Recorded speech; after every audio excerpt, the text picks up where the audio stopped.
The Bible. Is it hard to understand? When it comes to reading the Bible, the first thing that comes to mind is the fact that this is the Word of God. The seals have been broken, and the truth is here. And when we go throughout the scriptures, when we go throughout extra biblical records, we find that the language that God employed, that He used to create the heavens and the earth, was the Hebrew language.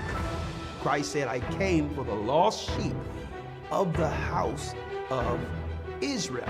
But yet no one, no religious leader, no religious church out there anywhere can now identify the 12 tribes of Israel. Can we? God is quite simple, but it seems as if man makes understanding Him hard. What are those mysteries? The truth of your book and the truth will make you free.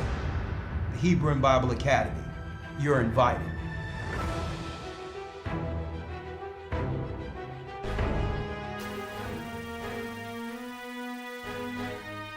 Come on in. Come on in. Shalom, brothers and sisters.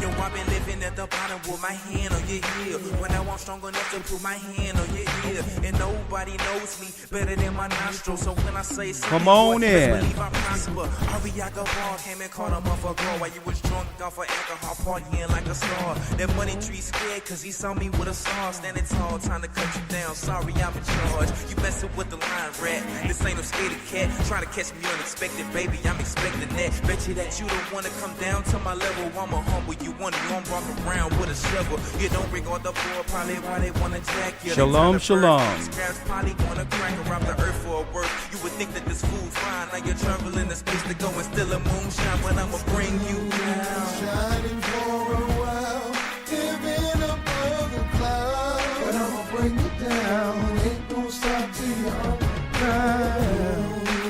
With a lot of pride, try to live in the sky. Hit the like button. Ain't gonna stop till you're on the Rich folks got me walking like a madman. Never really wanna see your brother stand up. I'm posted up like a lampstand. I bring them down like a champ, man.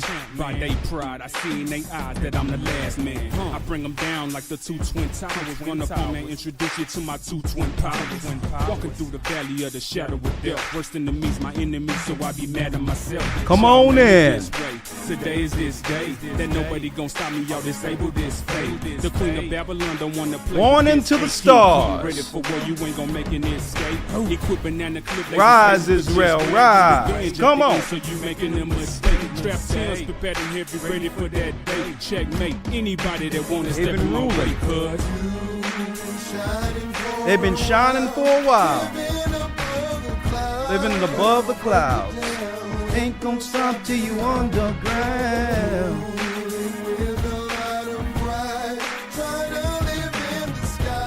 But I'ma bring you down. Ain't gonna stop till you underground.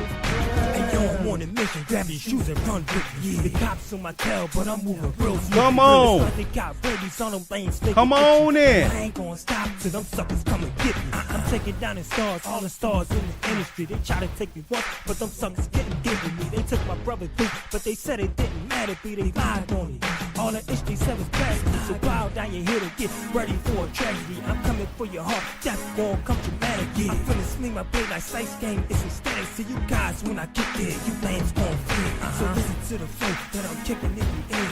And that's just part of my cross. I gotta Hit the like button. Do we have a broadcast for you this evening? One into the stars. Come on. shining for a while, living above the clouds. But I'ma bring you down. Ain't gonna stop till you're on the ground. With a lot of pride, try to live in the sky. But I'ma bring you down. Ain't gonna stop till you're on the ground. Oh, yeah. They've been ruling with a lot of pride. live in above the sky. But the Most High prophesied in the book of Obadiah that he was going to bring them down and is not going to stop until their leader, Satan himself, is underground. Do we have a broadcast for you today? But before I go into the broadcast, we're going to get a few more people in, hit the like button. And I just want to do this real quick to all my brothers and sisters out there throughout the four corners of the earth. I'm Elder Rick Harshaw of the Gathering of Christ Church, and this song is dedicated to all of you. It doesn't matter. We've gone through so much trials and tribulations while living in Babylon, getting to know one another, finding ourselves and realizing that in truth, that we are the true children of Israel. And it's so hard finding ourselves through all this to a degree where there was offenses. Sometimes we've crossed one another, offended each other. But at the end of the day, folks, we're all we got. Forgiveness is imperative, and we're going to talk about that as we go.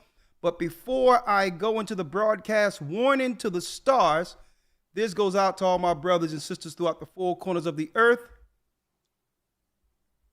to keep brotherly love, forgiveness. And if you did anything against me, I let it go a long time ago.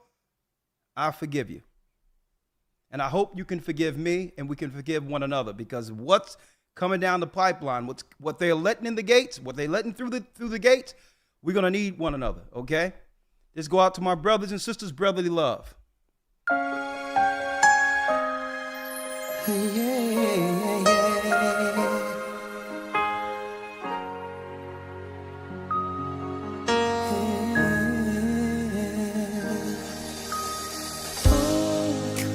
We've been through so much pain.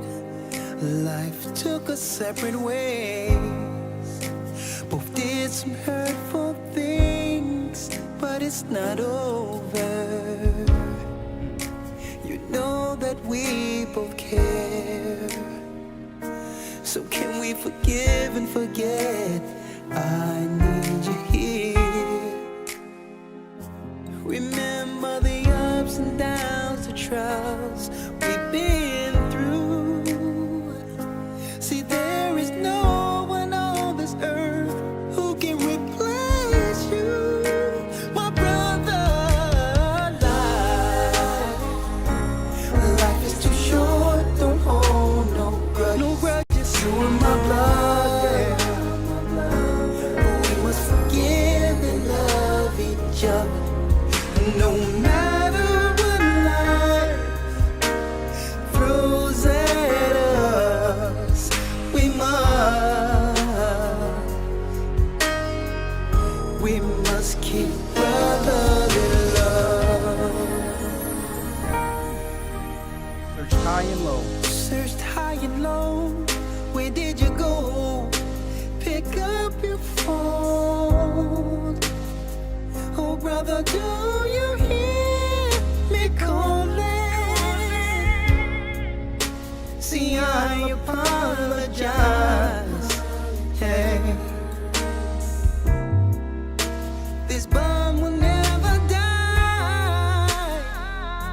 Remember the ups and downs and trials we've been through. We've been through so much in this world. So Babylon. I'll keep on darling.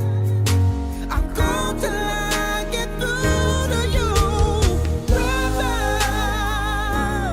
Life is too short, don't hold no grudges. No grudges, my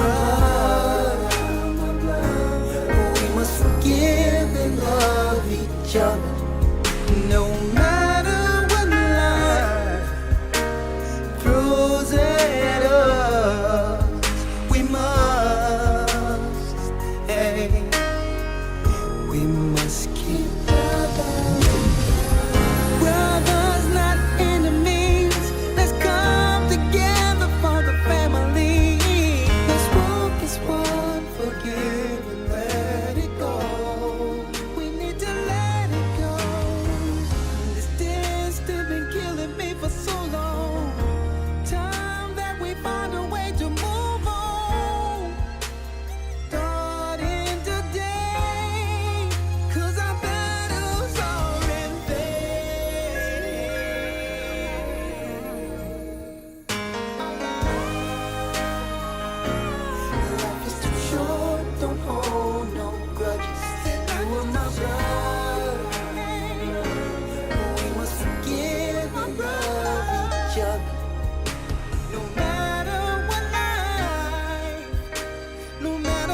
goes out to the family, my brothers and sisters throughout the four corners of the earth.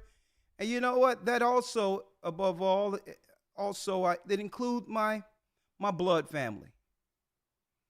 I mean, we've gone through so much as a people, hundreds of years being used and abused by the powers that be, building all of these empires. And if it wasn't for the Almighty, I don't believe any of us could have made it to where we presently are, understanding that according to God, that we are the people of the book. We are the children of Israel. But I'm going to tell you, looking around at our people and seeing the work they have done on us throughout the generations, I'll tell you, brothers and sisters, so many of our people are defeated. They're so defeated. And it's our position through the Almighty to stimulate that spirit, the Spirit of God in them, to remind our brothers and sisters that what? How important they are, that we are a prophetic people, and the Most High God never forgot us. I know sometimes things, we get in over our head and life seems too much. And we wonder, sometimes people out there, and I've never questioned God's existence, but many people out there have given up altogether. We must forgive. And I'm saying that going into the Passover next week, all praises be to the Almighty. And I'm praying that the Most High send forth His Holy Spirit, right? So that those present and those who are viewing who can't be there, I'm sorry if you can't, that it leads us all into Christ's Spirit, one faith, one Lord, one baptism, one Spirit.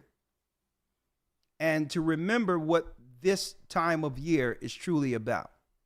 And while present at the Passover, right, frustrations might happen, trip delays and certain things aren't going to go exactly how we would expect, because you can expect anything that could go wrong would go wrong. That, brothers and sisters, that we remember the reason we're there. We never forget the reason the Most High have pulled us together in such a time as this, when the whole world is in preparation to come against the children of Israel. Okay? We never forget, and I'm going to say, it's going to be thousands upon thousands of people, right? We're celebrating this holy day. At the same time, it's recognized from the heavens. And regardless of anything, understand that the Most High prophesied that He would bring us together, and I don't want any of us to lose sight for no reason to why we're here. Okay? Always be grateful. Always appreciate what the Most High has done in us in bringing us together. Okay? And since I'm talking about that, before I go into the broadcast, I would like to say thank you all. Please hit the like button. They have us under a shadow ban. I have a lot to talk about, and I want to jump right in. If you're already reserved your place for the Passover and you're part of the church, please make sure, hopefully you can attend the Sabbath in your locale this coming weekend, because everything, when it comes to your tables and all these things, will be controlled from your locale. All right. And if there's any last minute information you need, it's best to be present this coming Sabbath. Okay. Before flying into North Carolina, we're going to try to make it where we have entertainment. There's a lot of accommodations. Friday night, I'm going to be giving out meat and to the priests who are in the leadership throughout the four corners of the earth. And then after that, the rest of the priests can get their mitris. And I want to hug brothers and sisters, let them know how much I appreciate them. We have Torrance and others and many people working behind the scenes to make sure that the itinerary is in place, that the music is A1.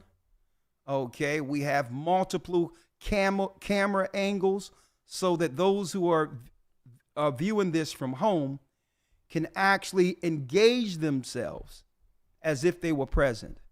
We're going to have different camera angles. It's going to be a time to remember.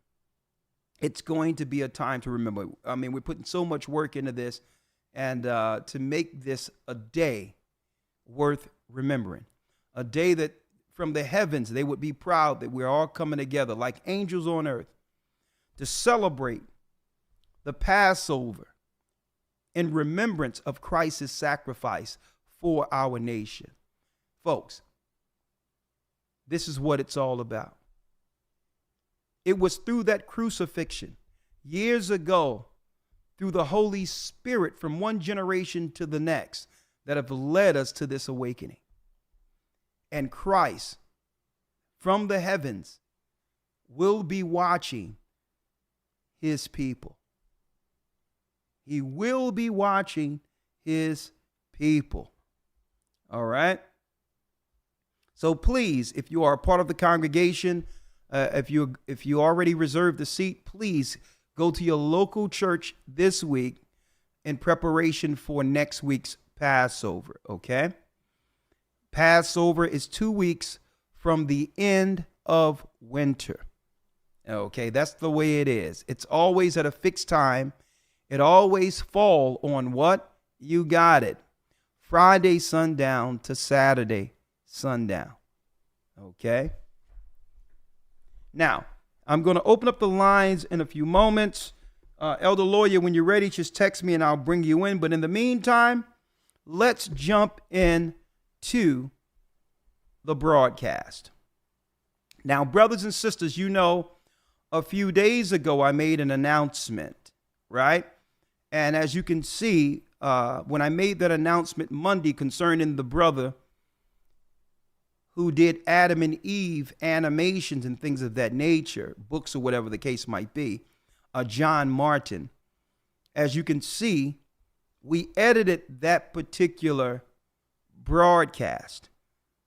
Okay, we whittled it down to just speaking about the new year and how to calculate time according to the Bible when it comes to the true meaning of new moon, right? It have nothing to do with the moon in the sky, but it's only signifying a change of season, a new month, which is a change of season every intercalary day, okay? Every 91st day is an intercalary day from the new year.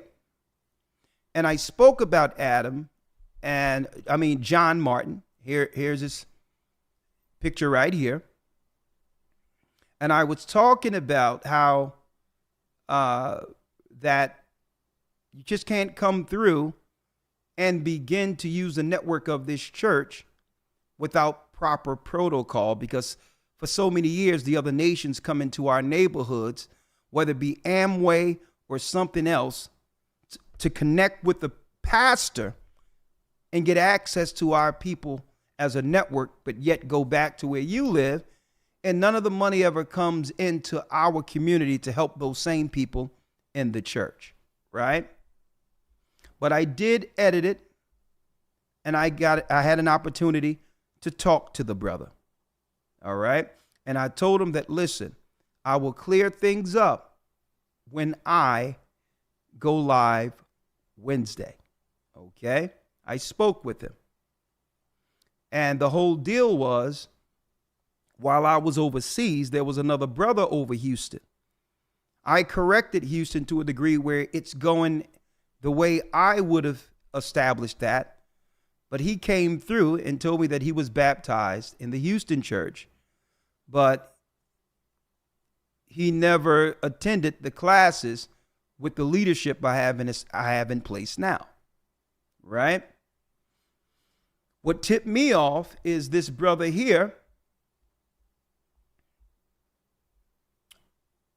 Dan Yasha Allah, which is a good brother. Okay, I didn't want any negative aspersions cast on him, to let us know that John was actually linking in with other areas of our church, talking about the books or whatever the case might be, or his animation background, and linking in cross states with churches even outside of the area he was baptized under. And I said that I will correct this. Why? I spoke with him, right? And I said, well, listen, if you're baptized in the church, you become a member of the body, and all work is within the church's operation. And he understood that. I said, you can't come through, get baptized, disappear, and now you got a network with the church to financially grandize yourself when it isn't helping our people. We don't do it that way. We can very well find someone in the church to do exactly that, knowing where the finances will go within the body itself. So I'm not trying to knock down what you're doing, but there's rules here. You just can't work in the surface online and communicate with people in the church and siphon money off of a work that was established before you. And I say, you see how that can look? And he says, well, I can understand how that looks. And I say, well, okay. See, where your heart is, your treasure shall be also. Okay. So even though he got gifts, I say, listen, brother, all due respect, we all have gifts. I'm looking for what can you do within the body itself? Whether or not you do animation, books, and all that, we all came in with different gifts, but we're here to serve the Almighty. Okay? And I'm not going to allow anyone to come through without showing forth their work and prove themselves like the scriptures says we must do. And not be ready to give anyone credit who's not in the mud with the rest of us. So all due respect to you, sir. I told him, I'm glad that I spoke with you. I'll make sure I take that down in respect of you and give an opportunity for you to come through and show a presence at Houston. And once you show a presence and we know who you are, then we can discuss business. But what you do in the world has nothing to do with the business of what we're doing here. My business is the word of the Most High. And if you're going to come in, whether you Jew, Gentile, whoever you are, you're going to come in under the guidance so that we'll understand what your true intentions are. If you come through to just merchandise, then I'll understand that's why you're here. All right. So I'm going to give you some proving. He says, well, okay. Okay. He says, my wife even want to be baptized. I says, all praises. But once he come through, then we can discuss down the line, right? Then we can discuss Adam and Eve and anything else he would like to discuss. And I'm going to say this, right? I don't get overexcited through symbolism. Okay? Personally, symbolic gestures. I'm not going to be happy because somebody, white or anybody else, who's showing our people, showing the true images of our people as Israelites. Symbolism is okay, but how are my people benefiting from now you showing this? And if you are my people, then we can do it together to make sure these same people, because Adam and Eve were black people, these same people financially benefit. Okay? That's what I'm into. Where your heart is, your treasure shall be also. So I'm going to have to find out how my people benefit, our people who are in Christ, outside of symbolic gestures. And that's fair, right? So yes, don't come down on this brother.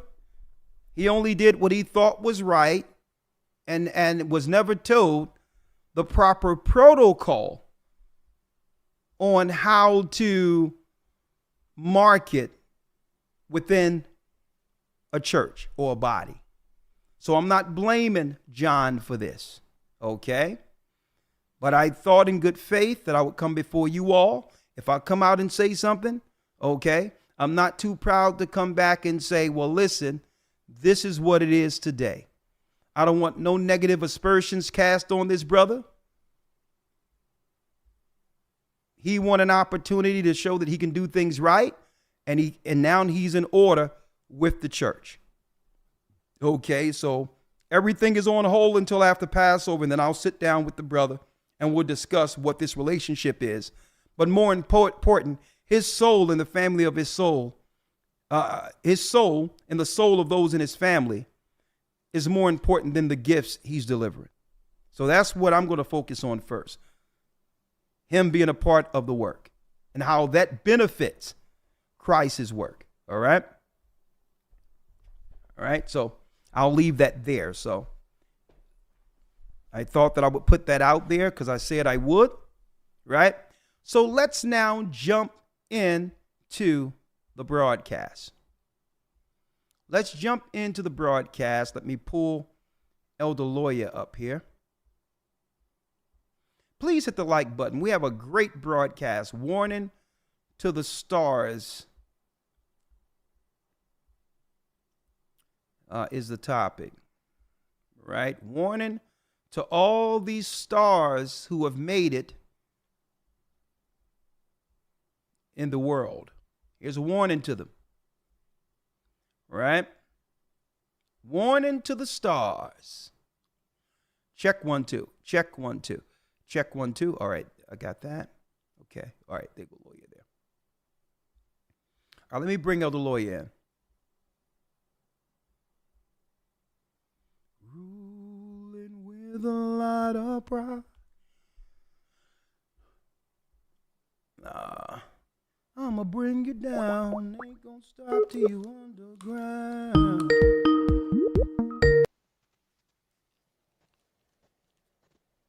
Yes, Elder Lawyer, how are you?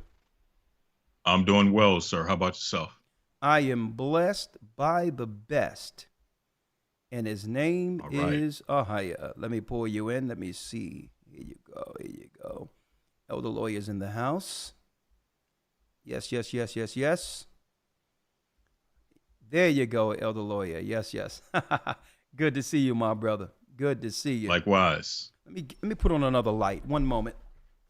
Because it's bright where you are. Oh my goodness. I have to make sure, see if I can come close to where you are here. Huh? Yes, sir. Ruling with a lot of pride. Hey, I just talked with Raphael. Oh, wow. Man, he's in the United States. And at the very end of the Passover, the whole crew, we're going to do a whole new rendition, a choir rendition of Zion. At the very end, man, you talking about ending on a serious note. I can't wait, but yeah. Ralph is here, and you know he have that strong, raspy type of, Jaheim type of voice, right? But yes, sir. Jaheim / Sam Cooke / Teddy Pendergrass. Mm-hmm. Yep. He said, "How you doing, Chief? What's going on, Chief?" He called me Chief. Right. It's going to be a bless. But yeah, Elder Lawyer, what I'm talking about today, warning to the stars, right?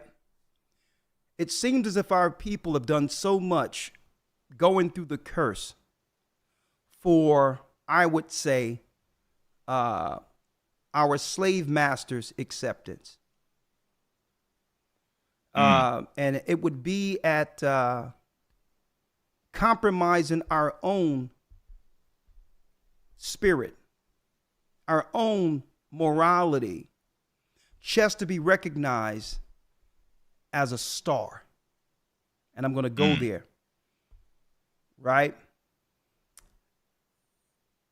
Our people have lost our way because who don't want to be recognized to some degree if you if you are contributing something positive to society, whether it be music, technology, or whatever the case might be.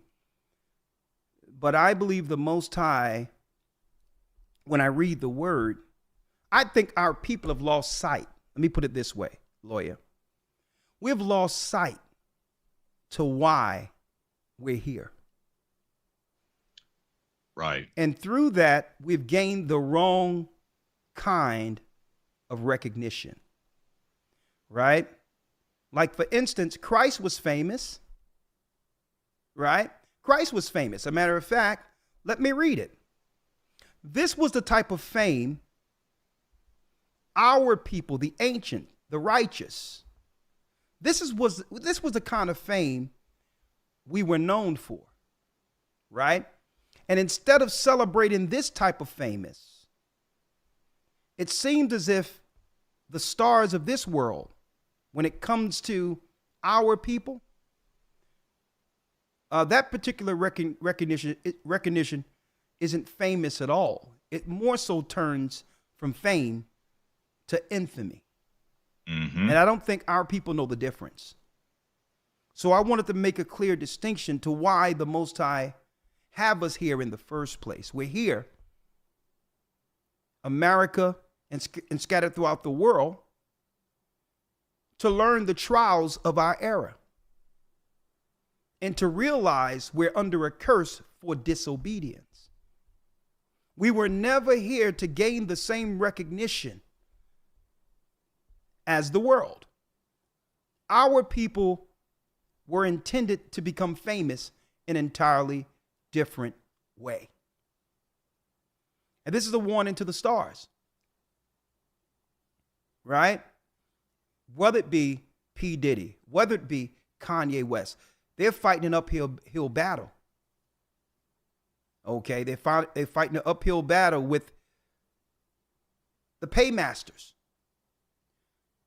When from the beginning, I'm going to go there, they never intended on us basking in the glory of Babylon equally with them. We were here as workers. And they never intended for us to be anything outside of that capacity. Either we would become employment or something for them to toy or play with. They never intended anything for us outside of that. And the only reason they bared us so long is because they needed us to build their empire. Right? And I'm going to talk about this today. I have a book. I'm going to share a page out of that. The Negro in the New World. And this was published in the 1800s. Right?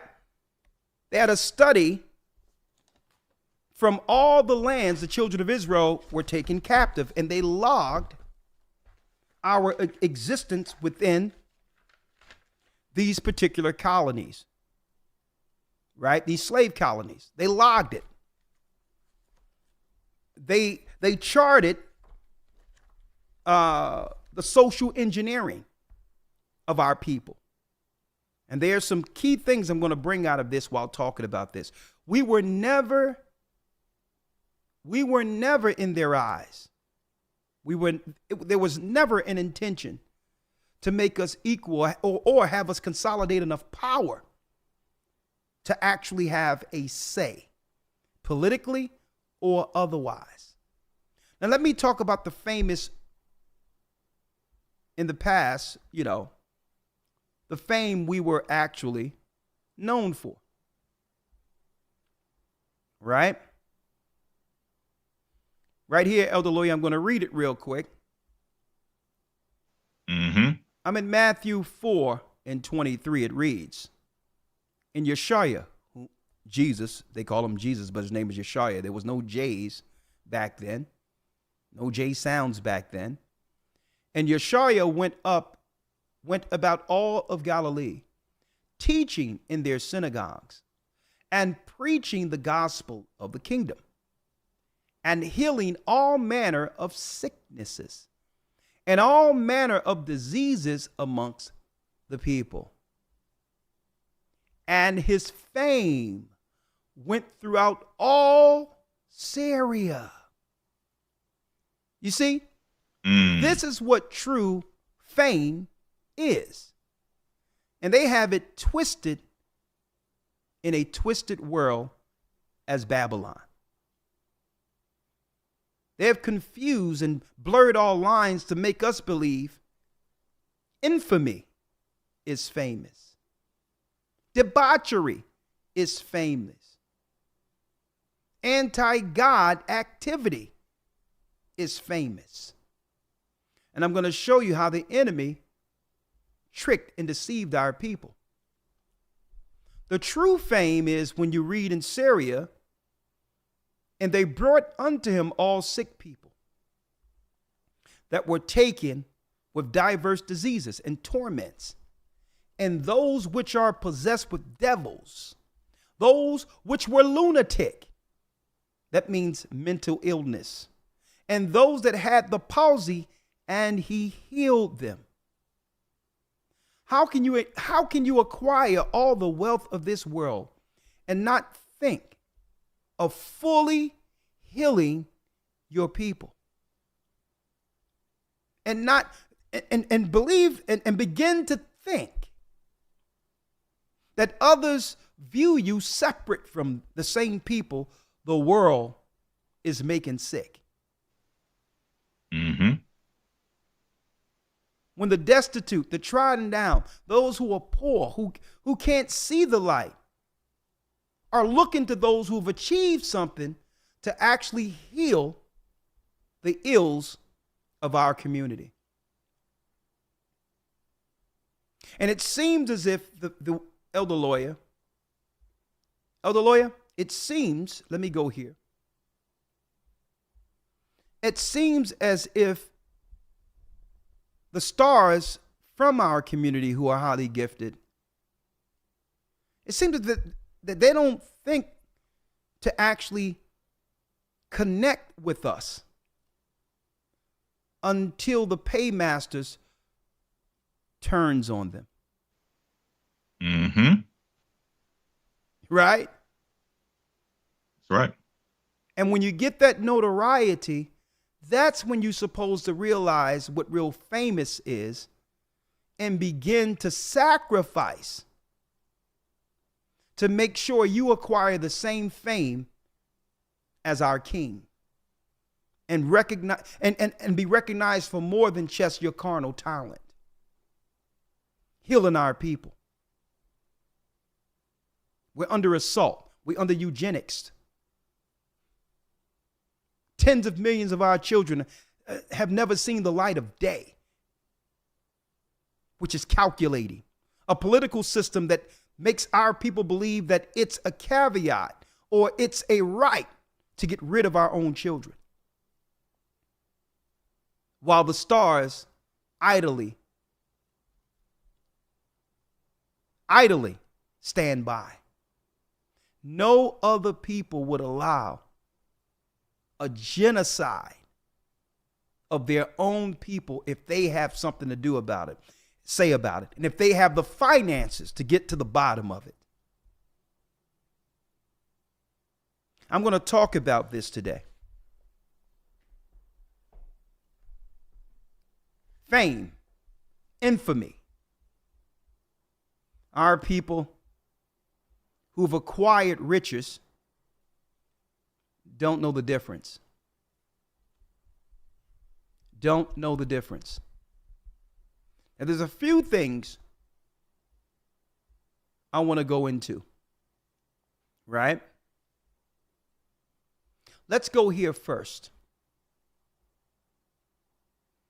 This is fair use for educational purposes only, and for religious purposes. We're not getting paid anything for this, but I need y'all to check this out. This was about, almost 2 decades ago, elder lawyer. Almost 2 decades ago, right? And PSAs like this were being ran on BET and other, I would say, rural entertainment. Not rural, but urban entertainment within our communities, right? Mm-hmm. So let me play this real quick, right? Let me get you here. And this is for fair use, educational purposes only, right?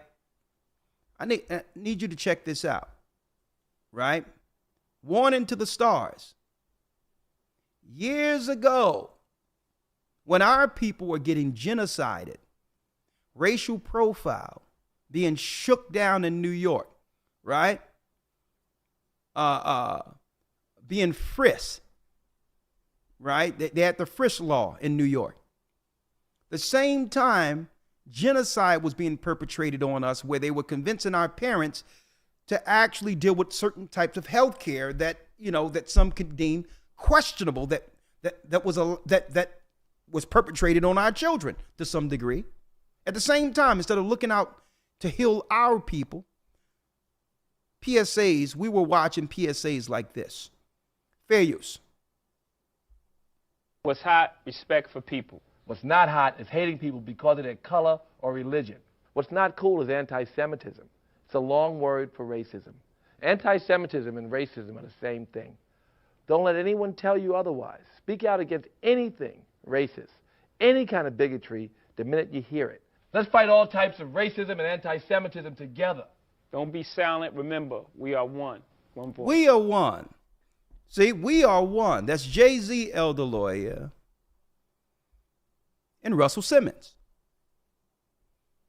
Doing PSAs aimed towards us saying stop anti-Semitism, as if we were the people speaking or coming against that block of people. Right? I need you to think about this.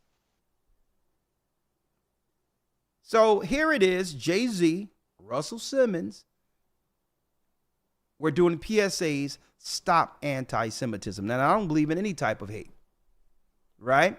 But let's unpack this real quick. Let's unpack this. I would think an Aryan race, a KKK or somebody like that you'd have their people with a PSA towards, you know, the KKK. But I digress. Here it is. They stood 2 toes down to protect the Jewish people. Okay, that's fine. Do what you will. But where was your PSAs to help your people? Right. Now soon, Jay-Z will be under the chopping block because they have every intention on taking away any generational wealth and disposable income that's in the hands of the stars, especially our people. Now, I don't think it's a coincidence now, right? If you go to YouTube, if only Russell Simmons knew. See, they get amongst these folks and believe they're safe. But now on YouTube, you can call it any type of tube you would like, but I'll call it YouTube right now. Right? You go to YouTube and you type in Russell Simmons, and what comes up? Russell Simmons breaks silence on allegations. Right? Just nothing but throwing him under with no, throwing him out to drown with no raft. Right? When you type it in, only thing it talks about is him spiraling out of control, allegations, all he have done wrong, or all he's allegedly have done to take away all that legacy and hard work. One of the founding fathers of hip hop. Look, Jay-Z and everyone else warning to the stars. Because what you have to think about, the fame Elder Lawyer, going back to the scripture, the real famous is why some folks wanted Christ dead. Mm-hmm. Right? The real famous comes without compromise. Yeah, I can do business with you, but not at the expense of my own people. Not at the expense of my own people. That means if I'm going to do business with you in this music business, I'm going to show my people in their greatest light. I'm a representation of their image. And I'm not going to compromise the image of my people for fame, for notoriety. You're not going to use me as a tool of self-destruction. Now let me show you this. A few more here. Right? Go through a few more. Right?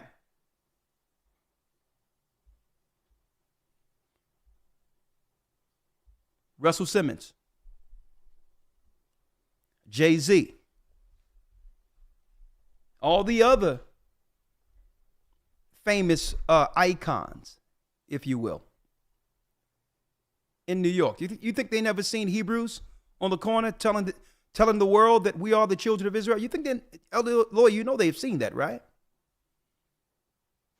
Most definite. Now, how do I know they've seen it? Right?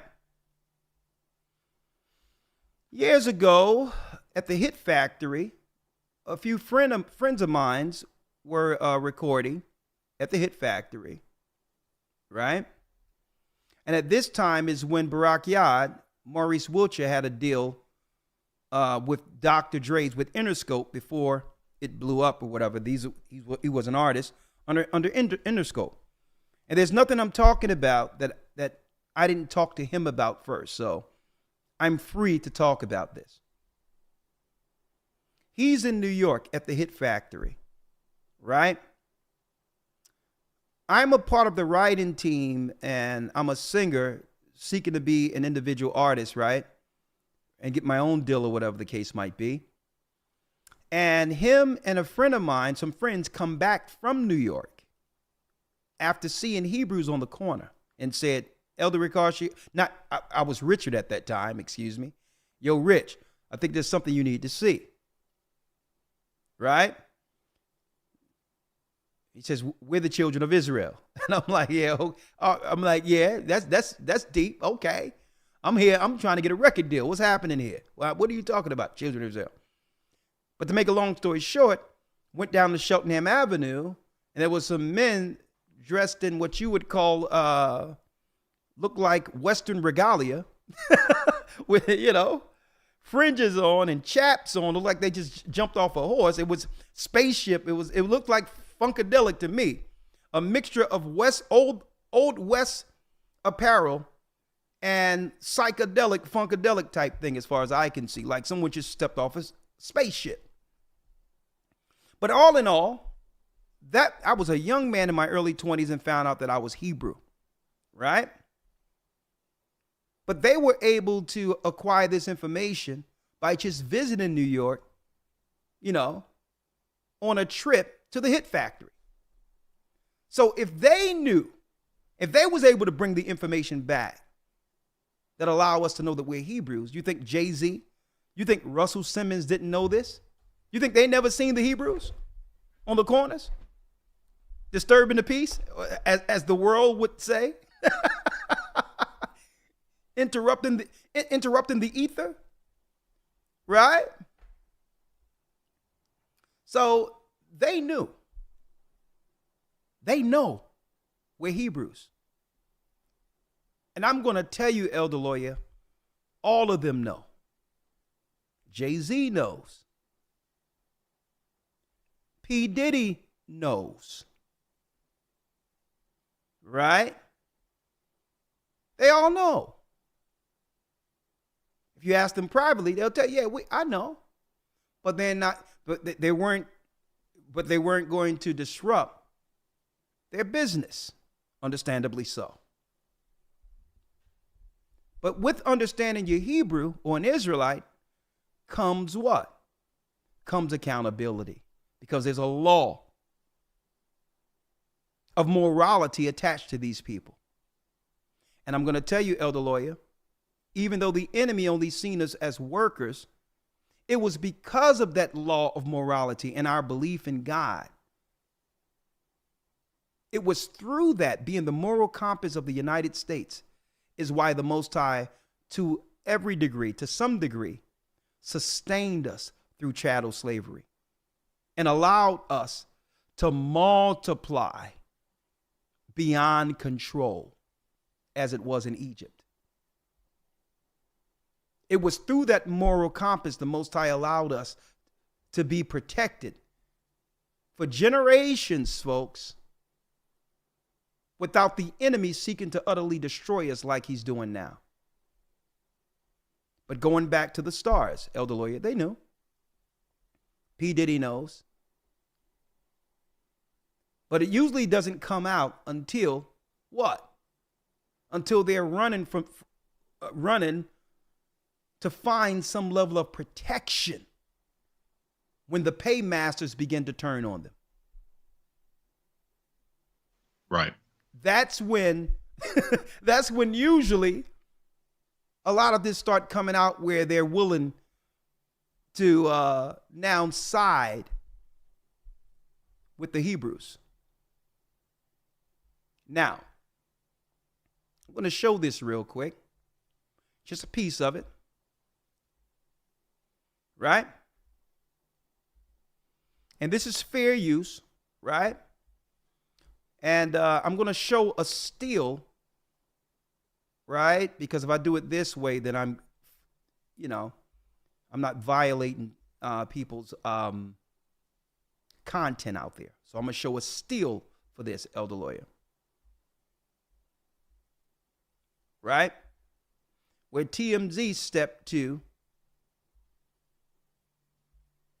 Kanye West not too long ago after the Super Bowl. Excuse me. I'm going to talk about this. I'm going to really go into this today. Right? So I had to leave from those companies, and I was two months. I'm gonna just be honest with y'all. I was 2 months from going bankrupt. Really? And I put everything I had into it. We moved to Italy. We moved to the factories, and we survived. We survived through the cancellation. We're back number one. Do you think the controversy helped you? It wasn't about the controversy. It was about the ability to say how you felt out loud. And if I didn't have the various skill sets of music and clothing and the fan base, they would have been able to destroy me. But because we had all those skill sets, somehow I'm here inside of this universe, able to fight.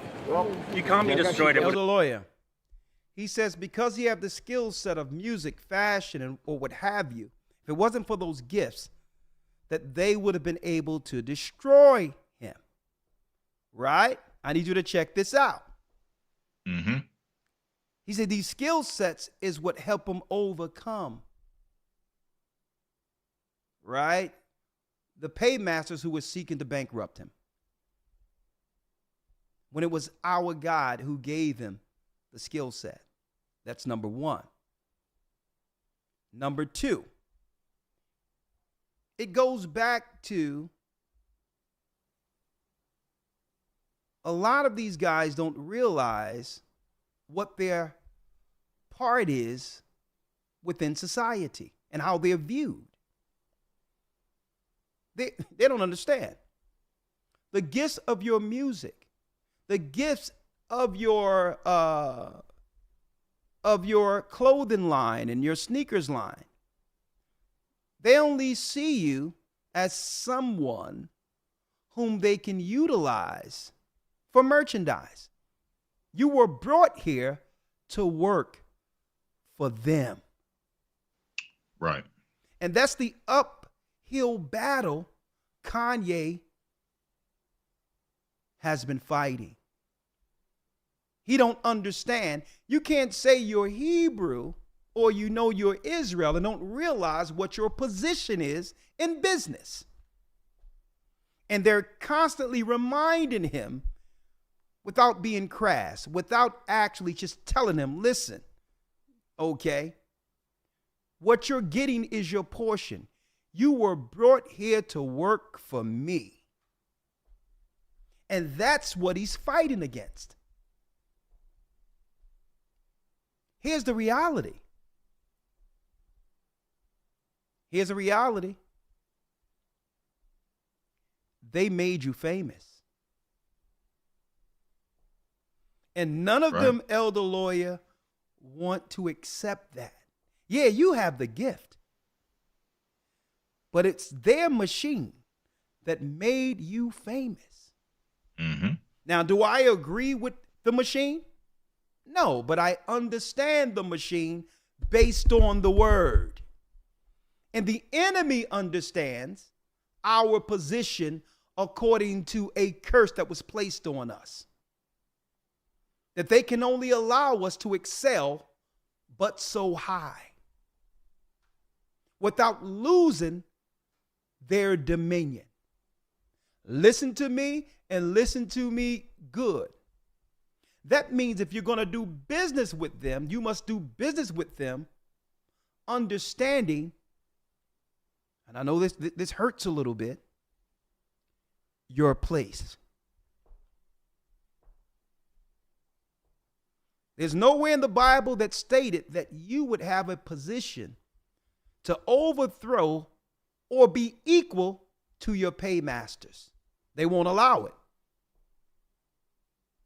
They won't allow it. A matter of fact, they'll only let you get so high, and that's a difference between the fame that Christ received and the righteous fame and infamy.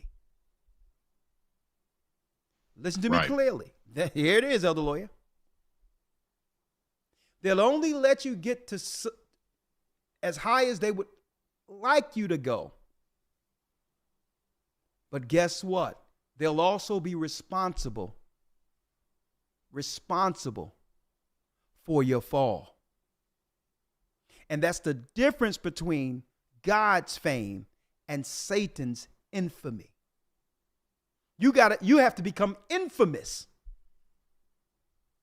to become an idol in this society. And that same infamy, the enemy collects a dossier to crash you back to the ground, back to the place from whence he got you, like a phoenix.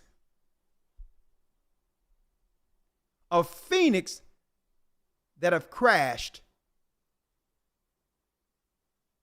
to hell, to the ground. And this is the struggle that stars have. They lose their way and not realize it was the Most High who have gifted them. And the true gift is to use what the Most High have given you to free your people. And I'm going to talk about that, elder lawyer, because there was no greater man when it comes to popularity in ancient times than Moses. And it tells us what Moses had to sacrifice to become really famous. Okay. And we're going to talk about that at the tail end. And I'm going to need you to get that out of Hebrews a little later, elder lawyer. Yes, sir. That there's a responsibility that comes with popularity. And this is the warning to the stars. Hence the reason, elder lawyer, that when you actually make it in Satan's world, they won't allow you to go anywhere without handlers. Handlers. To make sure that you are within the construct of the business. And you're not supposed to use your fame like Moses, like Christ. You're not supposed to use it to benefit your own people. That's a law you're breaking by choosing to save your people. Listen, after you've signed to work for the other side. This is why they put handlers on you, to make sure that you stay in line, because they understand the power of your influence and what would happen if you decided to use that influence for your people. You'd have the power to free them, because why? They would listen. Now imagine if you began to speak, Elder Lawyer, with the boldness of the prophets, with all these gifts before thousands. Kanye. Something like that can change the world. You think they don't know this?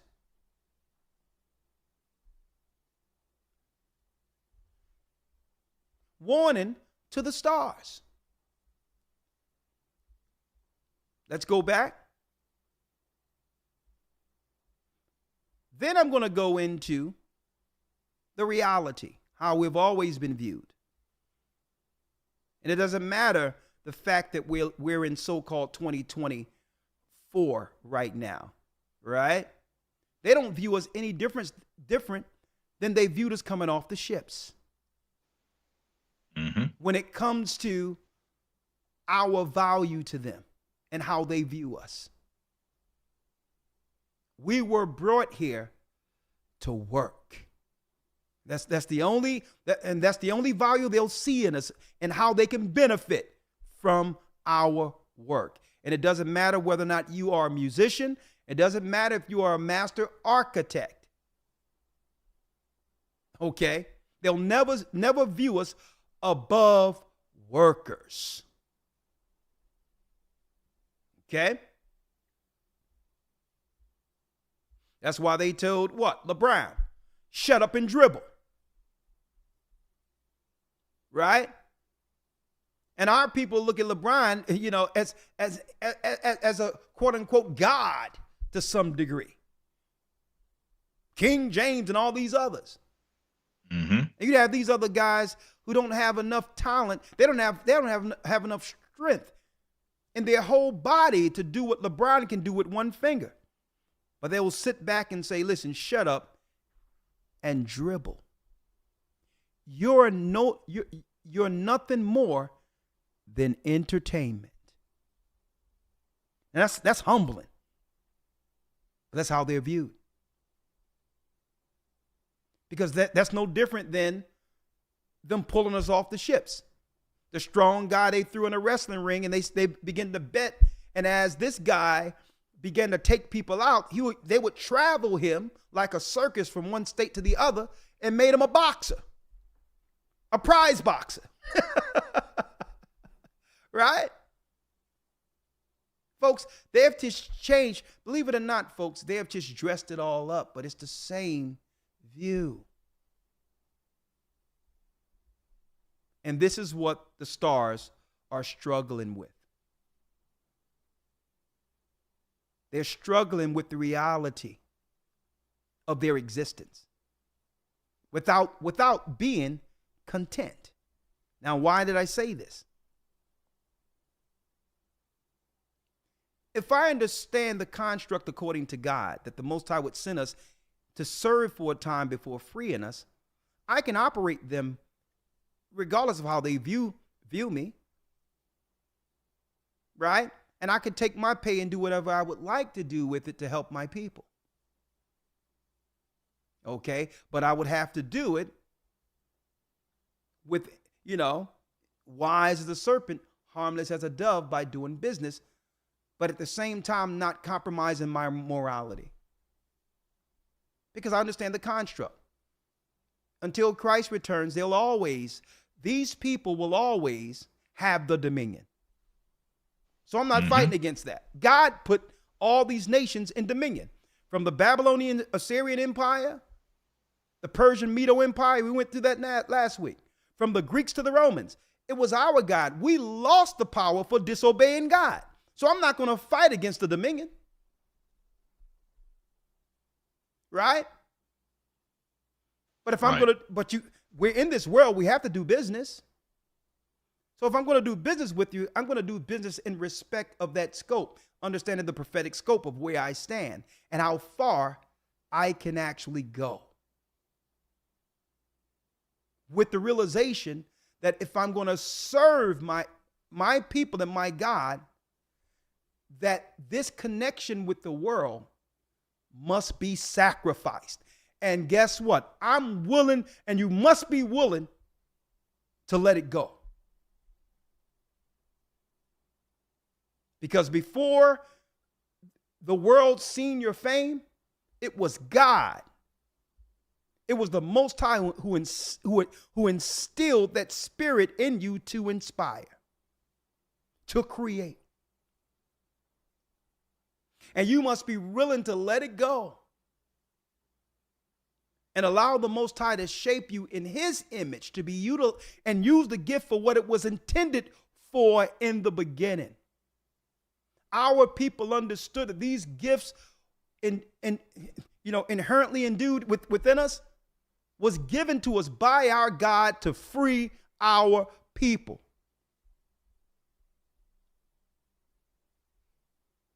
To help our people. Right? Let me go back here, Elder Lawyer. Warning to the stars. Fair use. Would appear. Thank you. Love you. Love you. And love all the people that support it. You okay with that? And you know what I'm saying? We needed to have something that was Apple level. You know, where's the Apple level? It's just me and my bro Elon. That's it. You know what I'm saying? Some of the streaming platforms. And that's another thing. Kanye believes Elon Musk is his brother. A rude awakening. He'll soon receive a rude awakening on that too. He'll soon receive a rude awakening on that too. But I digress. I don't want to just, I'm not going to commentate on every point. Let me get directly to it. Platforms removed you. We number one. Right. We number one. Everything that they did only helped us. I like it. Remove us. I like simplification. Streaming platforms is bullshit to the artists anyway. Fair use. Really? Spotify would give us $500 million between all of us and say, work it about amongst yourselves. I'm like, what? Well, what about Adele?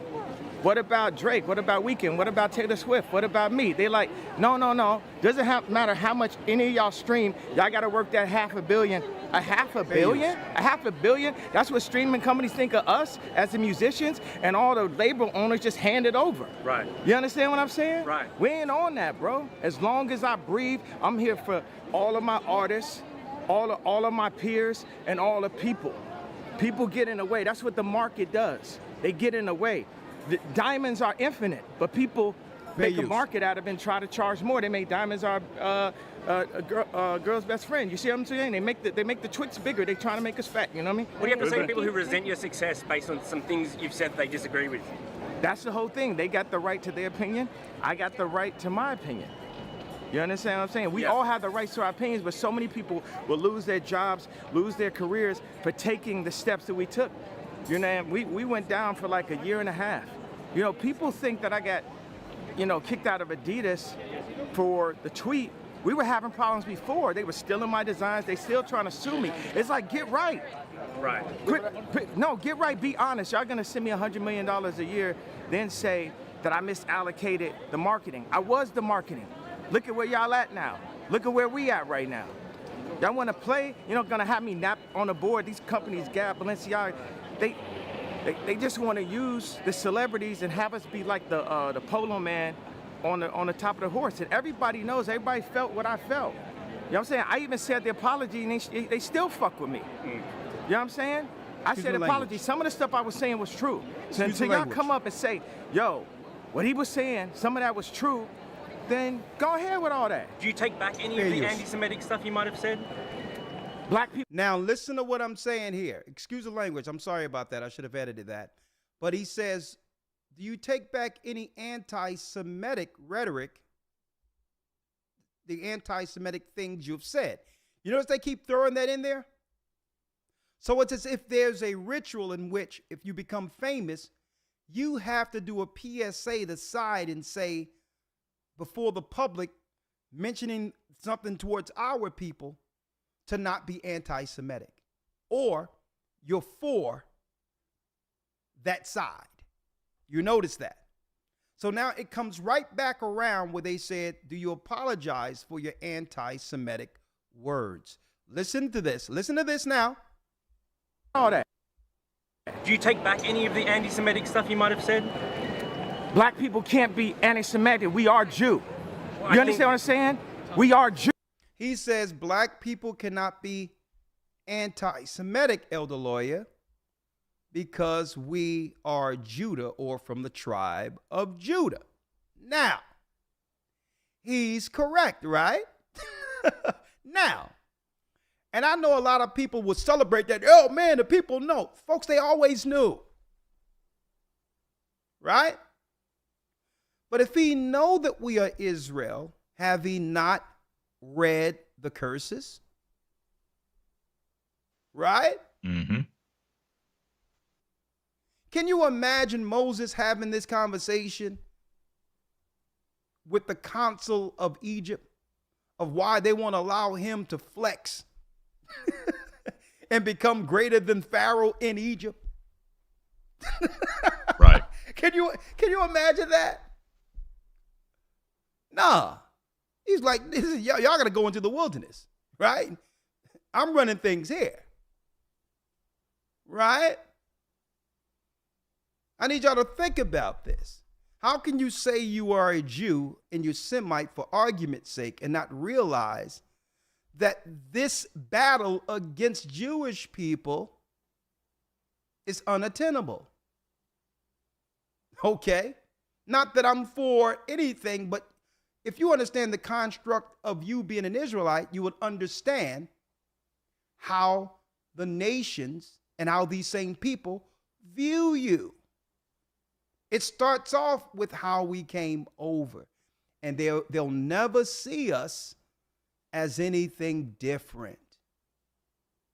How do you know this? Now we're getting into, now we're going to scratch the surface here, right? Now we're going to scratch the surface. We were brought here to work. We were brought here to work. This is their view on us, right? Now let's start, Elder Lawyer, if you will, since Kanye said we are Israel. He cannot be anti-Semite because we are Shem or Semite. And you know what? He's correct. And the definition of being from the seed of Shem, I would be against myself if I was anti-Semitic, right? I'm from Shem. From Shem begat Abraham, Isaac, Jacob. Jacob had what? 12 sons. And then you got Judah, which is the fourth son. All right? So yes, we are Shemites. So it's good for the argument, but now how do you now transfer that realistically? How do you transfer that in life to understand how to coexist with the people you're battling? And this is where he's making a mistake. Elder Lawyer. Yes, sir. If you are from Shem, Kanye West said he was, then we have to understand how the other nations view us, right? But let's start off with it from a famous viewpoint, right? When it comes to recognition. Let's go to the book of Hebrews real quick.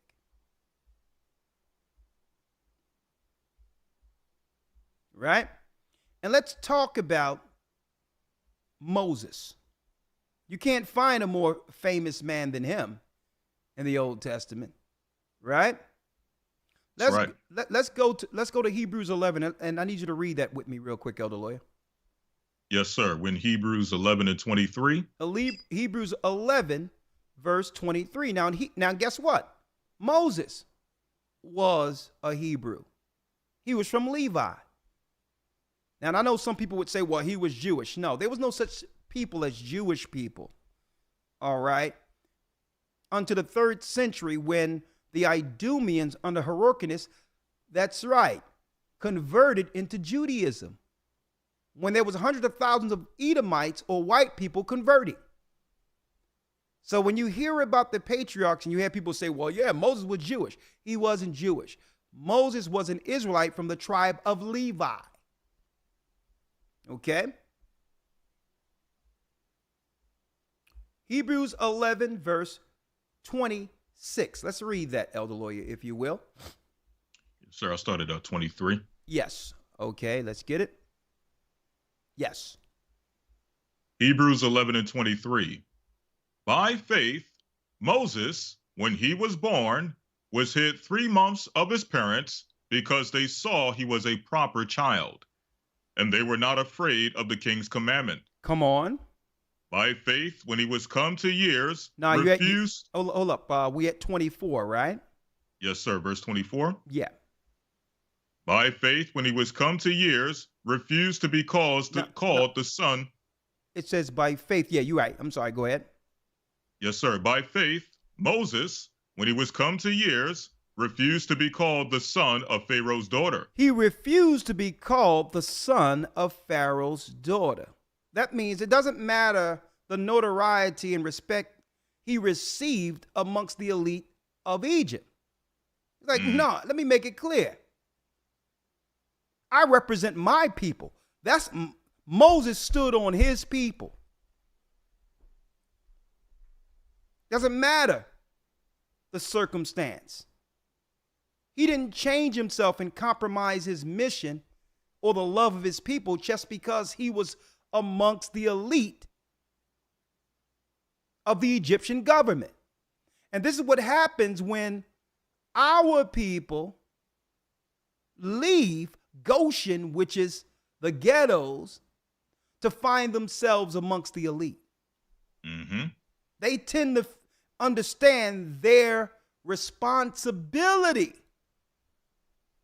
with success when it comes to their own people. There's a responsibility there. So Moses wasn't going to say, hey, I got it going on. I'm Prince of Egypt. I can rule many lands, and now nix my people in Goshen. Moses wasn't in Egypt talking about, we got to learn how to just play the game. You understand? I just want to be able to play the game, you know what I mean? And, he wasn't going to those Egyptian freak parties. And that's where the freak parties come from. Mm-hmm. Okay? Let me tell you, all on the walls of Egypt, it goes into Pepe and his homosexual relationships and all these other things.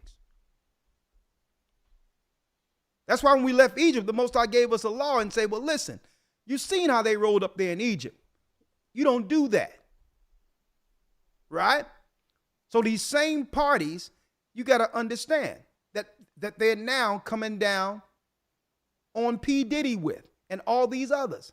These were the same freak parties in Egypt. Moses wasn't dealing with none of that. So if you're going to know you're a Hebrew, the brother's been speaking on the streets of New York forever. And guess what? P. Diddy and all of them have come by and dropped money in front while Cass was out there with our brothers out there with Mitris and all that, and just put their fists up. Decades ago, they would be down there, even if they didn't stay. There was a teaching right around the corner from the Hit Factory. They would still put money in it.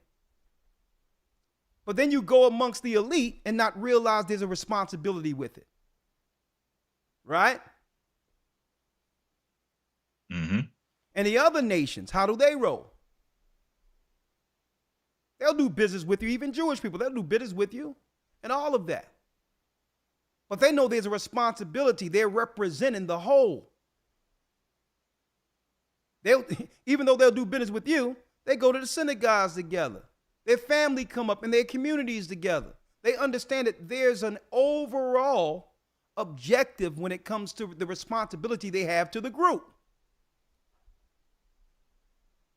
When Asians people come together, they Buddhists or whatever the case is, they come together, whatever they do, and they understand there's a responsibility to the group. And you don't got to disrespect someone else to know that there's a responsibility to your group.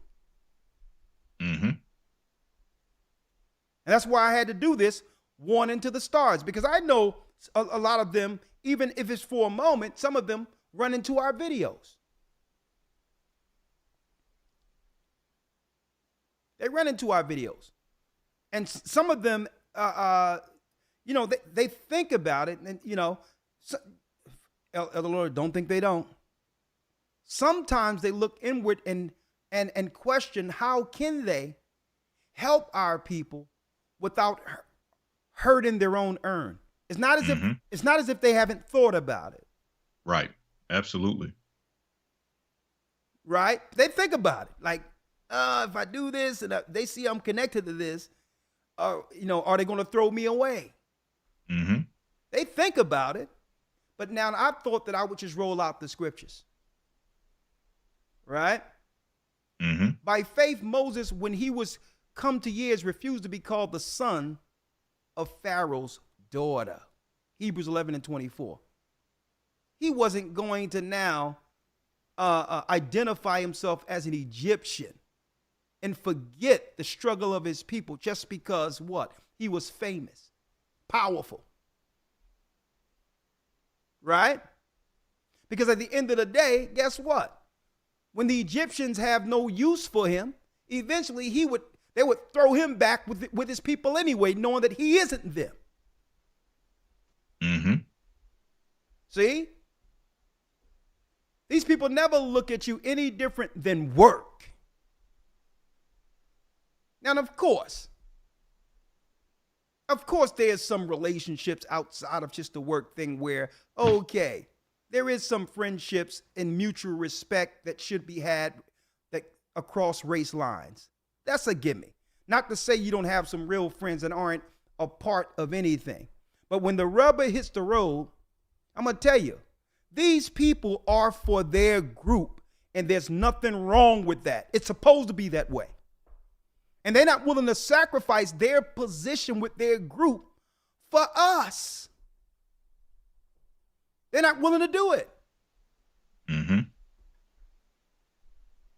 And that's the mistake we make as stars or famous people within Babylon society. Let's read the 25th verse. Yes, sir. 25. Choosing rather to suffer affliction with the people of God than to enjoy the pleasures of sin for a season. A lot of people don't even know this is in the Bible. That Moses chose, that was a choice. Choosing rather to suffer affliction with the people of God than to enjoy the pleasures of sin for a season. Folks, the world of sin chew you up and spit you out and then looks for the next so-called talented person to put on the wheel, to do the same exact thing. Mm-hmm. I need you to think about that, Elder Lawyer. I was coming up when Bill Cosby was untouchable. Mm. I mean, you would put on a sweater. I'm going to show you how powerful Bill Cosby was, young man, a little before your time. Let me tell you something. You'd have certain sweaters on it, and you'll walk down the street. Oh, that's a Bill Cosby sweater. Mm-hmm. Check that out. They'll build you up to tear you down. And that's the difference between this world's fame and God's fame. Right? Because think about this. What will Moses always be remembered for? The parties he had in Egypt, or the parties he turned down if he would have chose that? Or freeing God's people and have the Most High standing up against what? The oppression of his people. Seeing the promised hand afar off over Jordan. See? He'll always be known for freeing his people and preferring his people first. And it doesn't mean you have to hate someone else. Mm-hmm. See, some people think that, yeah, if I choose this, I got to become some rogue person who just hate. Nah, you don't got to hate anyone else to love your own. See? I'm a firm believer of not hating anyone. It takes too much energy out of you to do so. I'm solution oriented, and any hate that I would actually extol against someone else, I'll turn that into the love that I'll utilize to help my people. I'd rather use that energy there. There's no better way to show love than to help our people as it was intended and commanded by Christ. Right? Let's go back, Elder Lawyer, 26. Yes, sir, 26. Esteeming the reproach of Christ greater riches than the treasures in Egypt. Because Moses understood that his life at that time was temporal. But his spirit, what? Will live on. And that there was a what? There's a promise well beyond our current time in which we will actually benefit through immortality on earth. And the Most High showed him what truly being famous is. When our people are free without hurt. The Most High showed Moses the beginning and the end. He showed him at the end of this, our people celebrating in rulership, in power. After the judgment of this earth, it was all showed to Moses. And that's why he says, esteeming the reproach of Christ. He was willing to sacrifice his life like Christ would. Mm-hmm. And he's seen that as greater riches than the treasures in Egypt. You know why? Because anytime Egypt or Babylon turn on you, if they had a hand in you becoming rich, folks, they'll always find a way to take it back. Right.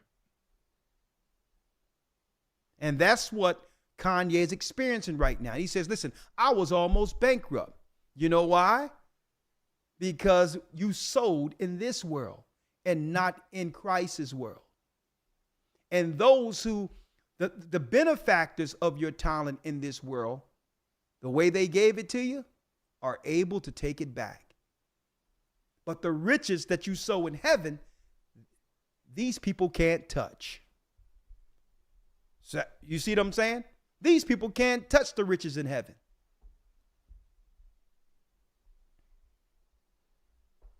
Esteeming the reproach of Christ greater riches than the treasures in Egypt. Go ahead, Elder Lawyer. 27. By faith he forsook Egypt, not fearing the wrath of the king. What verse are you at? 27. By faith he forsook Egypt, not fearing the wrath of the king. Read. For he endured as seeing him who is invisible. But Moses endured as seeing him who is invisible.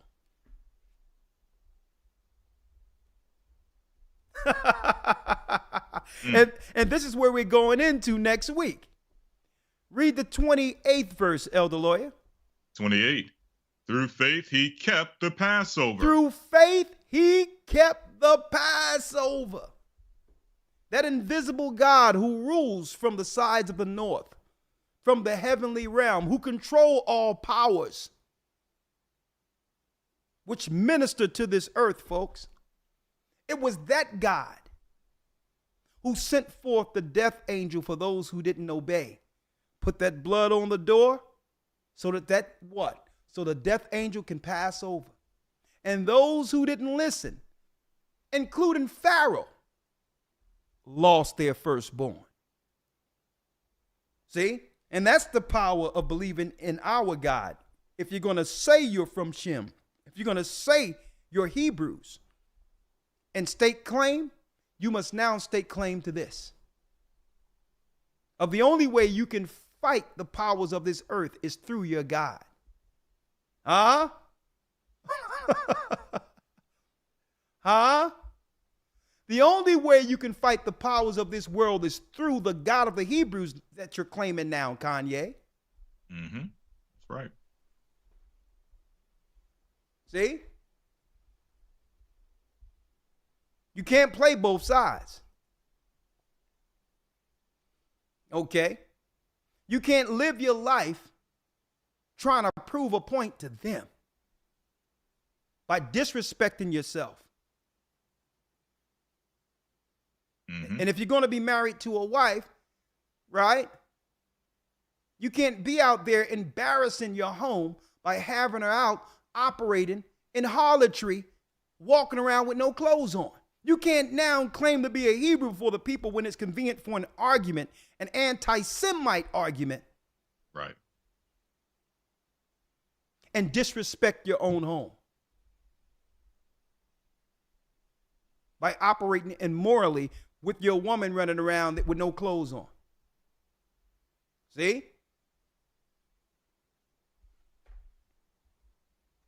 If you're going to know and claim to be Hebrew, and they all know and guess what? Now that the paymasters are taking them down, other lawyer, all of them, I'm sure they are reflecting. I believe they are reflecting on those interactions they had with Hebrews decades ago. And one thing I can say about this, and if they're actually watching, you noticed when Kyrie did the unthinkable by not saying anything wrong, elder lawyer, but posted some information that would have the world understand our true history as Hebrews. Right? He never said anything against any people publicly, not once. Mm-hmm. But you notice at the end of it all, he was able to stand with his head up. Right? Why? And others aren't looking at how Kyrie was able to make it through. He never fought against the powers. He never said anything negative against the powers.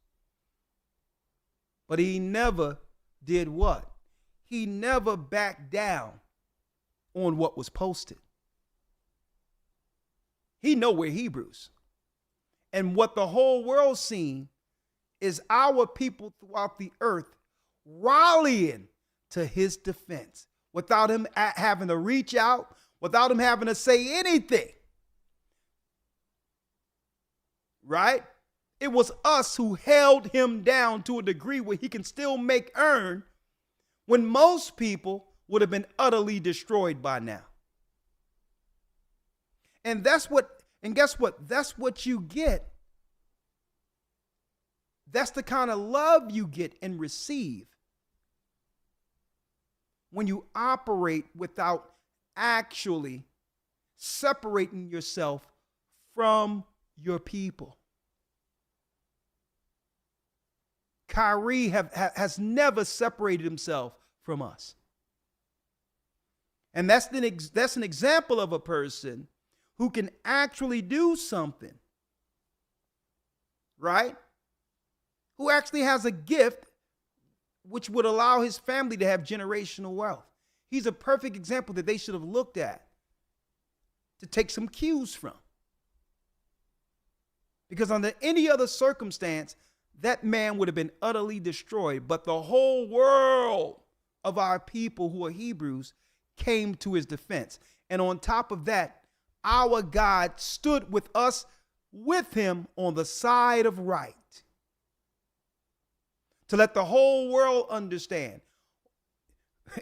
We would put it out there, weren't we? We put it out there. Hold up. All he did was put up a post. You all have done way worse to us as a people without any lash, without any repercussion. So, you know what, elder lawyer, they pushed that away. They're like, listen, let's just push this away before, before other conversations arise. This thing is spiraling out of our media's control. Let them go ahead and work, and let's stop this conversation about the blacks in America being Hebrews. Mm-hmm. But that show you the strength when you don't separate yourself from your people.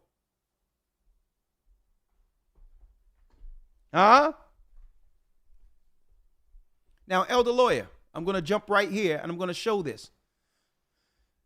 Here's the reality of our purpose viewed by the paymasters, right? They'll never view us, I'm speaking of, as a whole outside of who we are under the curse. We lost our identity. They didn't. I've never met a rabbi that I've conversed with privately or publicly. I've never met one who denied, not once, who have denied the fact that we are the children of Israel. Whether I conversated with them publicly or privately, I've not had one rabbi state that the blacks in America aren't from the lost tribes of Israel. Not once. So obviously, they view us as Israelites, but as viewing us this way, they understand our place as of now, according to the curse. So when we seek to operate on the outside of that position, this is when they begin to flex their muscle, having the dominion. Even though their dominion is coming to an end, they still have the dominion nonetheless. And they'll always view us, knowing we're Israelites, as these people of the curse. So what have they done? They've set up a construct in the earth to monetarily benefit from those who are under the curse. So they set up their construct businesses knowing, okay, these people aren't going anywhere until their God take them out of this. So let me set up a business model to benefit from it. Right. All right? We're not going anywhere until God gets us out of this. And they know this. So they set their business construct accordingly. See? So this is what they recognize, knowing we are Hebrew. They'll never deny it. They'll never deny it. They know we're Israelites. I've had conversations publicly and privately with high-level rabbis. And guess what? There must be an oath amongst them not to say it publicly on media. Or just to not say it at all. Okay? Publicly. But privately, they'll tell you. If they come public, they have to throw in the Ethiopian thing. That's the only line they can use publicly. But privately, they'll tell you, oh, yeah, we know y'all Hebrew. We know y'all the Israelites. It's in Torah. We gave y'all the Torah. I had a rabbi tell me, yeah, you're Israel.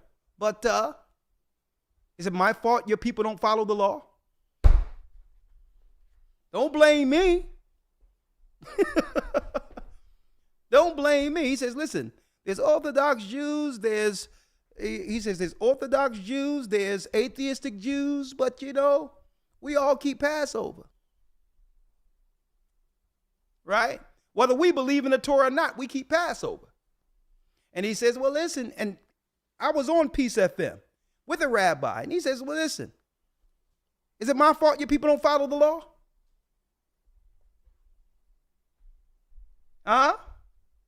So you have to understand, you can't blame these people for dealing under a construct that cannot be changed.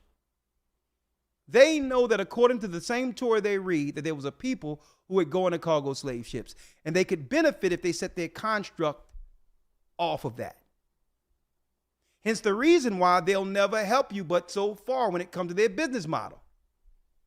Their business model is predicated off of Deuteronomy 28. It's predicated off of people. Listen, people being satisfied in servitude. Their whole somebody has to work for almost nothing. Somebody gonna have to work in which they can actually make a profit off of. That's just the model. So Deuteronomy 28, folks, is their blueprint. And this is what I'm gonna tell you, that's what Kanye and others are fighting against. They're fighting against the fact that these people are actually making a lot of money, rulership and dominion and all that, off of the curse. And he getting mad at the people. When we should be saying, well, hold up. Instead of getting mad at them, how do we get from up under the curse? Right? How do we, as a people, gain favor with the God who gave these other people dominion for a time? Right? Because I'm not going to change the position of the Gentiles who are in rulership. Right? Now, what must we do as a people to change our position as Israelites? Because it wasn't the Gentiles who put us in captivity, or it was our God who did it. He allowed them to do it. Why? Because our God, his word doesn't go out and come back void. He told us in Deuteronomy 28, if you begin to act like freaks and do all this atheistic, evil activity, paganism and sacrifice of the Gentiles, hey, if you're going to be like them, I might as well put you under them. If you're going to be down with me, you get everything. A matter of fact, if you follow my law, all the Gentiles of the earth will serve you. But if you break my law to become immoral, all these other nations who are weaker than you, your children will serve their children. So I don't care how many tantrums Kanye or anyone else throw out there about how they're being treated unfairly. Your problem isn't with them. Okay? Instead of dealing with your problem with them, you got to deal with our God's problem with us. And through that God, like Moses, that other guy out there who's harming us will get fixed. See? Elder Lawyer, real quick, let's go to Deuteronomy 28 real quick. Yes, we're going into the Passover next week. Boy, it's going to be a deep thing, but let's talk about this, right? Mm-hmm. Now I'm going to show you the construct the Gentiles set their business model around, right? And they'll never see us anything less than the curses we're under within Torah. They'll never do it. It'll never happen. Because, if you know you're Israel, then you know you broke the law and you're under a curse. So don't get mad at us. We just set up, here it is. We're getting mad because they set up the auction blocks and got paid off of it, right? But how do we get to the auction blocks? Disobedience. Mm-hmm. We start talking about the ships that they were able to build as merchants to actually transfer us all around the earth through the transatlantic slave trade. Even before that, Spain or what have you. Right? Yeah, we'll say, well, Jewish people own slave ships, this and the other. Yeah. But how were they able to set up that model and benefit from it? Because the Bible says that the Israelites didn't follow God's law, you would go in a cargo slave ships. Right? Right. So we're just pointing to them, not realizing, and that's the wrong way of viewing this, because it takes away from why the Most High put us in this condition in the first place. Mm-hmm. It takes away from the fact that only God could have allowed something like this to happen to us, And if we understand that, why not come back to him? Why not come back? Elder Lawyer, Deuteronomy 28 and 15. Let's read that. Yes, sir. Deuteronomy 28, verse 15. Yeah. But it shall come to pass, if thou wilt not hearken unto the voice of the Lord thy God, to observe to do all his commandments and his statutes which I command thee this day, that all these curses shall come upon thee and overtake thee. All these curses shall come upon thee and overtake thee. So, folks, in the synagogue, they have Torah. You think they haven't read Deuteronomy 28? They read this in English and in Hebrew. So now they have the model to understand what to set up. Okay, God is about to do this to his people. We have to set the engine and the cities in place for this to go down. Right? Because God is not a man that he should lie. If he's going to do this to a people, then someone going to benefit from these curses. Right? See, and no one likes to view it this way, Elder Lawyer. You know why? Because if you view it this way, now it comes with self-accountability. That's right. Now it comes with us owning our stuff instead of always blaming things on other people. Right. How did Jewish people or white people get access to actually take advantage of our servitude? What did we do wrong with our God put us in the hands of these people? And then, if he put us in the hands of these people, how do we reverse the curse? See, if I take accountability at this point now, I can own up to how to get up out of this, because the same God who said how to get in it, how we would get in it, gave us a way out. Mm-hmm. Right? Read. Yes, sir. 15 again. But it shall come to pass, if thou wilt not hearken unto the voice of the Lord thy God, to observe to do all his commandments and his statutes which I command thee this day, that all these curses shall come upon thee and overtake thee. So all these curses, so if I'm another nation like the Edomites are or the Jewish people are, I'm like, well, okay then. All right. These people had a shot. And now they're under curse. Right? So the whole thing is, if I own Adidas, if I own this or I own that, right? I will never give this person power to control my company. Mm-hmm. Because I'm on the other end of this. I'm not the people of the curse. I'm the benefactors of the curse. See? And that's how they're looking at it when they open up Torah. And this is why, Elder Lawyer, and I'm going to go there, this is why the music industry promotes and allow our people to promote and be represented through sin and debauchery. This is why they give you the engine to poison the minds of our people in the community. Because by doing so, it keeps the next generation under the curse.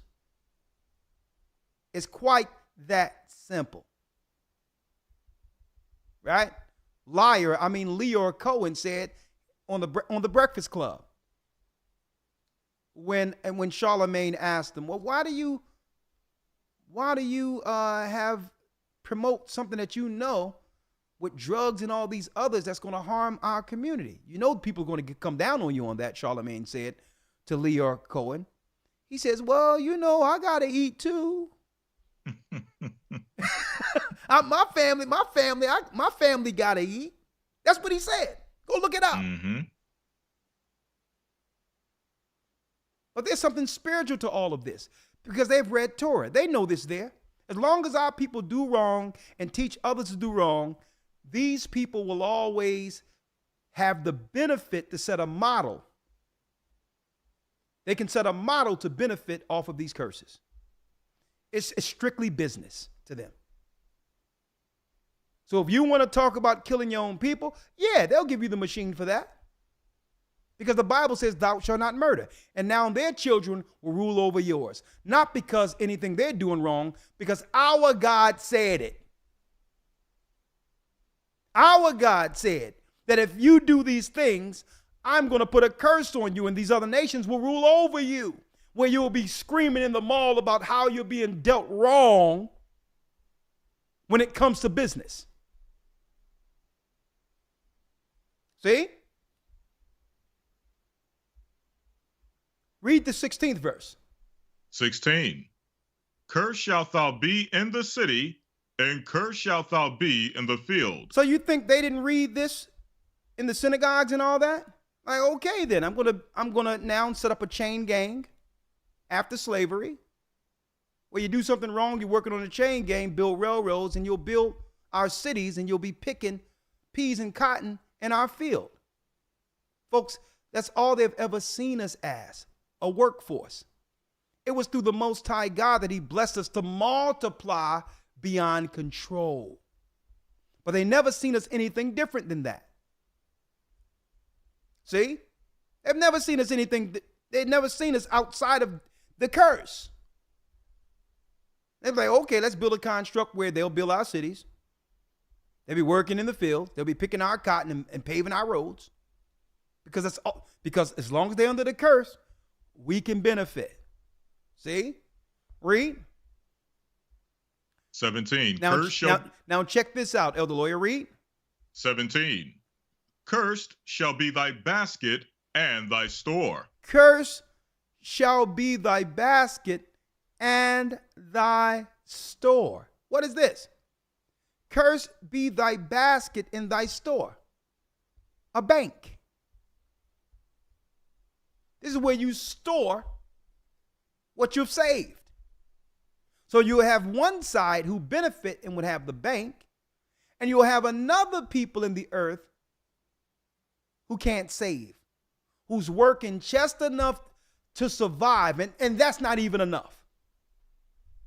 Think about that, right? Think about that. Elder Lawyer, what was that Jewish guy, that scammer that ended up getting serious time for scamming the it was like a stock market type Ponzi scheme. What's his name? Was it the man, what was this guy's name? Was he involved with like JP Morgan or one of those banks? Yeah. What was this guy's name? I know it. I know somebody gonna say it in the chat. I know it's an M. His name starts with an M. If y'all know him, somebody put his name in the chat. The guy. Someone said Bernie. You know Bernie Madoff. Bernie Madoff. That's it. Bernie Madoff, Elder Lawyer. Bernie Madoff. Now, why am I bringing up Bernie Madoff? The Bible says, cursed shall be thy basket in thy store. Right? He was scamming his own people. And you notice, think about this, folks. You notice, even though he was Jewish, right? They got him up out of the paint. They got him up out of there. Why? Because that was setting a precedent. That there's a law when it comes to how they operate with one another. And they had to make him an example so that if others, even on the outside of their people, think to do something against them, they have what? They have set a precedent. That according to Torah, now you can go, now if you go, you can go, whatever. If the Talmud, they can do whatever they want to do in the inner city or whatever the case is. But you're not going to do that amongst us. Why do I set that precedent? Because some people out there, Elder Lawyer, I've seen a guy, I think a woman, put in our chat, why do you always come at that scammer who probably not even a doctor and all this crap, this Umar Johnson guy from where I grew up, Philadelphia. And you know that in Philadelphia, no one really see him as, everyone understands he's a scammer in Philadelphia. You can only do this on the internet.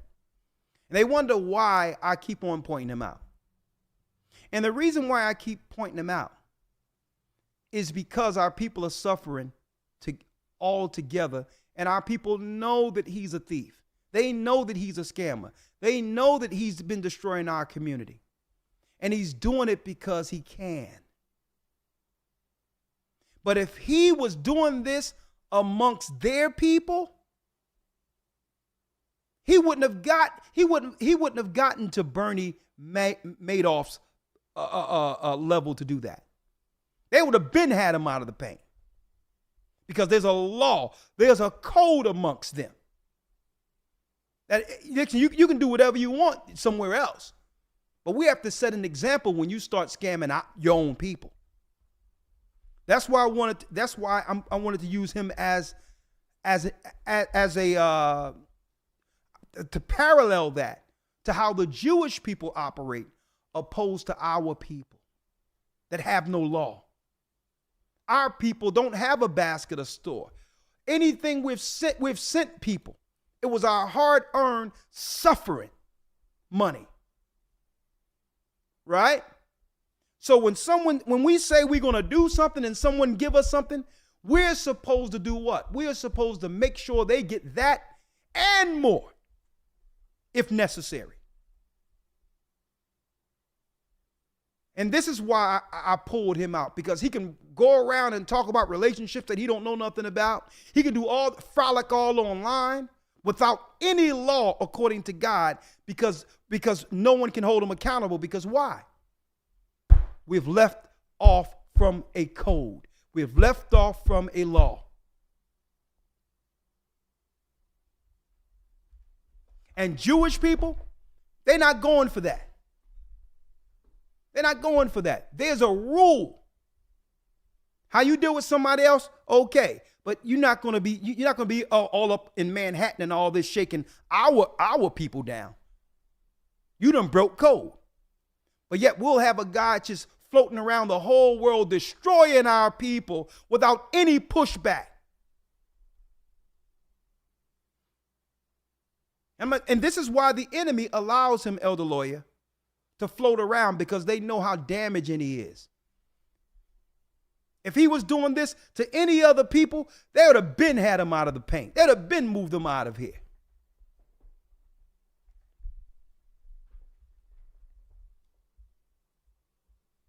Unbelieving charlatan that's going around the earth destroying our people. Why? Because we're the people of the curse.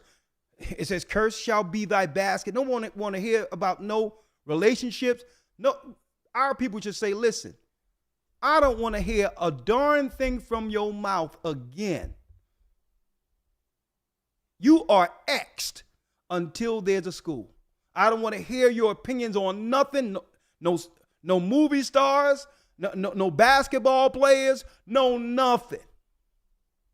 Your opinion is mud until you do what you said you was going to do.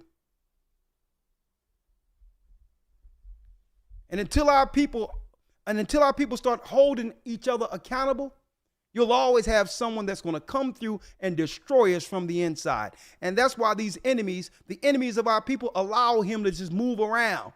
This guy haven't paid taxes or nothing, but guess what? They're not going to put this guy in jail.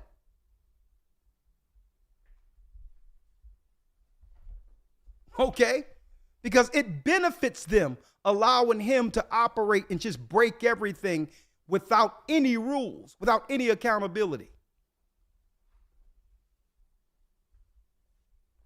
Cursed be thy basket in thy store. Read. 18 of the lawyer. Yes, sir. Verse 18. Cursed shall be the fruit of thy body, and the fruit of thy land, and the increase of thy kind, and the flocks of thy sheep. So the other people, they have the Torah. So they would set everything up to understand that cursed be the fruit of our body, which means they'll benefit from our children more than we will. Mm-hmm. Because what? When our children get old enough, we go to their schools and we do what? We join their workforce and work for them.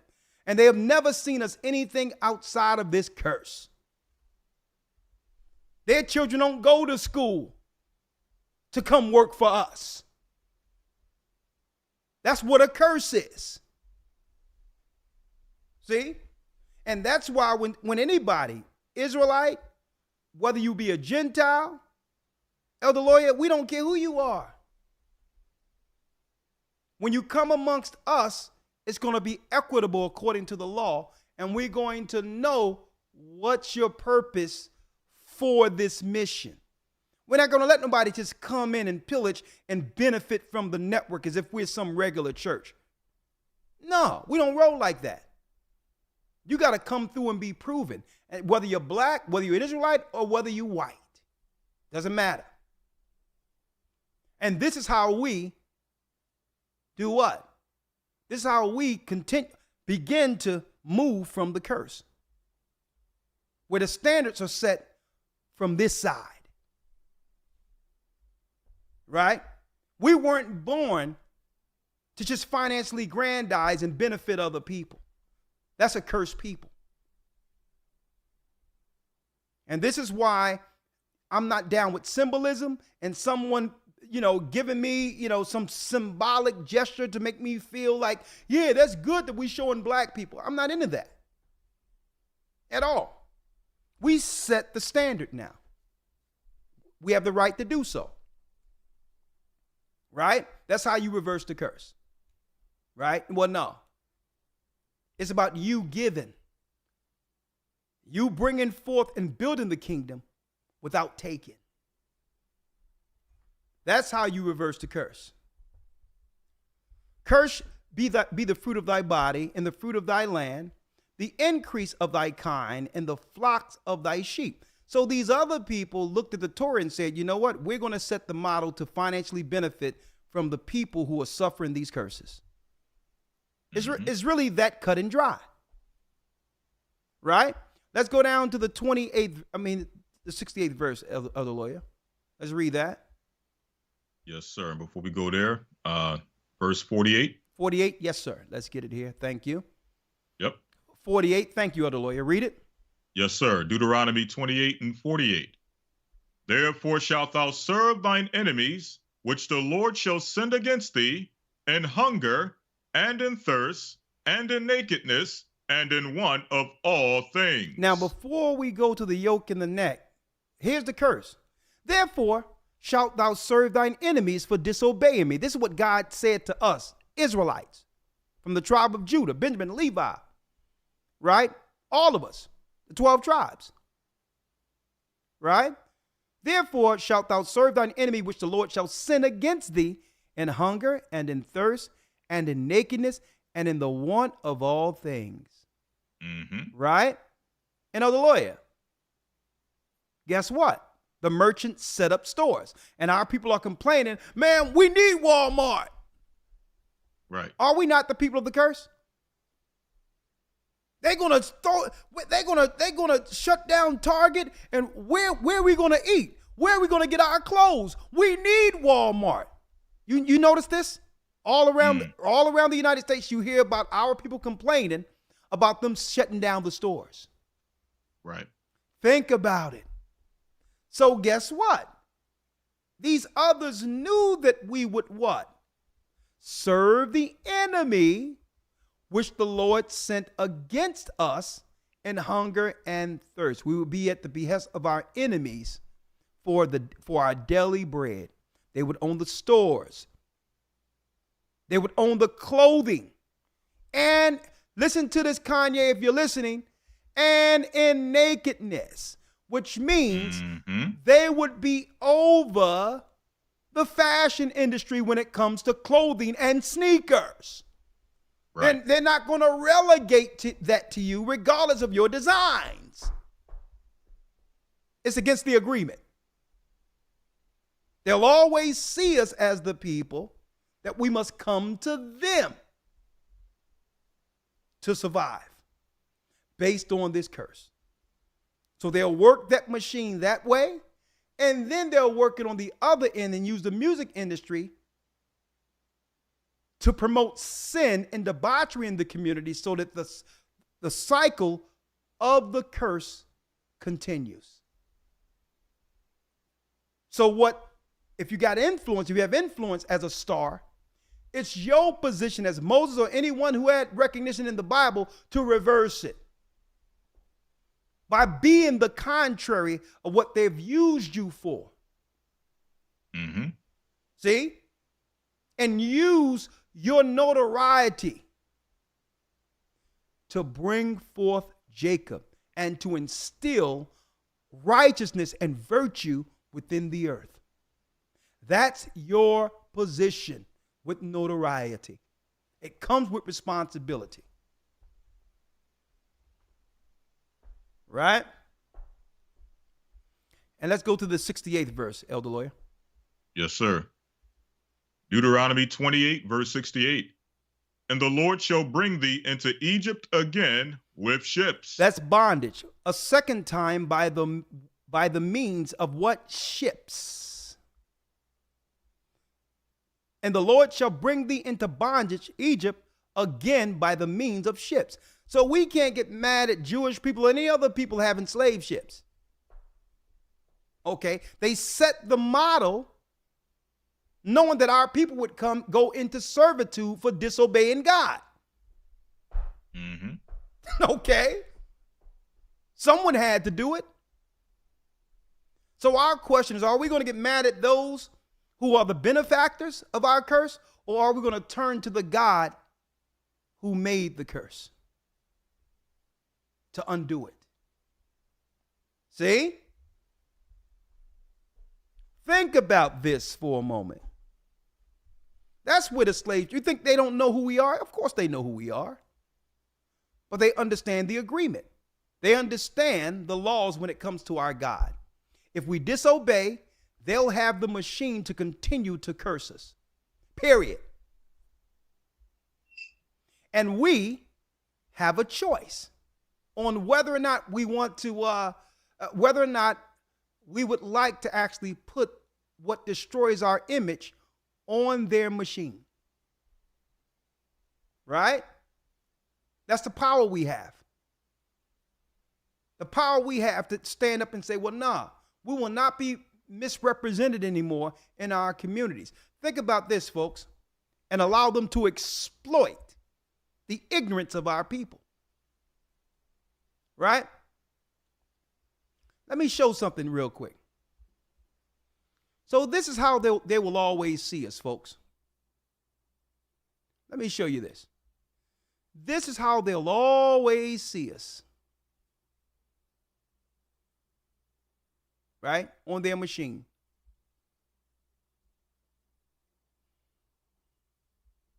There's a reason. I want y'all to see this. And I'm not gonna show all of this, right? Only a few things. Here. Why do you think right now this is how they promote our sisters? Right? Think about this. Out of all the people they can utilize to show forth a righteous image, because there's some good sisters with virtue and modest and have gifts and talents, but why do you think hey folks, I'm gonna hit you with a twist because it's not what you all think. I'm gonna show you where I'm going. Why do you think they want to promote this circus? Right? Look at this. Why do you think, here it is, no thanks. Why do you think they want to promote us as, through their media, as defeated, compromised, defeated, soft men?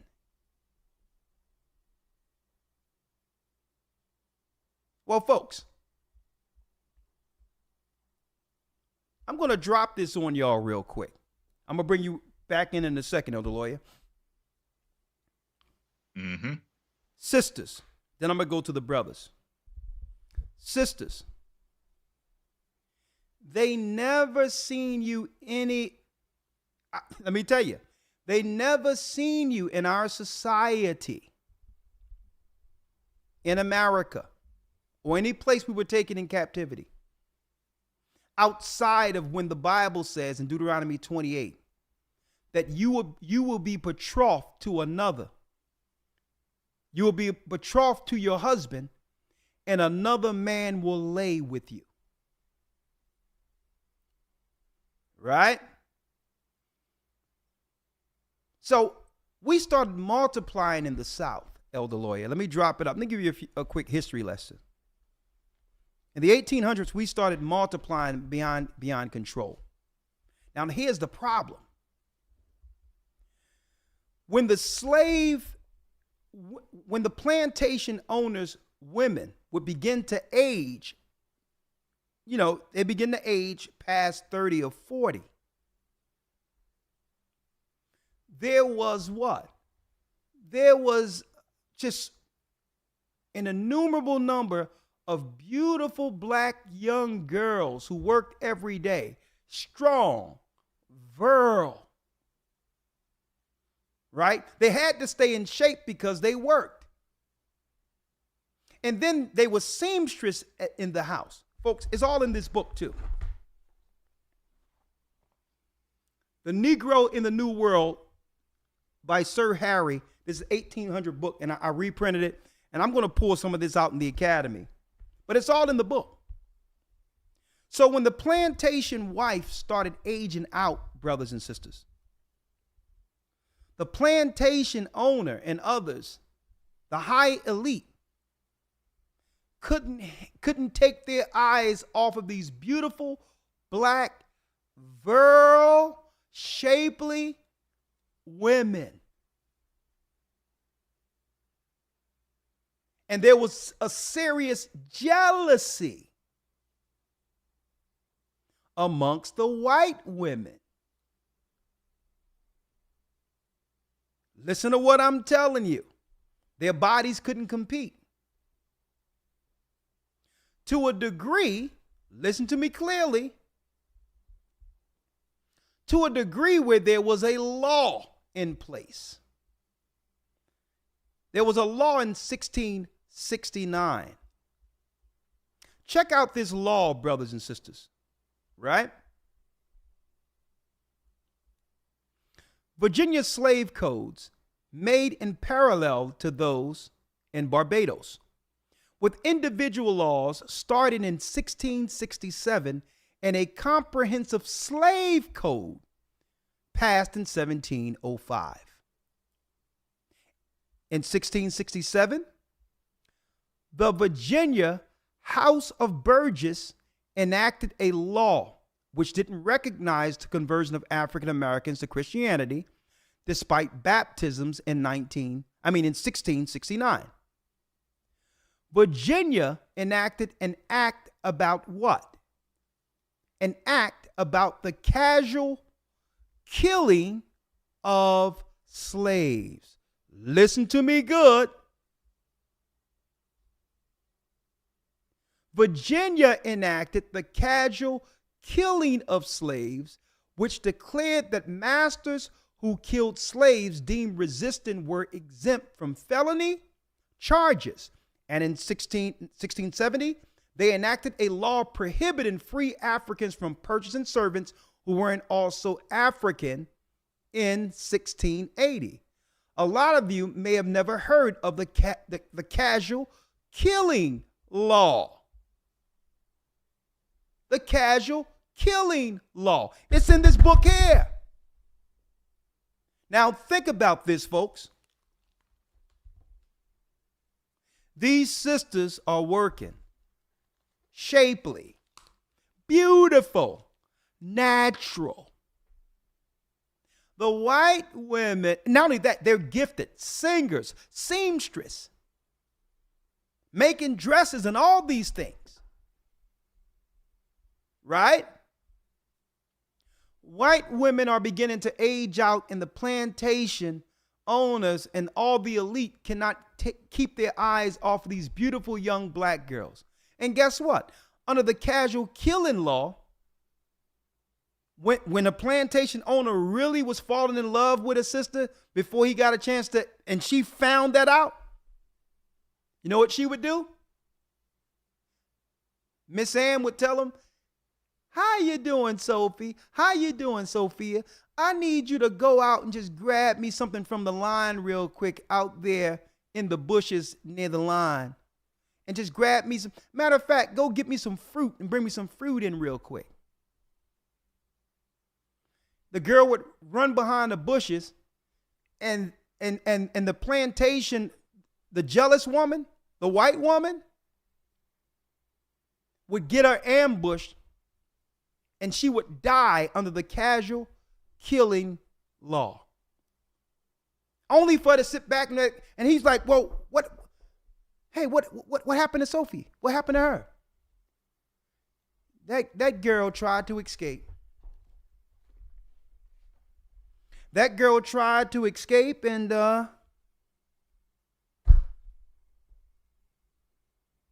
folks, that was happening. That was happening.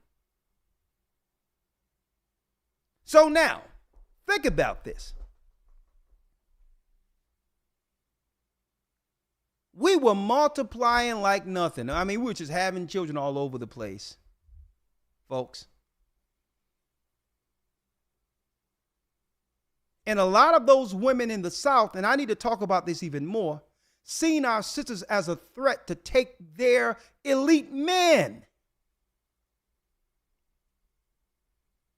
You know what happened with Mr. Jefferson in Philadelphia? He ended up having a few children with them in Philadelphia. So the white women who weren't having children at the same rate were afraid of the elite men actually marrying and dealing with sisters that all in the South. White women had a problem with that. You can do anything, but you're not going to take their men, folks. So they worked for a long time, folks, within society with feminism and all of that, so that they can attempt to make an uncomely, unattractive model of the only threat they deemed in the United States, the black woman. We must work to make her uncomely so that our men don't choose them over us. And that was an underlying thing in feminism that no one talks about. If we make them unattractive, right? Now there's no worry. Now we become the standard of beauty because we've convinced them into becoming unattractive. Now there is no threat of them stealing our men. A matter of fact, we're going to reverse it. Where there's a lack of good men amongst our men, we'll work to make their women uncomely, so to have the elite that comes from out of their community, and they'll choose us over the women we convinced to become less attractive. That's the maniacal, evil, diabolical plans they had since slavery, folks, because sisters work in the field and everyone was in shape, was a threat to their power. The elite plantation men couldn't even think about any woman outside of those women who was working around them. And this is why they put this particular image out there to promote it amongst our sisters as the norm, which is unhealthy. See?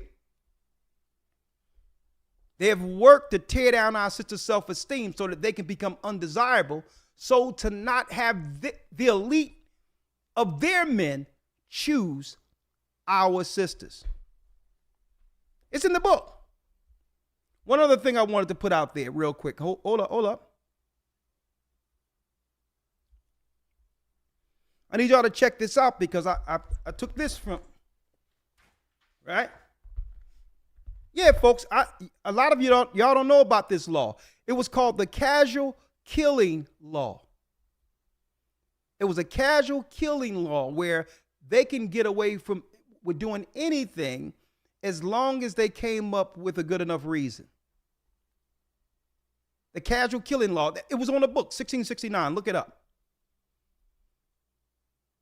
Because, man, and not only that, our sisters was natural, they were humble, they were submissive, and absolutely gorgeous and spiritual. So these young girls were a threat to Miss Ann. And Miss Ann would say, listen, girl, go get some oranges real quick and get her ambushed, and they'll go bury her somewhere because that was a threat to her urn. This was going on all in the South, folks. This is why they use the music business and others. And I'm going to tell you, to make sure they give a negative image of our sisters and place a negative image of her on the machine. Let me read this real quick. I was informed, now this happened in Cuba, right? I took this out of the book. I was informed by every resident of or official whom I questioned that case of Negro assaults on white women were practically unknown in Cuba. Right? And it says, but on the other hand, young colored Negro women and girls were never safe. Look at this. Negro women and girls were never safe with men of their own race. And it was speaking of also the other races, that rape or independent assault was the commonest charge which Negroes were arraigned. But further inquiry elicited that those attacks were generally made by young unmarried men or young unmarried women, were in fact a rough and ready courtship, which we be more frequently followed by a formal marriage were it not for that marriage fees. This is where the marriage license came in at. They started making marriage licenses, but when you break it down and go, I don't got the time to go all the way to it, but folks, they were committing crimes against our sisters and blaming it on brothers, and then the woman would end up having these mulatto children and all that. They were doing all types of stuff to our sisters have been under psychological assault since we came into America. Psychological assault. Why am I bringing this out right now? I'm bringing this out because warning to the stars, folks. Jay-Z and all these others, money ain't a thing.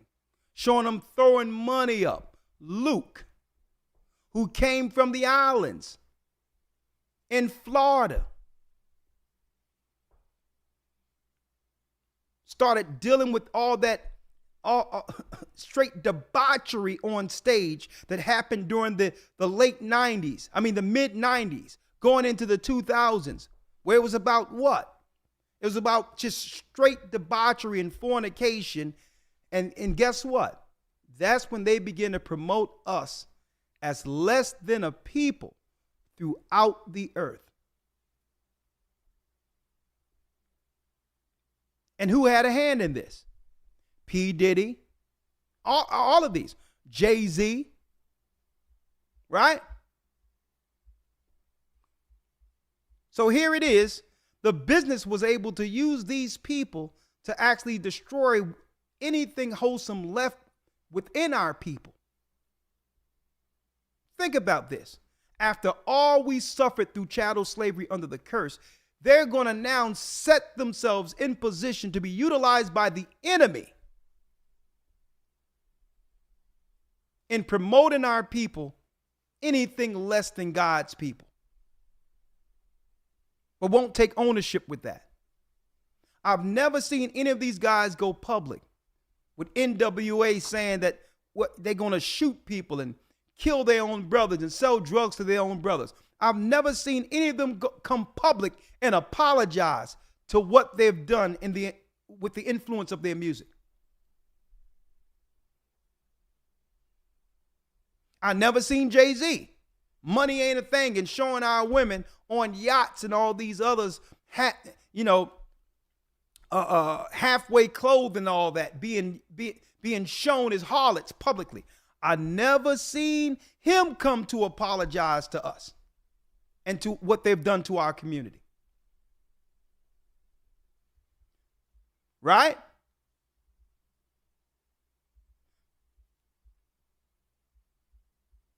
I've never seen them apologize, but guess what? They don't have no problem stating publicly what side they're on. What's hot? Respect for people. What's not hot is hating people because of their color or religion. What's not cool is anti-Semitism. It's a long word for racism. Anti-Semitism and racism are the same thing. Don't let anyone tell you otherwise. Speak out against anything racist, any kind of bigotry, the minute you hear it. Let's fight all types of racism and anti-Semitism together. Don't be silent. Remember, we are one. One voice. We are one. They'll come out to protect other people when it comes to ethnic hate. But yet to use as tools to show our people under a curse as a cursed people, only incinerating our God even more against the children in our community.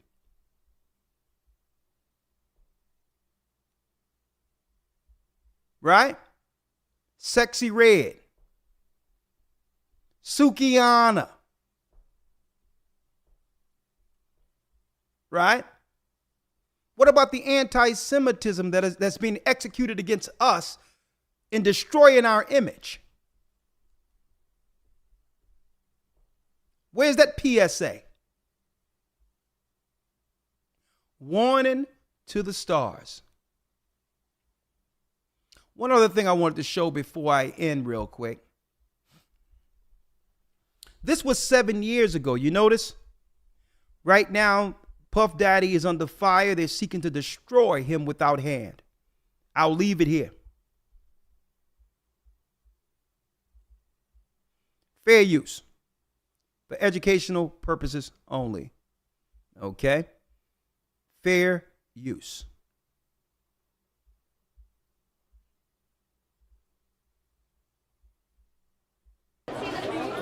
Seven years ago.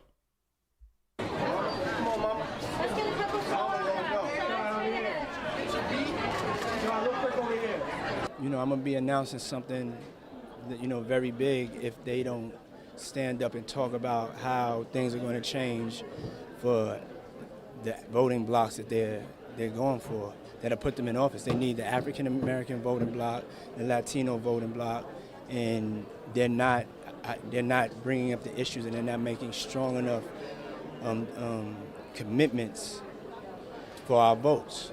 So we have to be undecided, we have to hold our votes, and we have to just hear what they have to say.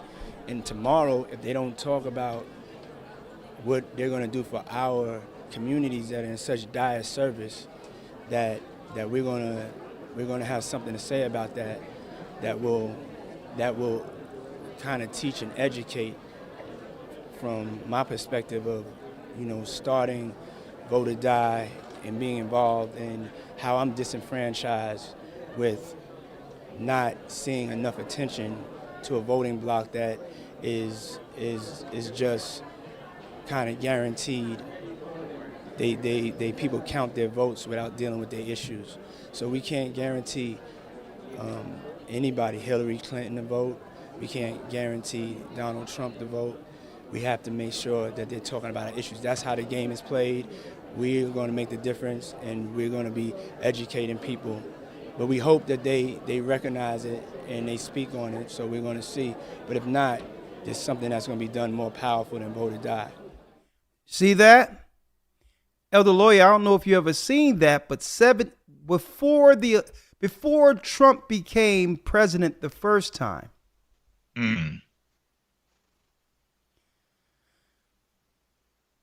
Puff Daddy, Sean Combs, issued a threat.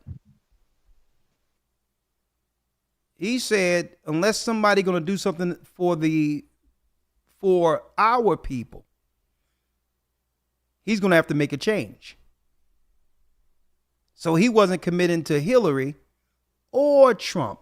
I believe they got the wheels turning on Puffy at that time. He said, you're going to have to do something for our people. Folks, you would rarely hear this. This is when the conversation started to be had concerning how the Democrat Party have always destroyed our people. But this is what Puffy didn't understand at that time. You can't take a stand in the middle. You can't do it. Right. You can't receive all the riches and powers of this world from the machine. And once you've acquired the wealth, turn on the machine. You can't issue a threat. One thing about power, listen to this. The last thing someone that has wisdom and understanding power is that you never let the enemy know in advance what your plans are. Okay? Now, they didn't understand exactly what he was going to do, but they knew based on his rhetoric, he isn't willing to toe the company line. And that's what these brothers who are stars and sisters who are put in position, that's what you're there for. Mm-hmm. That's what you're there for. You can't now not have a decision on what side you stand. You can't now say publicly that you stand with your people and then threaten us concerning what you're going to do if we... Hold on. Let me get this real quick. 1 second. Let me get it back here. Hold on. 1 second, folks. Let me get this here.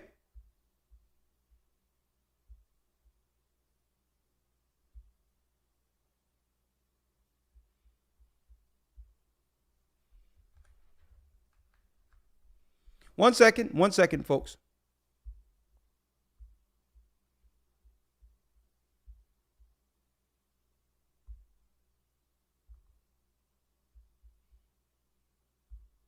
Okay, this is deep. 1 second, the lawyer. All right? Yes, sir. It went off for a second. 1 second. That's deep.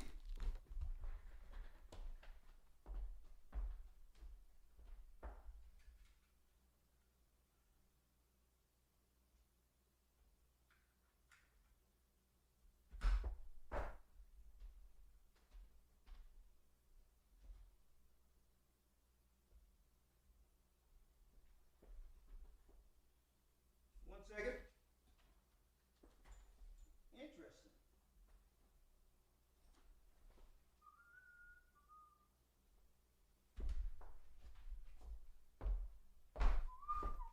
1 second, folks. I'm not going to start up a new one, so I need y'all to stick with me.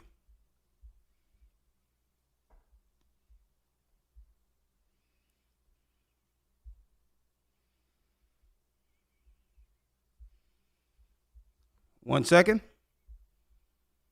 This was deep, Elder Lawyer. This thing just went blank. Hey, we must be hitting some buttons here. Yeah, Elder Lawyer, going back into this, right? Hope you all can see me. 1 second. There you go. We're back. We must be pushing some buttons here.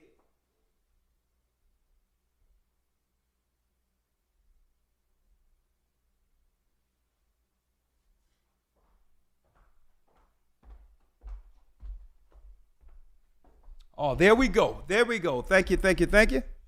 Elder Lawyer, you're still there, right? Yes, sir. All right, excellent, excellent. What I was saying, Elder Lawyer, is that you cannot make a claim that you're not going to support either side after the Democrat Party have already established vote or die to get our people to support the Democrat company line using the celebrities within our communities, right? Mm-hmm. Right. So here we go. Sean Puffy Combs started putting out some threats. Let's hear it once more. Fair use.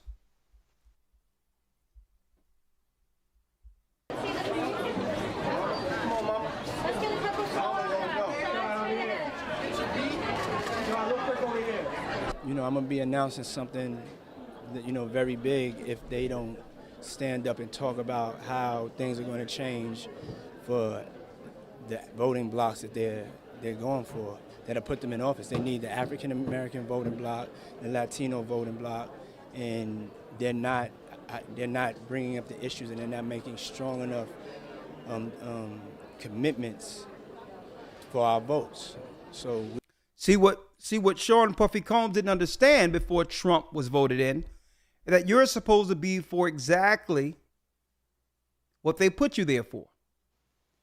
Right? You're supposed to be for LGBTQ rights, stop anti-Semitism.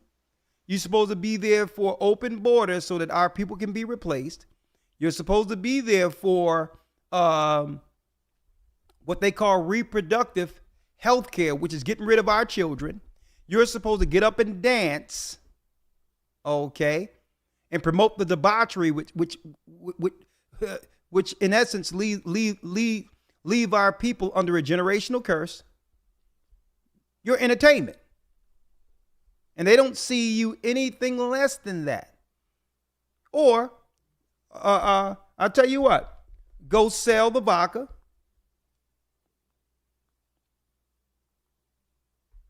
Right? Go sell the vodka. Right?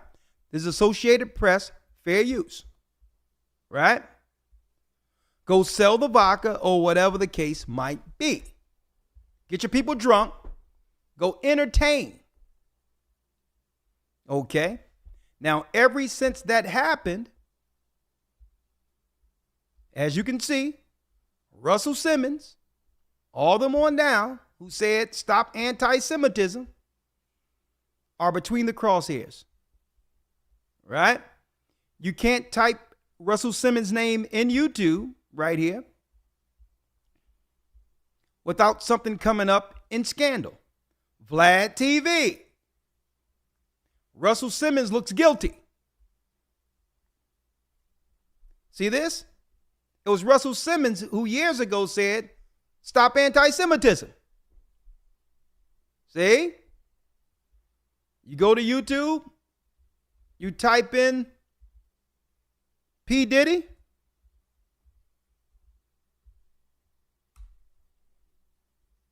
and look, you can't get nothing but what? Explosive lawsuit. Right? Look, on and on and on. Who do you think behind tearing them down? The same people, Elder Lawyer, who built them up.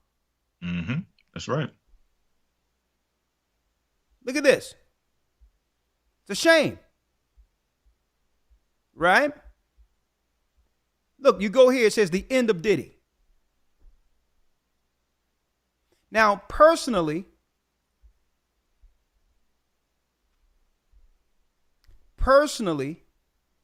I feel for all of our people.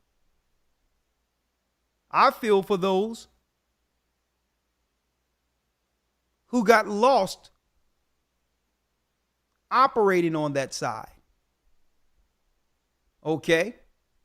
So I'm not like some of these people who are going to be on this side and says, well, this is what they get. This is what, nah. Right. No. They still have something that's worth their weight in gold, and it's more than what the enemy can take. They still have the blood of Israel through our God running through their veins. And they still have opportunity for repentance. And I firmly believe that they can still use their popularity that the Most High have given them, even in this world, for good. So I'm not here to bury our own people. My own people. I'm not here for that. I'm here to let them know that there's still an opportunity. The same opportunity Christ has given us all. Mm-hmm. Right? The enemy have always, brothers and sisters, used who they could to destroy our people in order to keep us under a curse. They've always done that. But when P. Diddy says it's a new day and all that, no, he wasn't supposed to say that publicly. And understand, if you're going to do something, you have to make sure that it's right with your people, so that what? So you'll have a soft place to land when they no longer have anything to do with you. Look at Sam Cooke, look at Muhammad Ali, look at all these people who had this wide fame, but what preceded them, what came before them, was first the cause and love for their people. And it has to be, a moral line must be drawn. A moral line must be drawn where there's class, that we're promoted under the regal image the Most High intended. And if you have the power to do so, make it happen. Fall to your knees, repent, ask Christ, ask the Most High to forgive you. Allah can't do nothing for you. Ask Christ to forgive you. And I'll tell you, our people are a forgiven people. Stand on the right side. You've chosen the dark side, and guess what, folks? They're trying to run this man into the grave. All of them. They built them up to destroy them. So I'm not here to dance on top of these brothers who has fallen. I'm here to say that there's opportunity. Opportunity. They built all of their, I would say, their star is up. I have to watch what I say here. They built all of these people up only to tear them down. They don't care about Lizzo. They don't care about Nas X. They don't care, Elder Lawyer, about P. Diddy. They don't care about Russell Simmons. Mm-hmm. They didn't care about Whitney Houston. They don't care about Michael Jackson. They didn't care about Prince. Right. All of these brothers and sisters with God-given talent, whom the machine exploited, knowing that we're the people of the curse.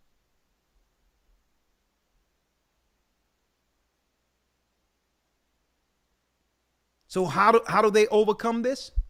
Elder Lawyer, we can end it with Hebrews and open up the lines. And if you have anything to say, we can do that. Let's go back to Moses.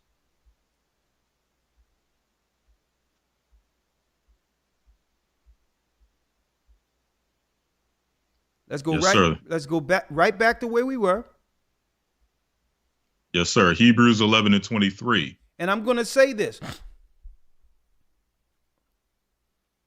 Brothers and sisters, it's upon us to take back our image. I'm looking at this book here, The Negro in the New World by Sir Harry. Look at this book here. Look how big this thing is. They tried everything to break us, and we're still here by the grace of the Almighty. They tried everything to break the will and confidence of our women to make them insecure.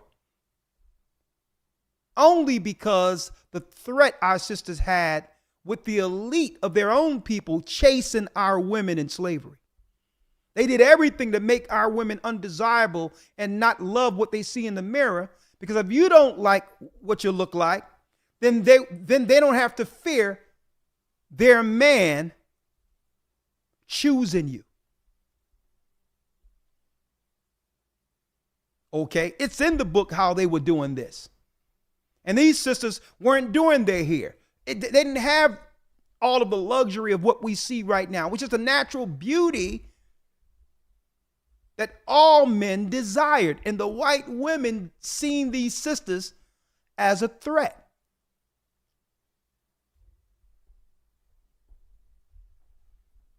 It's time for us to own who we are and love what the Most High have made. And if that's not good enough for the world, so be it. And take pride, sisters, in your natural beauty.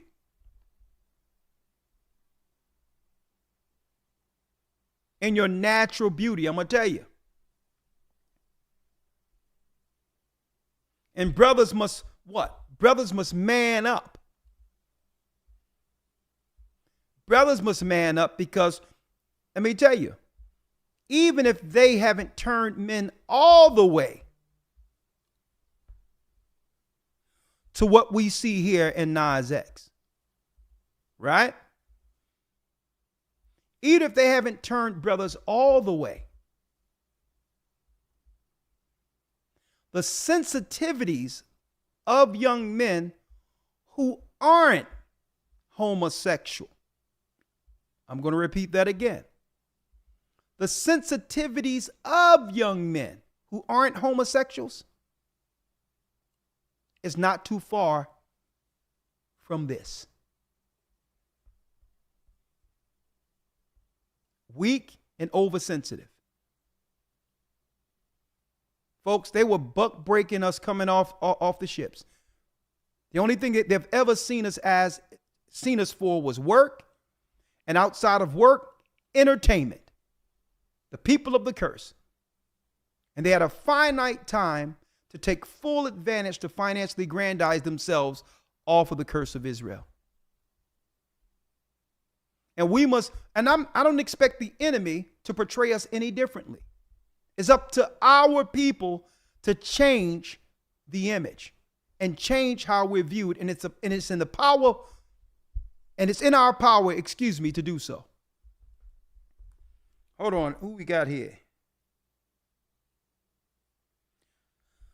Gotcha. Let me bring in my brother. Hold on, Elder Lawyer. You can stay right there. I think I can bring his video in here. I must have struck a chord. God just like, can I please come in? Oh, yeah, my brother. Passover coming too. Let's do it. Right? All right, God, I'm pulling in your Skype now.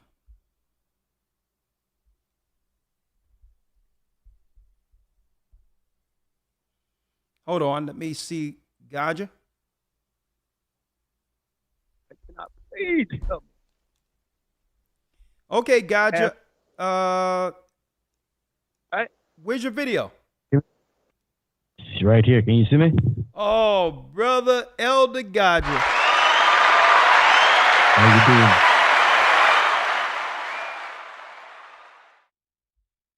How you doing, my brother? What say you? I'm going to move Lawyer over just for a second.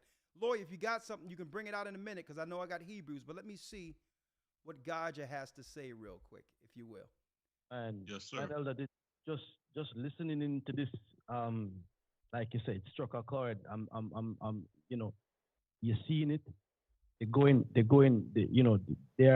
The attack is full on, with the attacking from men, the woman, the child, the attack is on. And we said this years ago that the celebrities them going to be the driving force in how them using the attack. But you see monkey do monkey. You understand? Yeah. So it's not just within the confines of America. I'm seeing it here in the Caribbean. I'm seeing it in the UK. It's the same blueprint plan that they're using at everybody. You understand? And the minute they can't use you anymore, you are now demonized. You understand? And that's what it is. We see, I'm not defending anybody, whatever. If anybody has done anything wrong, then yeah, they must suffer the consequences of what they did. Own up to it. We see the demonizing of certain entertainers and how they use that once they were no longer able to use them. A few years ago, Lauryn Hill came to the UK, and she was performing her music to a different track. She never owned she never owned the music behind her songs, and she had to perform her entire set on a different track. And I remember she came out a bit and was speaking up to the awakening of the people, and they shut her. You don't even hear from her anymore. Lauryn Hill, exactly. Yeah, Lauryn Hill, and it's the same thing we see repetitively. I don't know if you saw that interview. Well, probably most have seen it. The Cat Williams interview. That 50 million hits. Oh yeah, he broke the internet, right? Yeah, Cat he Williams? did. Yeah. He came out and he said a lot of things that's going on within the industry, and we saw Monique. She came on as well, and she had a back and forth with Steve Harvey from before. And I remember there's a video out there with Steve Harvey going before the integrity game. This is we in the money game.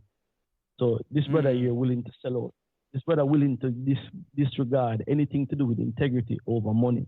You with me? And I'm like, yo, does this? Well, Elder God, if I know anything, after watching what they have done to the greatest of our talented people who are Israel, it won't be too long before it's Steve Harvey's turn, unfortunately. It won't be too long before it's his turn to get ran through the mill. But go on. Yeah, man. So it's just it's what they're using. Every demography of people that they approach to for votes to come into election. I mean, Jamaica having elections going on right now, and it's the same thing. Nobody is saying what it is that we want as a community of people, as a demography of people. Politicians come and then they play. I'd have to send it to you so you can see to understand for the culture of the people. You see the politicians come out and him act as if him one of the locals. Him come in and him play some music and dance and wear a certain type of shoes, and the people go, yeah man, yeah, we want him, we're going to vote for him, and that's what they vote on. It's like I see something where Joe Biden talking about, okay, if you're not black, if you don't vote for me, you're not black. And we're gonna have some chicken, eat some chicken. It's like, yo, come on. It's the same narrative, it's the same thing that the people are using and the people are right through. Nobody's saying, yo, listen, we need this is what we need. We need water, we need proper roads, we need education, we need you to come out of our lives. We need no vaccines. Nobody is saying none of these things. And then every time somebody come up and say something, then we know that the time coming for them. It's gonna happen for them. So, like I said, this one here sparked me here. I'm sat down listening and say, let me come in and jump in on this. You with me? I had some stuff written down and just, it sparked me, this conversation here. So, because I'm seeing it real time in front of me right now. And I tell you what, man, people actually hate you for talking against the system like that. Really, the cipher mentality is real amongst our people. That they don't want to hear it. You understand me? They don't want to hear that. Yo, listen, you are being used, and the minute there's no more use for you, then you're going to be spat out and demonized. So it's like you have to choose your side. You have to pick a side right now. Who you going to? What are you? Are you part of the beast? Understand? It's like you say, you can't be in the middle of it and make a choice. You know? You have to be either you're hot or you're cold. Anything else going to get spot out. Well, here's a question I have, Elder Gadja. Right. They have seen what happened to Sam Cooke, right? They have seen what happened not just to Sam Cooke, Otis Redding, Jimi Hendrix, Michael Jackson, right? Whitney Houston, Prince. What is it about? Just name it.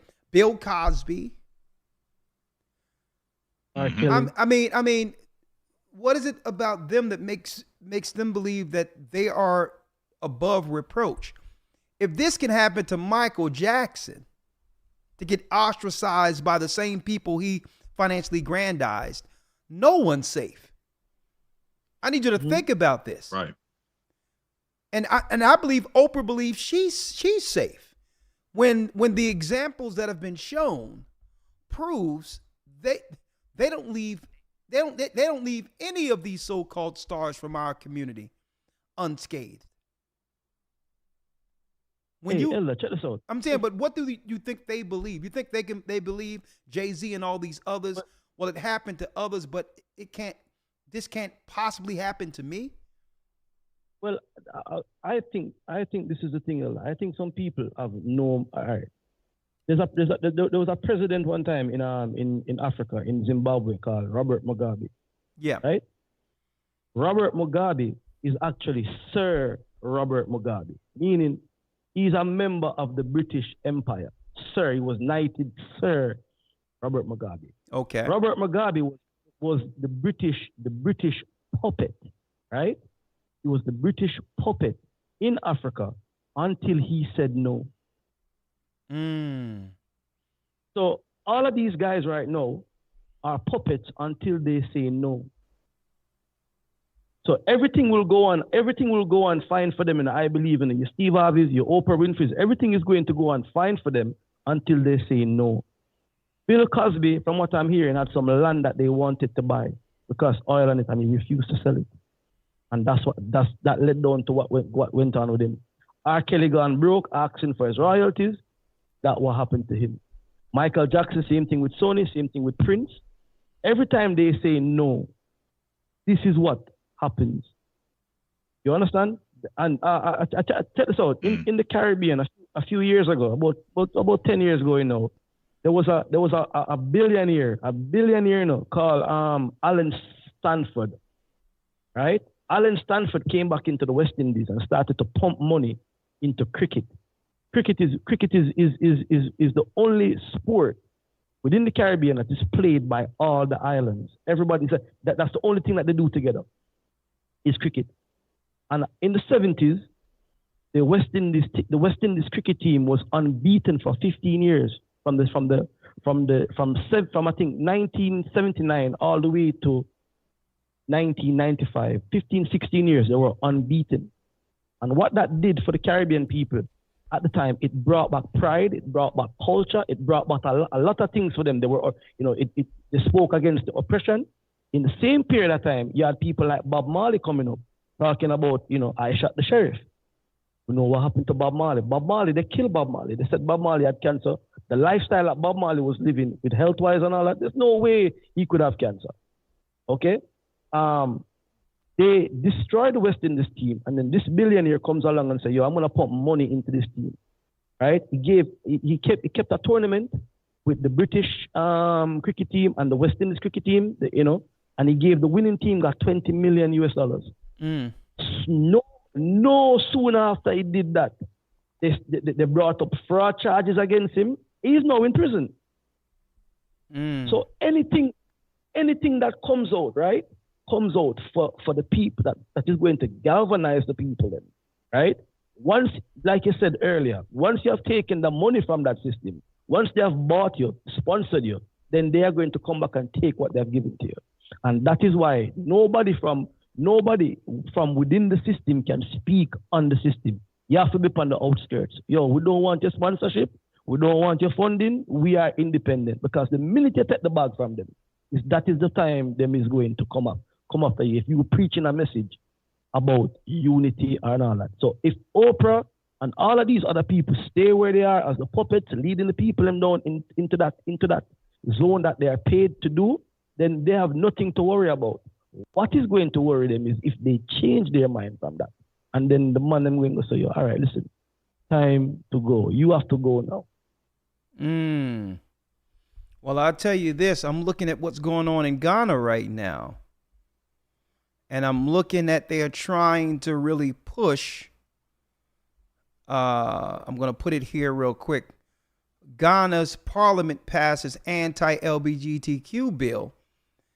And the president is still hesitant on getting this thing pushed quickly through, to be signed as law. Knowing that this is a compromise on culture. This is what they're trying to do is destabilize Africa or Ghana like they've done America. This is social warfare, and Ghana is standing up, right? So yeah, man, the African leaders. One thing I like about them is most of them, if not all of them, are saying no to the LGBT. Yeah, They're saying no because it's political suicide. You understand me? If they do that, if they legalize it, then that's it for them. You with me? But as we know, corruption, and we know that the American government, two presidents and a vice president have been over there in negotiations with that. They went to Uganda, and Uganda said, "Yo, get the hell out of here with that." Uganda said that went as far to say, "Listen, what does homosexual lifestyle have to do with anything in business? We here to talk business and make money. We're not here to talk about that." Okay. So this is not even up for discussion. You understand me? But Ghana, what I noticed when I was in Ghana, right? Ghana is trying to be the Babylon of Africa. They're trying to play the middle more so, and eventually, if they'll get turned before the other countries, especially with what's going on over in Accra right now. Accra has become the Babylon, like the Atlanta area of Ghana right now. So, yeah, they were pushing for that. When I was there, I noticed that. Because everywhere else, and it was good on certain aspects, because we felt safe in Ghana. I never felt anything of crime or anything. I was in the streets till late. I had my phone outside of the car, taking pictures, and there's places in Kingston I would never do that. I'd lose my phone. So we felt safe in Ghana, but it did have that vibe that it was trying to be Babylon. It was trying to get Babylon, become a Babylonian state like that. But the African leaders, them in general, most of them are against the LGBTQ, and the Biden administration right now is a political corpse. So I can't see them putting any pressure on them. Plus, a lot of the African countries are siding with Russia. So Putin has more talk in Africa right now than the African than say the Western side of it anyway. Do you understand? Okay. Putin. Putin control Mali. The coup that they coup in Mali and Niger recently. Putin was behind that. So it's and we know the stance of Russia when it comes to LGBT. Putin puts a foot in that. But getting back, circling back around to this real quick, right? If you had a say, just say if P. Diddy and a lot of them came to you and said, "Well, listen, I know that I chose, the path of darkness. What options do I have? What do you see? What options do you see for me to land on my feet?" What advice would you give? And if they ask that, check this out, you know what I found out recently? I found this out within the last week, right? Check this out. I found out, right, that lamb, the sheep, the baba, the goats, the lamb. Yeah. That lamb's blood, right, is used as anti-venom. I did not know that. I found that out last week. Yeah. Now check this out. In the Bible, Christ is referred to as the lamb. Revelation 12:7 tells you that they overcame the dragon, the serpent, the Yep. snake by the lamb's blood. Yep. So if these brothers, Puff Daddy, you name them, Steve Harvey, Oprah Winfrey, you name them out there, Cat Williams, Dave Chappelle, if these celebrities have been bitten by the serpent, the lamb's blood is the cure. That's the advice I'd give. That's what I tell anybody right now. The lamb's blood is the cure. The only thing can get you out is the lamb's blood. So if you want to repent, change, we will have to get that lamb's blood for you to get rid of the venom from this viper that we have all been infected with. Hey, man, there's not much I can say on that, Gaja. And will you be doing the Passover from Jamaica, or will you be in England? No, I'll be in the UK, be the most as well. I leave on the 13th. Okay. I'm gonna get back home. I hope you're ready, brother. This will be a Passover of all Passovers. I love you, man. You can stay on in if you want. Let me bring in. I'm right here. Okay, let me bring in Elder Lawyer real quick. Elder Lawyer, if you will. Right? Yes, sir. Elder Lawyer, let's pick it up from where we left off real quick, right? Let me just shrink it up a little bit so I can have us all in here. Yep. Right? There you go. So we can all share. Yeah, it works. Okay, thank you, Elder Lawyer. All right, let's go here, because here's my answer to those who have acquired public fame within this world, using Moses as an example.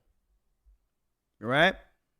Like I've mentioned, for those who missed it, Christ was famous. It says, it tell you in the book of Mark that his fame went throughout all of the world. But he got fame through helping our people. That's the true fame. And this world have turned infamy into fame. Our so-called stars are infamous. And those who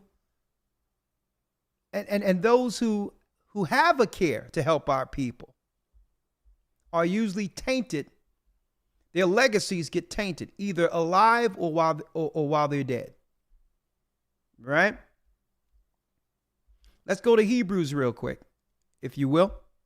Elder Lawyer, I'm going to grab it real quick. Let me grab it. Hold on. Hebrews 11, and let's pick it up from where we were before. Elder Lawyer? Yes, sir. Hebrews 11:23. Yes.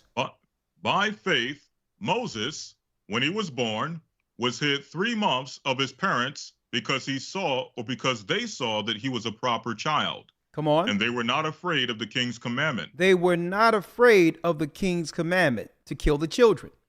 And you notice the righteous stand in protection of their children. And they have legalized getting rid of our children within our society. They have normalized that. And folks, there's a judgment for all of that. No other nation, no other race of people have chosen to genocide their own children before birth compared to ours. Read, by faith. Yes, sir. 24. By faith, Moses, when he was come to years, refused to be called the son of Pharaoh's daughter. So even though he was raised amongst the elite, he didn't get amongst them only to claim that, he have nothing to do with his own people. And see, and this is what happens with those within our communities. Our people get amongst the elite and forget where they come from. Here's the example right here. If anyone could have bragged about, not having nothing to do with Hebrews, it could have been Moses, who was raised in Pharaoh's house. But he remembered where he came from, right? He refused to be called the son of Pharaoh's daughter. And guess what? The Pharaoh took that as disrespect. You don't want to be recognized as prince? Like, nah, I'm good. I'm a Hebrew.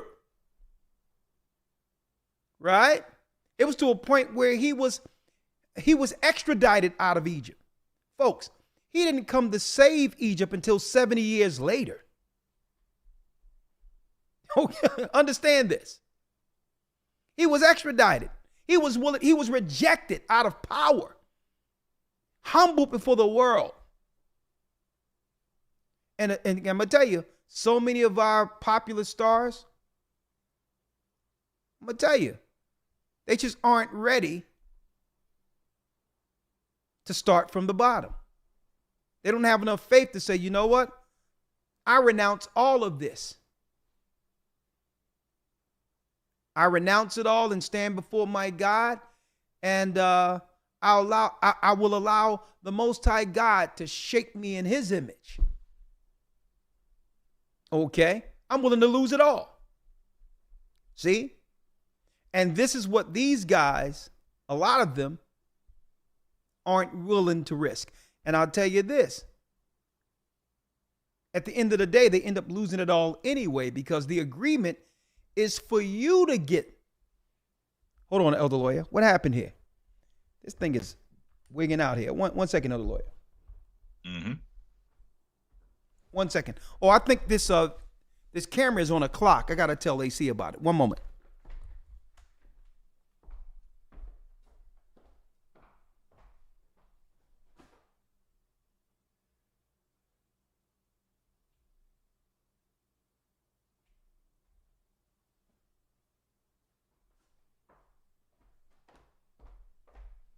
Yeah, I believe this thing times out sometime. I think that's what it is. One moment. 1 second.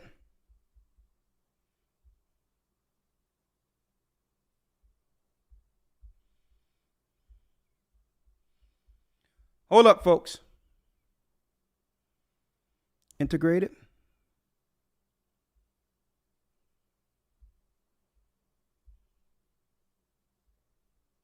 Okay. It's on a clock, so I'm going to do it this way. Y'all can see us real quick. Right? Hold on. I'm going to do it this way. Check 1, 2. Yeah. So here it is. Moses, it says, by faith, Moses, when he was come to years, refused to be called the son of Pharaoh's daughter. And a lot of these people in position are afraid to risk it all, only to be shaped back in the image of God and say, you know what? I may lose it all anyway. And the agreement that they have really is for what? The stardom that comes with fame, brothers and sisters, during their lifetime. The agreement is never to allow your generational wealth to go to your children. The agreement is so that you can benefit during your lifetime. Right? If you noticed, think about this.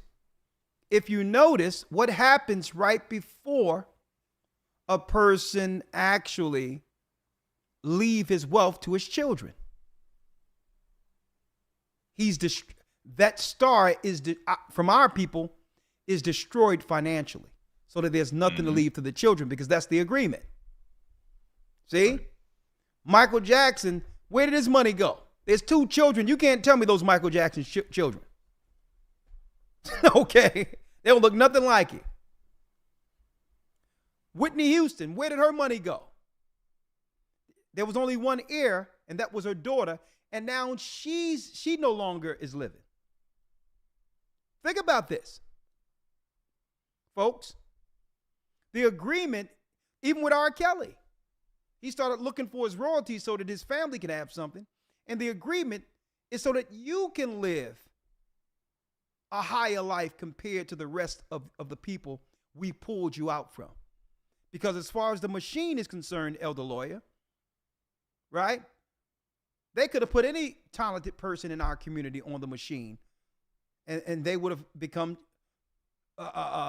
just as famous. Right. Right? They would have become just as famous. There's too much talent to choose from amongst our people. So if they put you on the machine, the agreement is for your wealth, not for that wealth to continue like it does for them and their children. Mm-hmm. So eventually they come for you.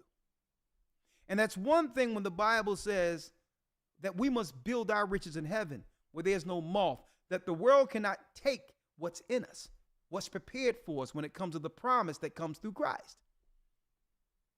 Us being on code with one another so that if they do reject us one day, there's a soft landing where our people would actually still look out for us.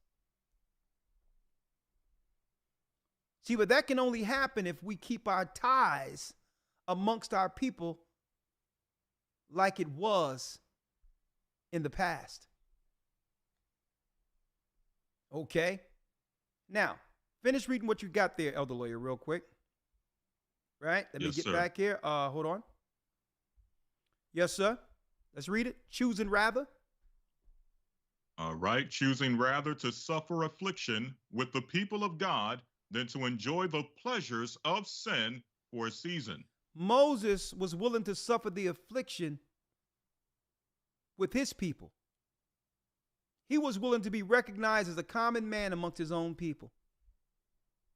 Renounce his fame and popularity amongst the Egyptians, then to enjoy pleasure for a season.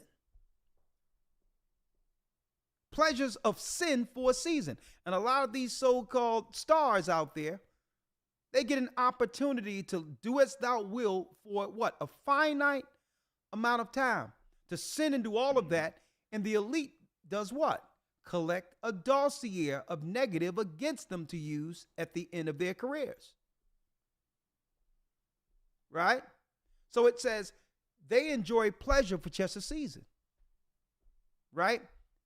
They do many things above the law and believe that, man, can't nothing happen to me, but someone is keeping an account. Right. And that's what they don't realize. Right? Choosing rather to suffer affliction with the people of God than to enjoy the pleasures of sin for a season. And I should think about this, Elder Lawyer. Right? You got to play ball till the end, literally. I used to wonder, I'm like, Shaq is a multimillionaire. What he's doing general insurance commercials for? He don't need that money. No, the agreement is, if we need your celebrity, you got to put it behind something. It's not about the money. Right. As long as you have your celebrity and popularity, if I have a business I need to get off the ground, you ought to use your celebrity for it. Mm-hmm. Right?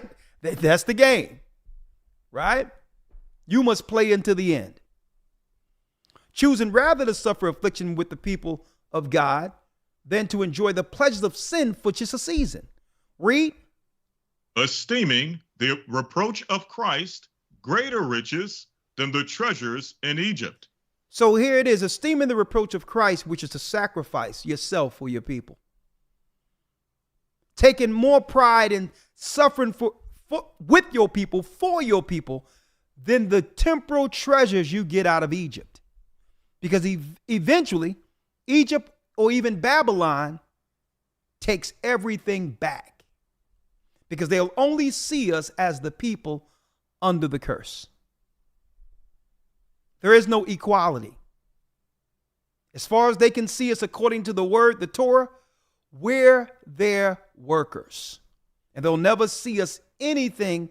They'll never view us any way on the other than that. Esteeming the reproach of Christ greater riches than the treasures of Egypt. Read. For he had respect unto the recompense of the reward. Because he had respect unto the recompense of the reward. There's a greater reward. Seeing at the end of this, the children of Israel free. Mm-hmm. And understand that all the gifts and talents that were bestowed upon us came through the God of Israel. And what the Most High have given us is to be used to free those same people. You can still do business and operate with the world. You must. But with the mind towards helping and freeing God's people. That means there's a moral line you'll never cross. And don't tell me it can't be had because Muhammad Ali did it. He was able to become famous, but not at the expense of selling out his own people. right? There's a line that cannot be crossed when it comes to my people. I'll entertain you. I'll do whatever I can to keep this business intact, but not at the expense of exploiting my own. See? You must have integrity in business. And that's how Moses was. Right? That's how he was famous. So yeah, I do business with you. I'll entertain, I'll do whatever. It's my gift. I'll use it to help my people. But you will not get me in a room and say, okay, let me get a daughter of Zion from our neighborhood and put some red wig on her and call her sexy red and have her totally destroy the image of the daughters of Zion. No, we can't do that. A matter of fact, I'm going to expose you for even attempting to have me sign something like this. See? Mm-hmm. Read the 27th verse. Yes, sir. 27. By faith he forsook Egypt, not fearing the wrath of the king, for he endured as seeing him who is invisible. It says, by faith he forsook Egypt, not fearing the wrath of the king, for he endured as seeing him who is invisible. He understood that there was one more powerful than the king of Egypt, the God of Israel. See, you can't make a stance like this without knowing the Most High. See? So understand, when Puff Daddy got out there and started saying who he wasn't going to side with, Trump or Hillary, that's an issue. Because you can't renounce the king in this world without knowing the king over the universe. You have to make a choice playing their game after agreeing to take their money. See? And this is where Elder Gaja came in at right here. Read 28. Through faith. Yes, sir. Verse number 28. Through faith he kept the Passover and the sprinkling of blood, lest he that destroyed the firstborn should touch them. See that? Through faith he kept the Passover. That's a high holy day we're about to go into next weekend. And the sprinkling of blood, lest he that destroyed the firstborn should touch them. And this is the faith that comes with having fame. The faith enough to sacrifice it for your people and choose a side. Right? All right, we're going to open up the lines real quick. Elder Lloyd, you have anything to say real quick before I open up the lines? Yes, sir. I just have a few scriptures. I'll just read them. You can break them down. Oh, no, you go ahead and break them down real quick. Hold on, real quick. Hold on. 1 second. 1 second, Elder Lawyer. I'll be right back, right? You can start reading them. I'll be right back. Go ahead. Yes, sir. Starting off in the book of Proverbs 15 and 16, where it says, better is little with the fear of the Lord than great treasures and trouble therewith. I'll read that again. Better is little with the fear of the Lord than great treasure and trouble therewith. And that's a concept that we have to understand. Many times we grow up in poverty.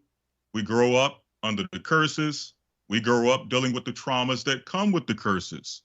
And we think to ourselves, just like our brothers and sisters in the entertainment industry, in the sports world, in Hollywood, we think that through all the traumas we went through, all the poverty, all the pain that we suffered under the curses in this captivity, we think that if one day we can become rich, it'll heal all of our problems. Hold up, Elder Lawyer. Chapter and verse so I can put it here for me real quick.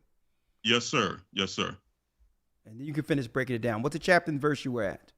Proverbs 15 and 16. Okay, let me get it so they can see that. All right. Hold on. Proverbs, go on. 15 and 16. All right. Okay, you got it. Yes, sir. It says here, better is little, by little meaning little substance, with the fear of the Lord. It is better that you have little substance yet fear the Most High than have great treasure to be a multi-millionaire, a multi-billionaire, a so-called famous personality, a so-called famous entrepreneur, and trouble therewith. As I was mentioning, many times we grow up in this captivity and we think that if we just get a little bit of money, that'll fix all of our problems. The issue is that the problems we have through these curses cannot be fixed with money. You got brothers and sisters who have been violated since they were young children. Brothers and sisters who witness abuse in their homes. Brothers and sisters who witness their parents being drug abusers and all of the different things that come with the curses. Money cannot fix that. The only thing that can fix that is what Elder Ganja mentioned, is the blood of Christ. So a lot of our brothers and sisters in the industries, they have the money, but they never overcame the traumas that came with the curses. So a lot of them are alcoholics. A lot of them are dope fiends. A lot of them are junkies. Why? Because they're trying to fill a void with money, with fame, with pleasure that can only be filled with the blood of Christ. So again, the Bible says, better is little with the fear of the Lord than great treasure and trouble therewith. Proverbs 22:4. All right, I'll get I don't know if you want to elaborate. Oh, no. You hit the nail on the head. Proverbs 22:4. Let's go. Yes, sir. I'll just read a few more. It says here, by humility and fear of the Lord are riches, honor, and life. So this is how you obtain true riches, true honor, true fame, and true life. They talk about the lifestyle of the rich and the famous, but this is true life.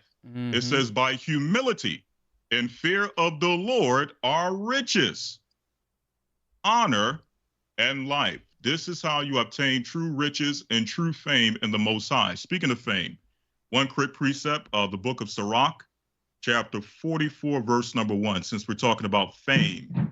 And as the elder stated earlier, Christ was a famous man and still is a famous man, so famous that over 2,000 or so-called 2,000 years later, obviously we know the calculation, but 2,000 some odd years in the past, or 2,000 years later, rather, we're still talking about Christ until this very hour to show you the fame that he possessed. The question is, 2,000 years from now, will we be still talking about P. Diddy?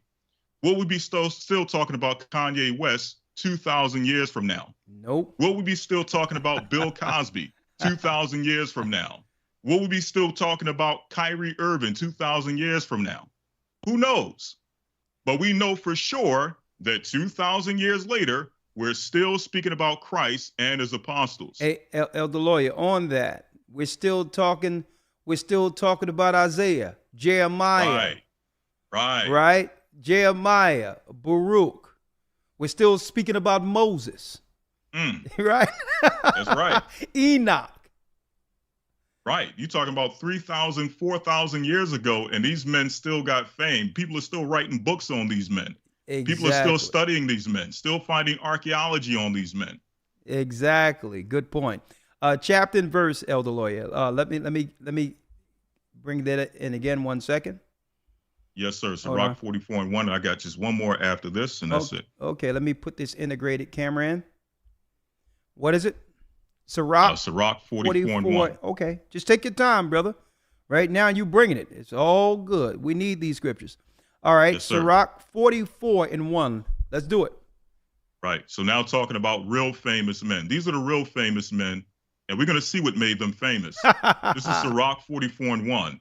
Let us now praise famous men and our fathers that begot us. So this is who our forefathers believed were famous. This is how we identified who was famous, not by who could make a record, who could dance the best, who can make the best tune, who could dance or who can dress the best, so on and so forth.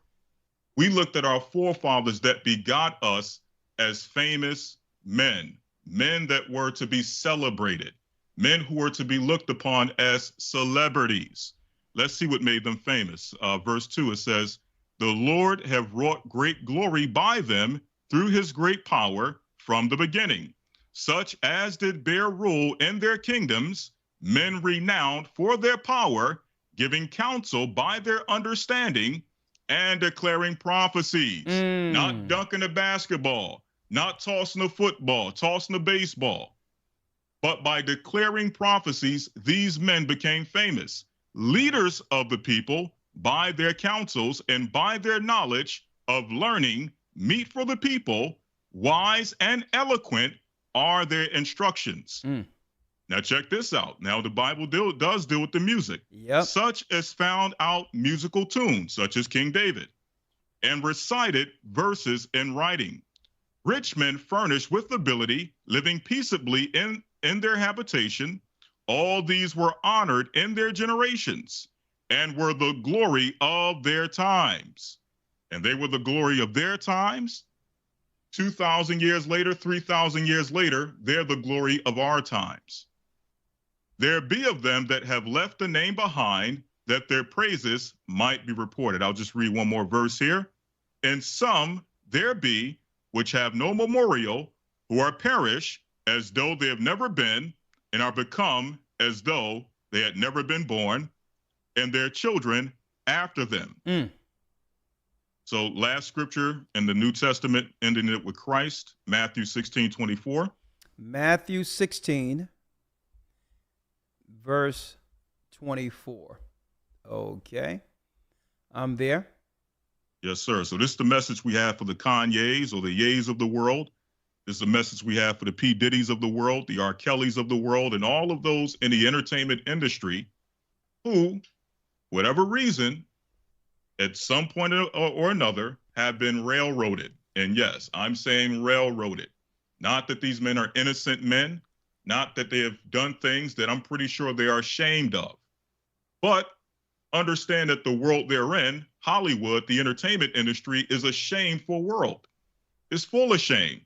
So what they have done and what they do in that world is like child's play compared to some of the things that, you know, the elites deal with.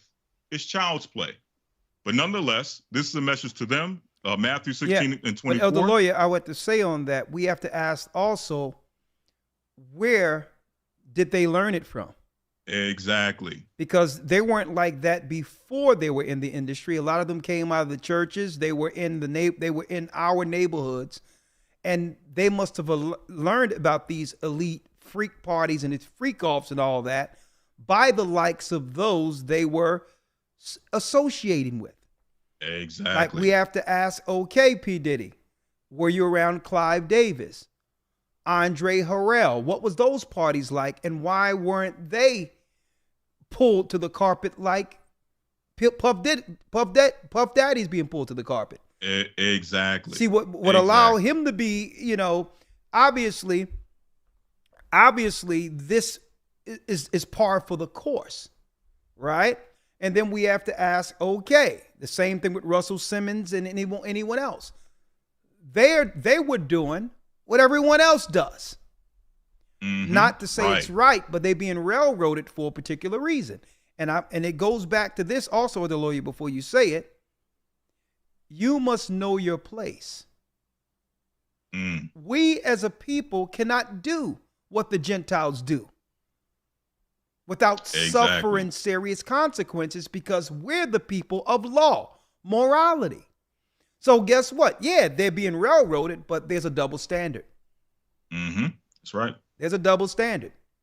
Okay, the Most High, our God, didn't give these people the law. He gave it to us. So there's a moral responsibility that comes with the blood that runs through our veins as the children of Israel. Let me put that out. Absolutely. But let's go. Absolutely. Yeah. Yes, sir. Matthew 16:24. It says here, "Then said Yeshua unto his disciples, if any man will come after me, let him deny himself and take up his cross and follow me. For whosoever will save his life shall lose it, and whosoever will lose his life for my sake shall find it.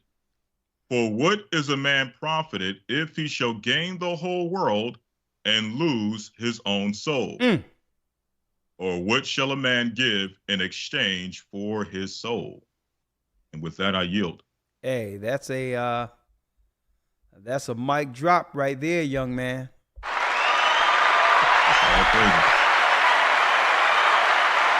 Right? So we're not going to take calls for too long, but I wanted to really emphasize this particular in this particular broadcast, because it's a warning to the stars, but it's still an opportunity to come back under God's covenant. Okay, this world will sell you out. Let me tell you, they'll sell you to death in this industry out there. But you know what? Regardless of anything, the Most High will always accept us. But at the end of the day, repentance is necessary. I mean, I even look at Little Richard at the end of his life. Let me tell you, it took a lot of humility, a lot of pride, well, swallowing of pride, for Little Richard to come before the world he entertained, to say publicly, I was living a life of sin. And Little Richard told everyone, my life was sin. Okay, I've done things that I was ashamed of. It was celebrated. You notice they rarely, guess what? I'm going to tell you, even LGBTQ and all that, they celebrate all people who were openly gay. You rarely hear them talk about Little Richard. Because Little Richard came back and said, well, listen, I came out of the church. God gave me this gift, and it was used for sin. I abused my body against the laws of my God, and I sinned against the Christ who have gifted me. And I'm going to say that my lifestyle is not to be followed, that it's wrong, and if I would have continued on this trajectory, it was what? It was a trajectory down to hell. And you notice you don't hear any of them talking about this. So I got to give credit where credit is due. When someone can actually look at their own faults, confess their faults, and you know what? If they baptize, confess their faults, guess what? You are to be received. So it's never too late. There's only one sin that cannot be forgiven, and that's the sin against the Holy Spirit. It cannot be forgiven in this world or the world to come. So whether it be P. Diddy, listen, everyone gets their turn in this industry to get raked through the coals. That's what it is. Mm-hmm. Right. And it's just a matter of time. Jay-Z and all them, Jay-Z is just wondering what I have to do, for it not to happen this year. Okay. Right? Because what? Hey, Satan is batting 1,000 when it comes to not letting our people leave this industry unscathed. He's batting 1,000. So it's just a matter of time. It depends on whose turn it is. You notice, real quick before I open up the lines, Elder Lawyer, Elder Gaja, you notice when this thing was coming out against Kyrie, and this thing was coming, it all happened the same time during the pandemic, so-called pandemic. The Kyrie thing happened. And then what happened? The Kanye West thing happened, right? Back to back to back. Right? And you notice P. Diddy, they was talking about how much money Kanye West was losing. It was being reported on a regular basis. Man, he just lost $500 million. He's not a billionaire anymore. Remember that? Yep. And then a week later, it was announced through Forbes that Puff Daddy is a billionaire. Right. Right? At first, he was saying things, saying that, listen, he don't agree with how Kanye was going about things. And at that point, Puff Daddy could do no wrong because what? The enemy of my enemy is my friend. Mm-hmm. But it was only a matter of time after they got focused. They stopped the focus on Kanye West, It was only a matter of time before they was going to circle around back to P. Diddy. And I hope that that's a message to all people that are out there, whether you in the industry or not, or seeking to be in the industry. You cannot leave the world when you make an agreement with this industry unscathed. There's nothing they're going to give you that they're not going to take back. They're not going to allow your children to have generational wealth. The agreement is only with the performer. They'll find a way to get all of that wealth right from up under everyone else. And guess what? Michael Jordan, you think they're going to allow that money to go to Jordan's son? I'm going to tell you this right now. The only way out is for them to be willing to walk away from everything and choose the Almighty. Excuse me. That's Elder. Yes, sir. Just on what you're saying right here, right? There's a video out with Steve Harvey. I don't know if you've seen it, but I can't remember who he sat down, if it's Oprah he sat down with, and he said, listen, I've told my children, you're not getting my money. It's not yours. It's me and your mama's money. Something, words to those effects. No, I tell you, he was talking to Jakes, TV Jakes. And they say, yeah, I've told my children, they're not getting my money. And I'm like, but that don't make any sense. Who you working for? You understand? Right. They know that they can't hand no money over to nobody. They know where that money needs to go back. It goes back to a trust, whatever, and then who controls it and it plays out because it's not theirs. Like you said, it's all right there. Another thing what you just said that sparked me as well is that Bob Marley, right? Yeah. 2 years before Bob Marley died, he was baptized in the Ethiopian Orthodox Church. Baptized, submerged in water. That's something that they don't put out. Everybody's saying, oh, it was his deathbed, a deathbed conversion. But Bob Marley got sick within a couple of months and died. You understand me? Yeah. He got sick at the end of 1981. It became bad. 1980, and he died about May 81. So he had 2 years prior to that, he had been baptized as an Ethiopian Orthodox Christian. They do not want you to know about that. They push the narrative. They push the Rastafarian narrative as if that was his legacy. No, it wasn't. He had grown up a bit. With me, Rasta was when he was younger. As he got older, he started to see things different, and you can hear it in his music. You understand? He saw it different. They're not telling you that.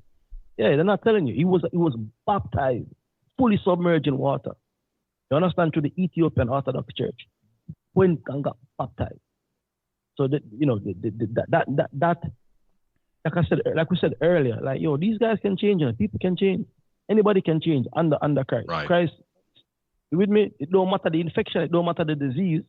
You with me? You understand me? It's like you said, Moses, Paul was persecuting the church. Paul was killing members of the church. Yeah. And he got turned around. He got turned around Yeah. and got used. So this can happen to anybody. You understand me? It's not that you have to want it. You have to want that compunction and want that repentance.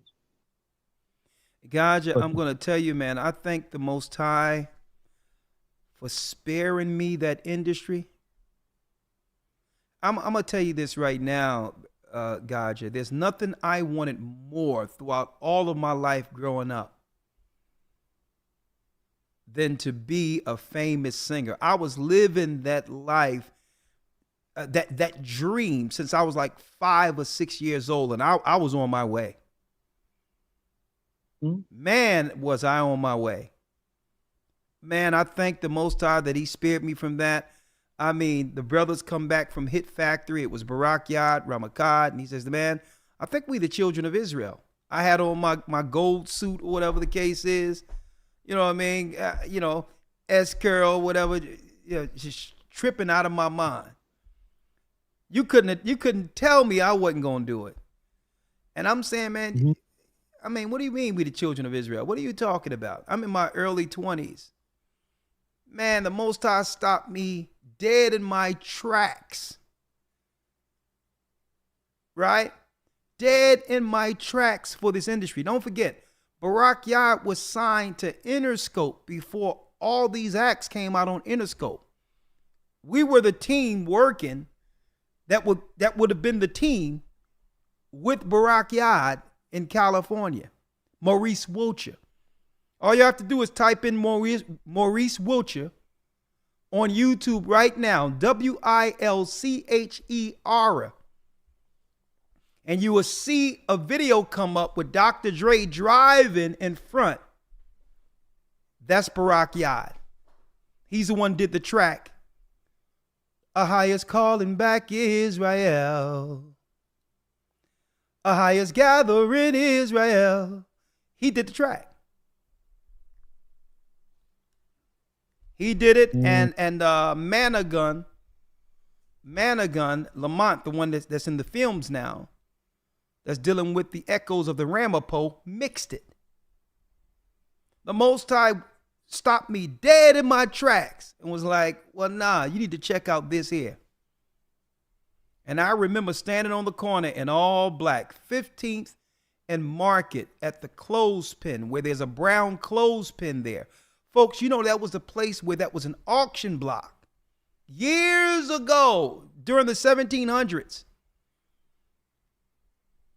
In the 1700s, this place was a place where they would auction off our forefathers. And they would hang people in the public square. I'm now standing in a Majim Shabbat, sitting there and ready to go up to teach on that corner. And my manager come directly to me. He has an office right up the street, and I was a young man. He says, Rich, you're going to throw your whole life away. You're going to throw your whole life away. He says, I'm working day and night for you. What about your mother? And I'm just sitting there looking like this. Couldn't even speak to him. And you can see the pain in this guy because he really man, I love him till this day. He's a friend. I would consider him a friend. He genuinely cared about me. He says, Rich, you're going to throw your life away. And I remember Johanna came down and looked at him and says, who the hell is you, man? Get away from my camp. Take your behind up the street, cursing the guy out. And manager's looking at me like, Rich, you're going to throw your life away.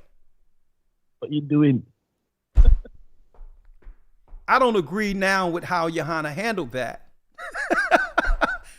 But I'm sure glad the Most High intervened.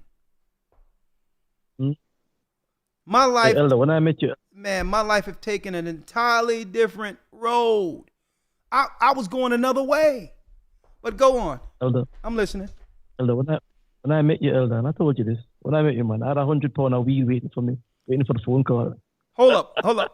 When you met me, you had what? I had 100 pounds in weight. That's about 50 kilograms. 100 pounds of marijuana? Of marijuana, high grade ganja, waiting for my word to say yes, go. And I was waiting on the phone call. The phone call never came until after I met you. And I remember whenever I said, yo, listen, let me tell you, I'm gonna be real with you. I got some weed thing going on. And you said, what, weed? Nah, man, leave. So you remember that conversation? I'm saying, Gaja, this is the first time I heard you in detail tell me about this. So in actuality, there was a deal of 100 pounds of weed when I met you that you could have had access to sell to our people. And look at what you're doing now. Yep. I never forget it, man. I told you, I was like, yo, and you was like, yo, and you said it to me. You said like, nah, man, just leave that alone because I tell you what your words were. You said, yo, listen, that can come back and affect the work. Yep. That's what you said to me. And I was like, all right, cool. Look at that. And you know what? Cool. Like I'm mentioning what I went through, I don't regret one moment of not taking part in this business. Now that it's all coming out, what's really behind that door and what they have to sacrifice, even their own bodies. Mm-hmm. They have to sacrifice their own ends to actually be a part of this. I had no idea all of that stuff was going on like that. I'm looking at the music business innocently, like just to go and make some money to help my family out, to get them out of a drug infested area. I'm thinking, I'm looking at it from a church guy's view. I'm a church guy, you know, I can sing, I'm not going to harm anybody, to need some money to get my mother a house. That's what I'm thinking. And man, and now I'm hearing about freak offs. Man, boy, the Most High have spared me. And guess what? It's not about the fame, nothing. But I would rather be recognized for the word of the Almighty right now. I wouldn't change it for the world. I'd rather be, let me tell you, most people didn't even know I sung. So I didn't get recognized for being a singer. Even when we were over there doing Zion and all that, the people over there, Mike Allah, Raphael, they just knew me as a teacher. And one day it was on the piano and I wrote Zion. That's when Mike Allah knew that I could actually sing and write. So it isn't the music at all. The music is just a gift. I wouldn't change it for the world. I would rather be remembered for standing on the word of God. And I thank the Most High that he interacted. And now I hear your story. Man, let me tell you. You know what, Gaja? I believe that this would be a very, very good, especially the traveling part of it. This would be a real good mini-series. Mm-hmm. Even if we need to do something like get our people together and just I have my son play me or whatever the case is, and just a little mini-series of the journey from the different angles, the different people who's in the church and how we came together. Man, listen, you got me thinking right now, man. I'm gonna tell you.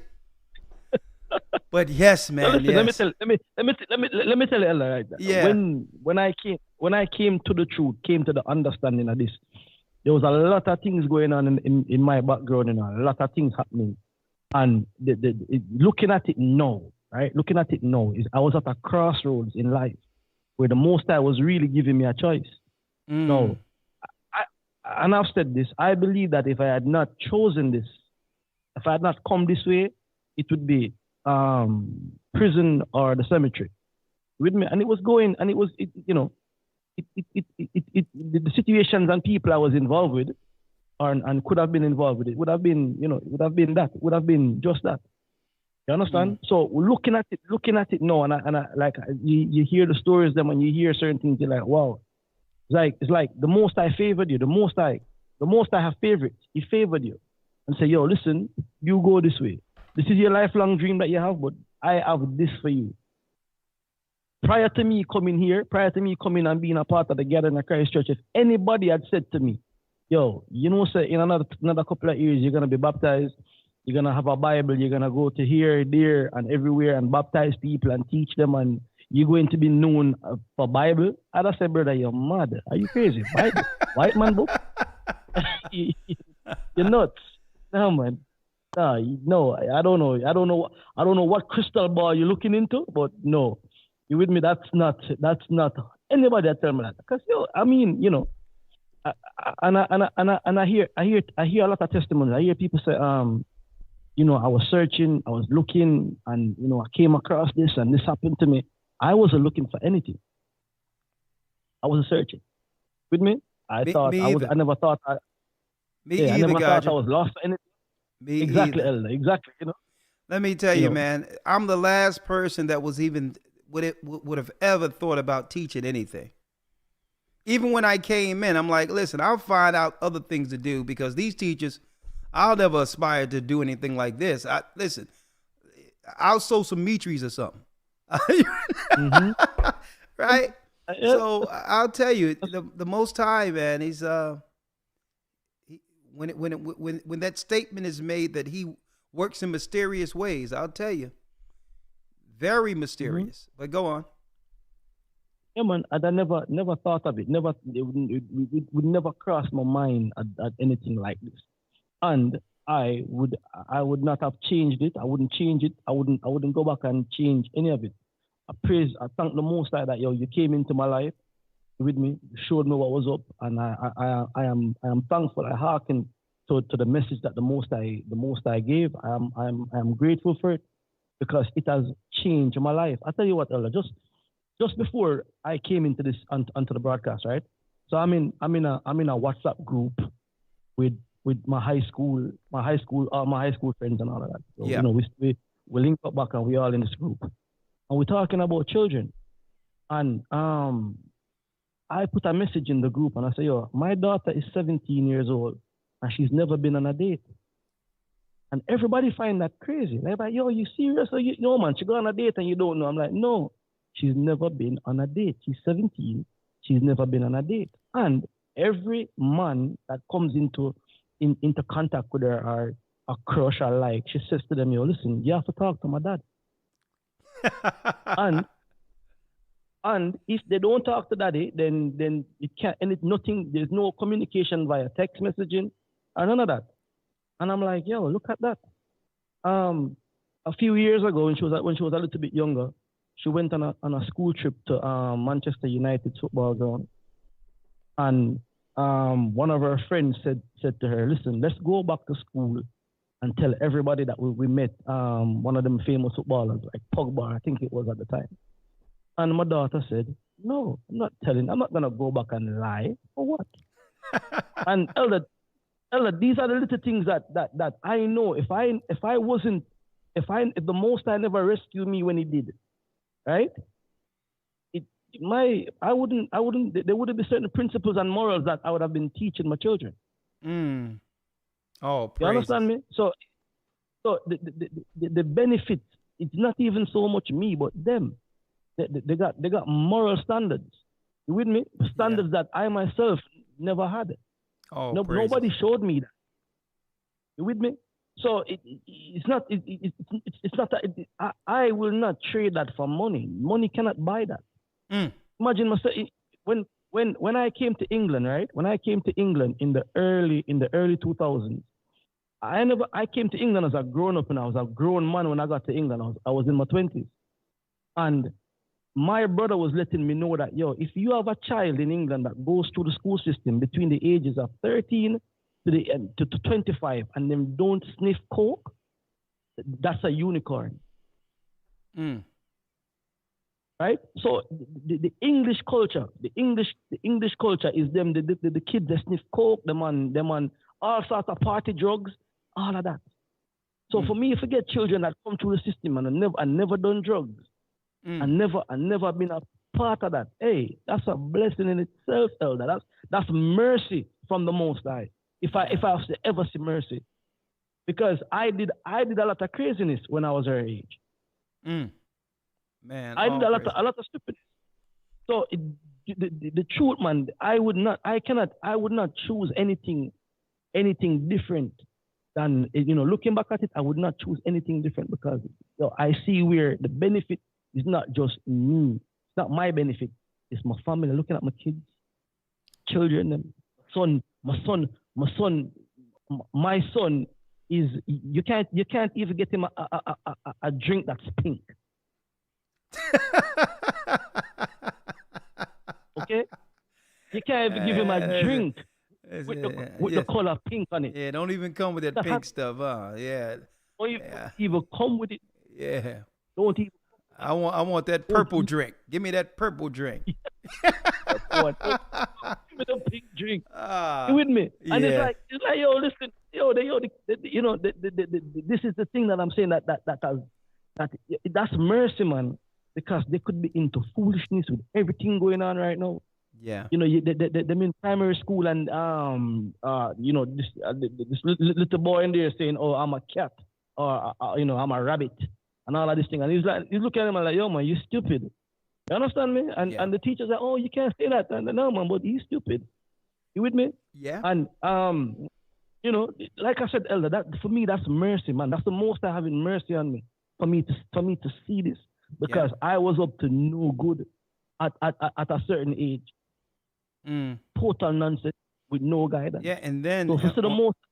And then on top of that, you weren't even on the path to find what we're teaching. I mean, you were at a radio show in the midst of the conscious community, a bunch of confused conscience, from Nuwabics to Egyptologists. The whole station was anti-Bible. And then everybody, I'm going to show you how deep this is. It wasn't until we came on that light began to shine over there in England. And on top of that, to let you know who's really behind a lot of things, it was the JDL, the Jewish Defense League, that got our teachings taken off of the station. And that in of itself tells you who's really controlling the Black Conscience Radio. They're still teaching that consciousness stuff as it was before we left, as if we weren't there. Think about that. Hey, Elder, remember this, Elder. Remember this. When I got the first rabbi to come onto the program, right? Yeah. When I had called their headquarters, they had heard about you. They heard about me. Yeah, they heard about you. They heard about the Jewish people in Manchester heard about Peace FM radio broadcast going on. Okay. They heard about it. Of course. They told me that. Yo, listen, we have heard about this. You get me? And then when you start looking at it, now I remember you saying that, yo, this guy not gonna come on. Yo, he came on with a purpose. He knew what was really going down. They knew it. That's deep. The Jewish community and the Jewish community, the Jewish people, and we heard it recently when they said that the biggest threat to the Jewish people is the black youth. So what we looking at just now is something that they've been doing for years, watching, influencing. In America, the American industry, the gatekeepers are Jewish people. We saw that with that movie, the NWA movie, Out of Compton. It shows you the producers were Jewish. Okay, well, listen, I want to keep this station. So real quick, hold on. We're going to have a conversation on that. I need to talk to you, brother. We got to, you know what? We got to have a separate conversation, and I'll probably record it and put it up, maybe we do a Rumble or something. I don't know. But this is deep. But again, a lot of people don't know, Gaja, that you are musically inclined also.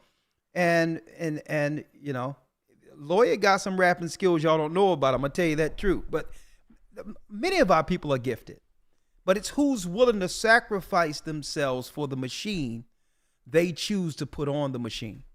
And that's what it comes down to. So hold tight, fellas.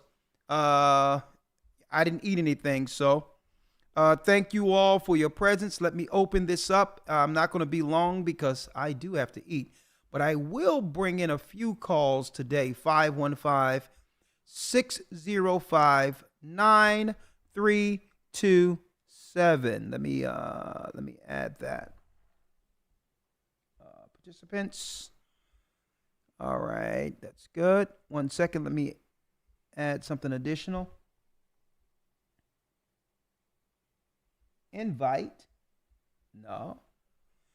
Come on, let me see if I can find something here. Hold on.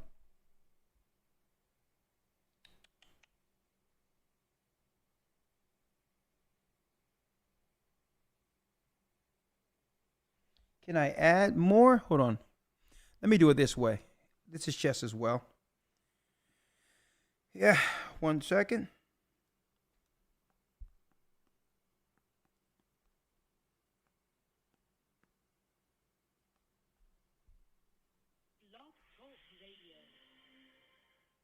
Welcome to Blog Talk Radio. Please hold and you will be able to listen to the show. Okay, where am I? Here I am. Unmuted. Unmuted. This is Elder Ricard Shar live. Thank you, Elder Ramar, for keeping the queue. Let's start off with 347 area code. 347 area code.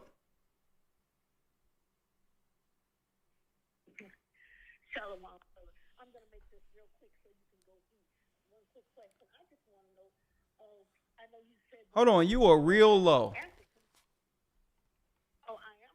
Let me see if I can turn my volume up. Okay, is that better now? Yeah, go on. Is that better now? Okay. I know you said once before that the Africans were just as clueless as we were. I was wondering when you plan to go over there and tell all the rest of the Africans, you know, who we all are. And because, you know. Hold on, I have to do this. Let me put you on hold. I'm gonna bring another phone on because y'all they have to hear better than this. So hold on, I'm gonna bring you back. 1 second. Okay. Yeah, this isn't gonna work. Hold on, Gaja, let me call you right back, okay?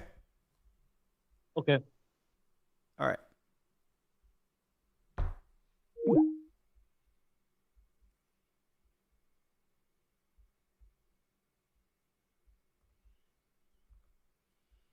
Yeah, that wasn't gonna work. No way, no way.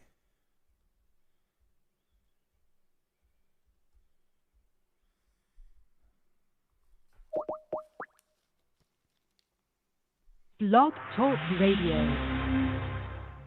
Welcome to Blog Talk Radio. Please hold and you will be able to listen to the show. Unmuted. All right, I am live. Hold on, let me get also yep, there it is. Add both of you. All right, we live 515-605-9327 347 area code. Let me bring you back in. Thank you, Elder Ramar. How you doing? I have you now. You were saying something about Africa. Okay. So, yeah, I was wondering, I know you said once before that the Your Africans name? were just as clueless as we were. And I was wondering, when are you going to, you know, go tell the Africans all around Africa who we are? Your name? You know, maybe kind of get some. This is Cora Corrigan. Cora, we have churches all through Africa. Oh, you do? I know you have one in Ghana. Well, what other countries in Africa do you have churches? Zimbabwe and the word spreading. Yeah, South Africa. Zimbabwe. Oh. South There's Africa. one in, South Africa. Yeah. Yeah, so we have South Africa, Zimbabwe. We have Namibia. We have Ghana. We have Nigeria. And where else? There's one more place. It's escaping me. There's a few churches around. There were some people over there in Zanzibar, but it's not official yet. But yeah, there's people all over in Africa with churches. And I've been there baptized. Yes. Yeah. And we initially, we had a gathering that's going on in Egypt, but it was so much madness with different ideologies out there. We dismantled that. You know, they were trying to just cobble together a ministry out there. So, but I see. we're all through Africa, sister. All right. Okay. Well, with what's going on with the immigrants, why are we staying here to even hang around? Why don't we just tell America goodbye? I said, why don't we, just forget America? Just give America the finger and book on out of here. Well, when it's time, we'll do so. But if you think the immigrants are just here in America, you got something going. I mean, we're being pressed. We get the Chinese they just came into Africa a few years ago before the pandemic. This thing ain't. Let me tell you, this thing is not. There's no safe place, in particular, when you're persecuted in one city, flee into the next. So it's not like you're gonna go someplace where this migration thing isn't happening. Okay, this is okay. Yeah, this is what you would call an economic forum plan. Okay, they're looking to do this throughout the whole earth. Yeah. So the whole earth or the whole world is is on us. Okay. Yeah, they're turning the whole earth into one big Tower of Babel. Okay, a mix. Okay. Oh, okay. All right. Thank you, sister. Okay. All right. Bless you. Okay. All right. All right. Shalom. Shalom. I'm gonna tell you, you're gonna end up going to Africa, and you're gonna be like, Elder, I should have listened to you. Okay, I'm gonna tell you. 984 area code.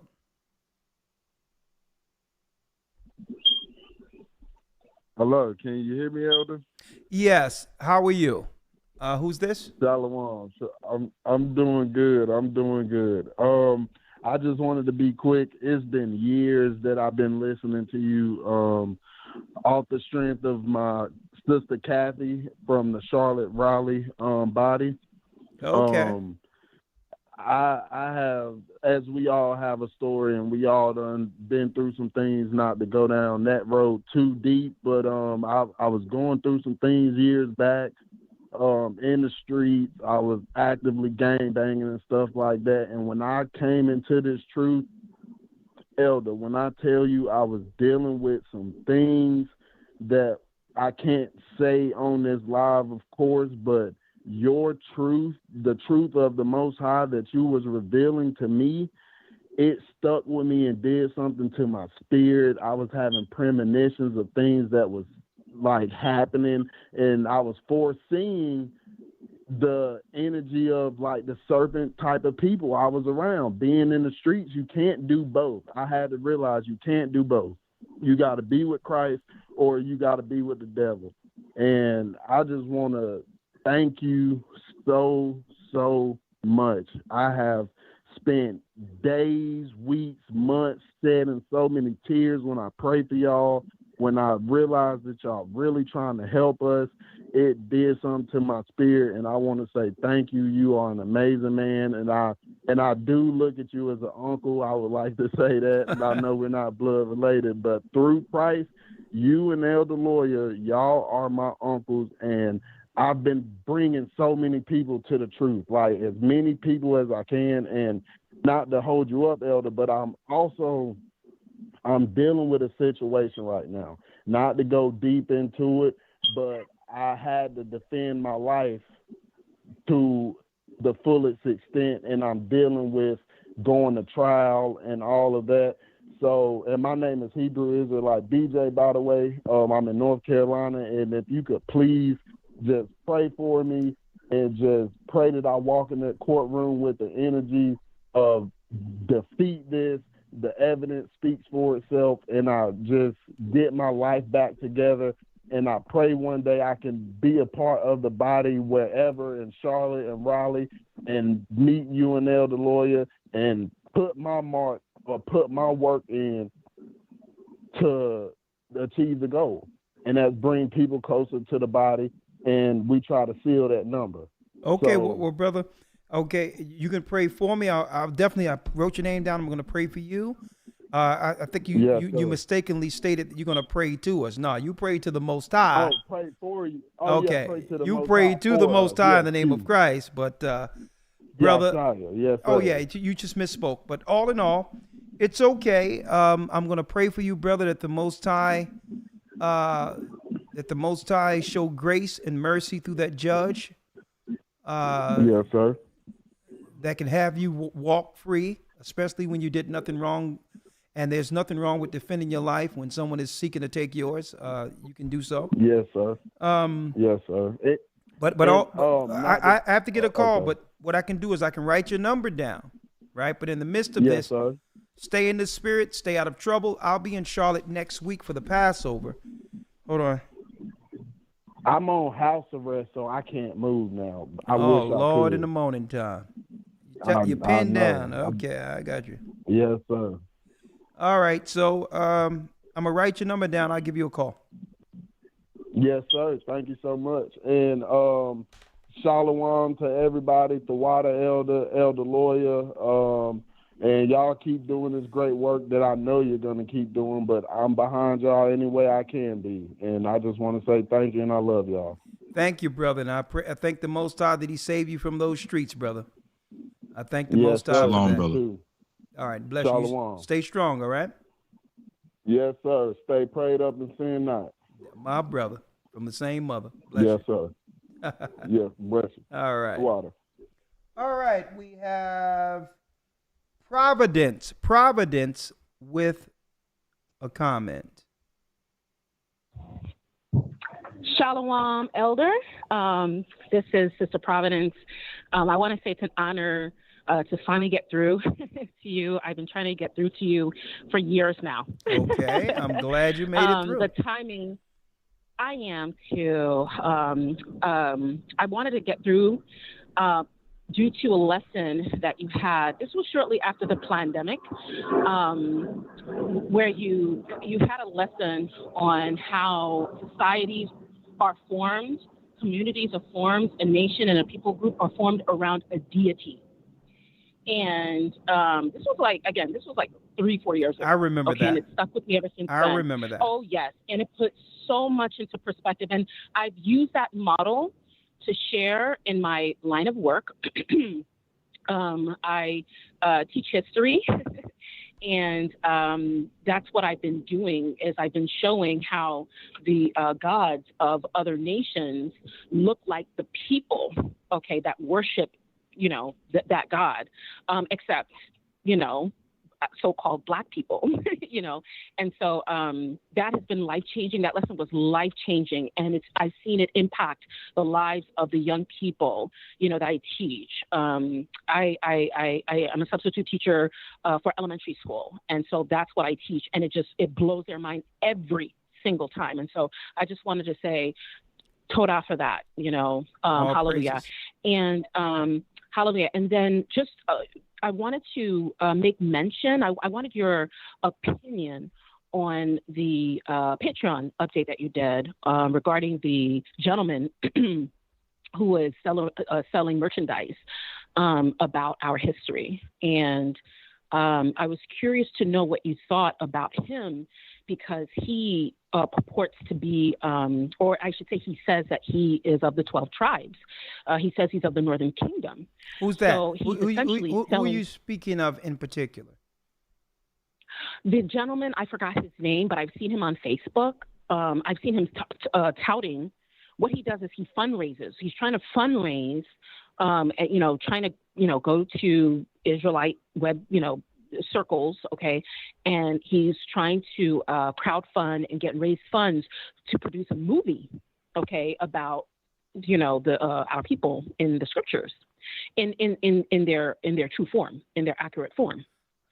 And I see a lot. And so when you did that, but who are you talking about? The guy that I was mentioning the other day?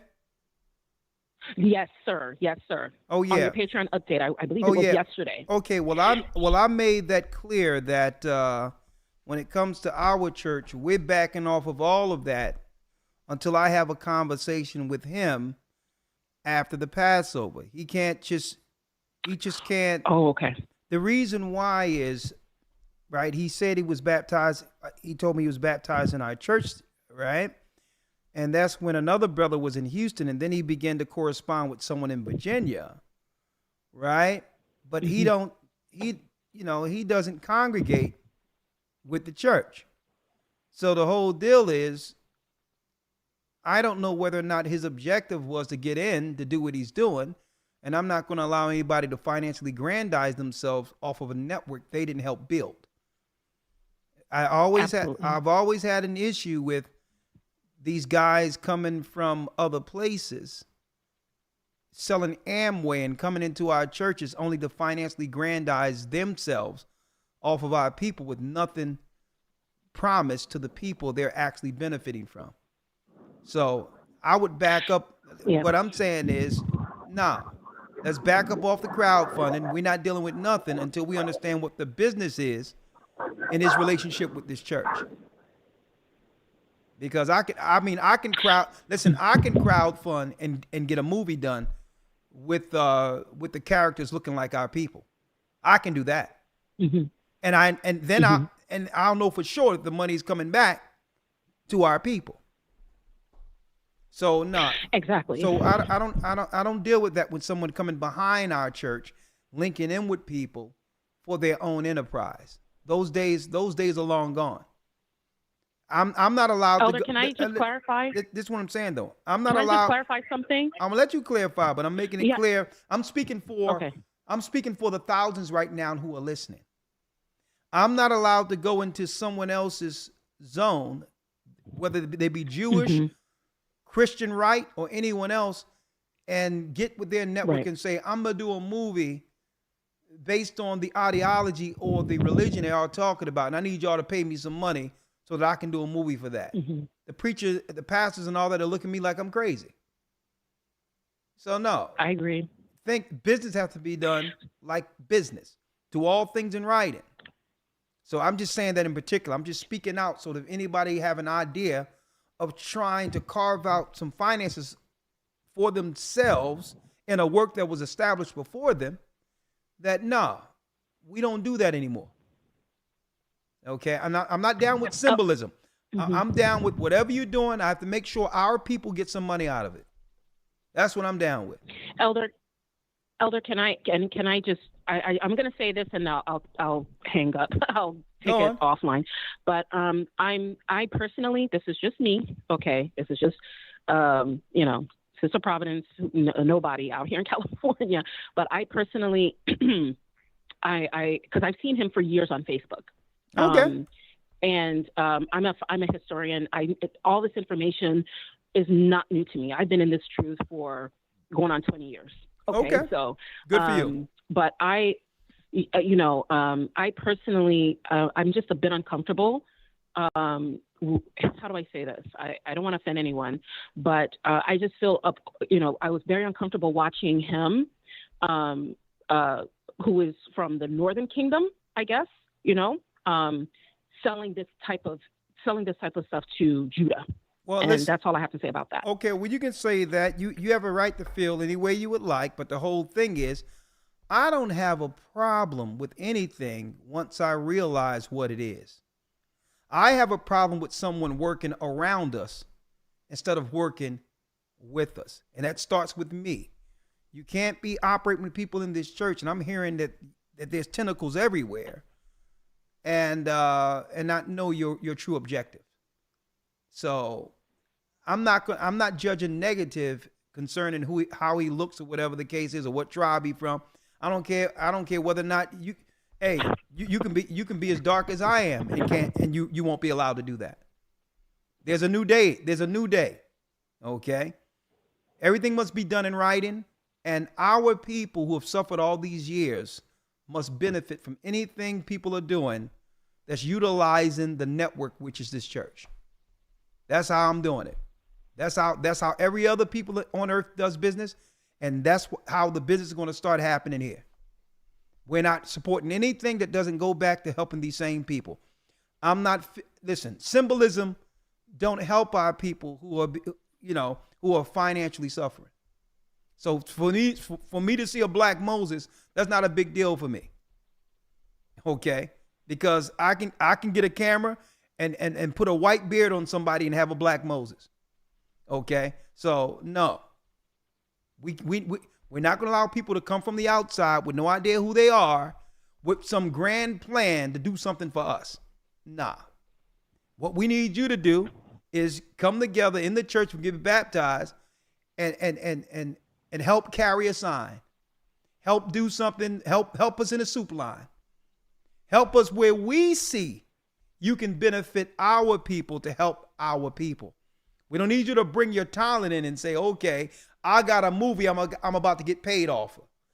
No, we don't do that. Okay? A trust factor must develop first. We have to know who you are and what your objectives are. And that means even if you have to put down the camera and not even use your physical gifts and do it, I had to put down music. I didn't come through and say, well, hey y'all, check it out. I'm a singer, and I know y'all teach the Bible, so I got a concert, and I need y'all to pass these flyers out so everybody can get me paid singing. No.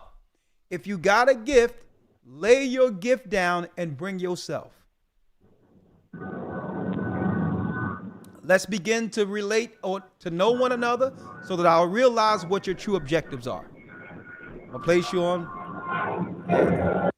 Man, it sounds like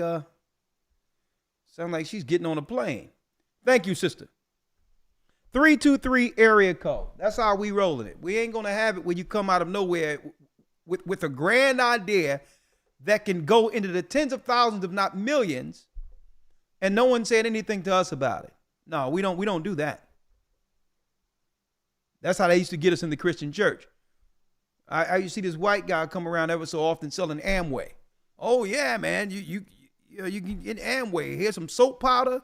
And yeah, I'm like, this guy, he's not even a part of our church. And he's sitting there talking about Jesus and all. Yeah, Jesus on the main line. Tell me what you want. Clapping all off beat and everything. And at the end of it, he's selling Amway. No. We don't do that anymore. 323 area code. Shalom, Elder. How are you? Shalom, Simone. How are you? How are you? Oh, you learned my name. Thank you. I'm doing very well. So I had a comment and a question. So my comment is that I completely understand where you're coming from about, using the gifts that we have to benefit our people. Yeah. Right now, I just got back into school for child development. I really want to build a homeschooling environment for, my future children and for our people, for their children. Are you in a I do church? feel that the public school system. Yes, sir. Yes, sir. I'm in the Southern California body. Okay, well, if you're in the church, all you got to do is draw up what your idea is. After the Passover, I'll look it all over. There's something that can be done with insurances and all the liabilities covered and all those things, because that's right up the alley. That's right up the alley on where this church is going. We're gonna have to protect our children. So you can be one of these people absolutely. Praise the Most High. You can be one of the sisters who help us spearhead these schools to help protect our own children who believe, right? So that's which way we're going. So I would love for you to be a part of that. Yeah. How old are you? I'm 25. I'll be 26 this year. Okay. Are you a school teacher, right? Not yet. I'm just now getting back into school, so I'm just beginning my child development courses. I'm planning to get my associate's degree and then hopefully transfer to get the teaching degrees. I do a lot of my research for homeschooling and how to get a homeschool started in California. Okay. Well, let's do this. Let's do this. Let's cut the chase and let's get straight to it, because I really appreciate it and I want this. So just drop your plan, the whole idea of what you're thinking about, okay? Send it to me. Send it to the GOCC manager's manager's email. Just ask the elder or bishop over in that area, to give you the manager's email, and you send it there, and I'll go over it after the Passover and give you a call. Okay, I definitely will. And then my question, sorry.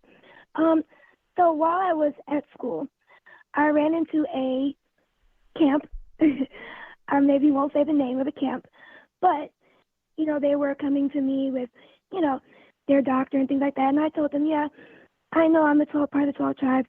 I know I'm Judah. I'm a part of this church, so I'm good. But I listened because I want to understand what the other side, how they think. Okay. So they were cursing while they were, giving me scripture. So I asked, well, why are you cursing while you're giving me scripture? And they gave me 2 Peter something where in that verse it says, dumb, and hold up. Hold up. It said what in 1 Peter's? 2 Peter's. What did it say in 2 Peter's that gave him the autonomy to believe that he can use profane words? Well, may I be frank? No, what I'm asking is scripture in Peter's. What is it? Yes. I'm not sure. Elder Lawyer, do you know what she's talking about? Something in Peter's that gives them the exegesis to say, let me go call you everything but the mother of God. A child of God.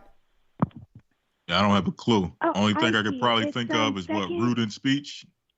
That's a famous one. People use to use profanity, but outside of that, I don't know.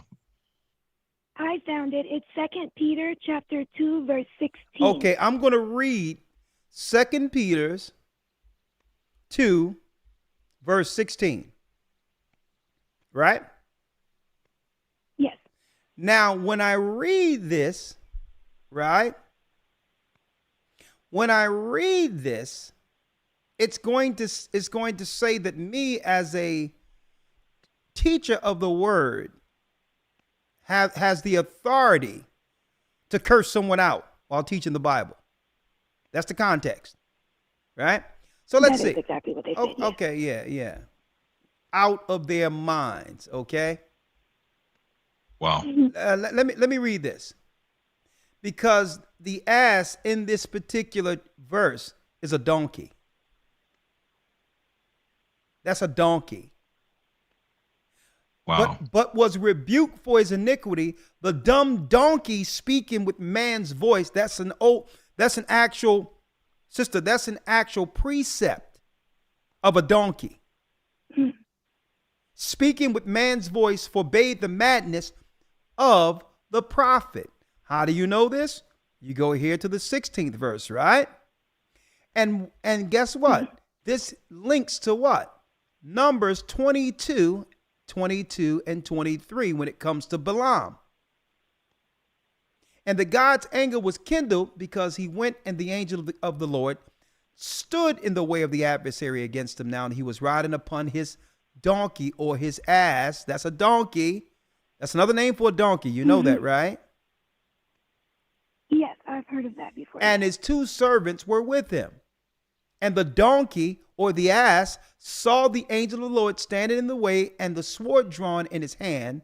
And the donkey turned aside out of the way, it's an ass, and went into the field. And Balaam smote the donkey. He smote the ass to turn him into the way. Let's talk about a donkey, sister. Yes. So even though I didn't know that context. I'm just saying, but it's dumb donkey.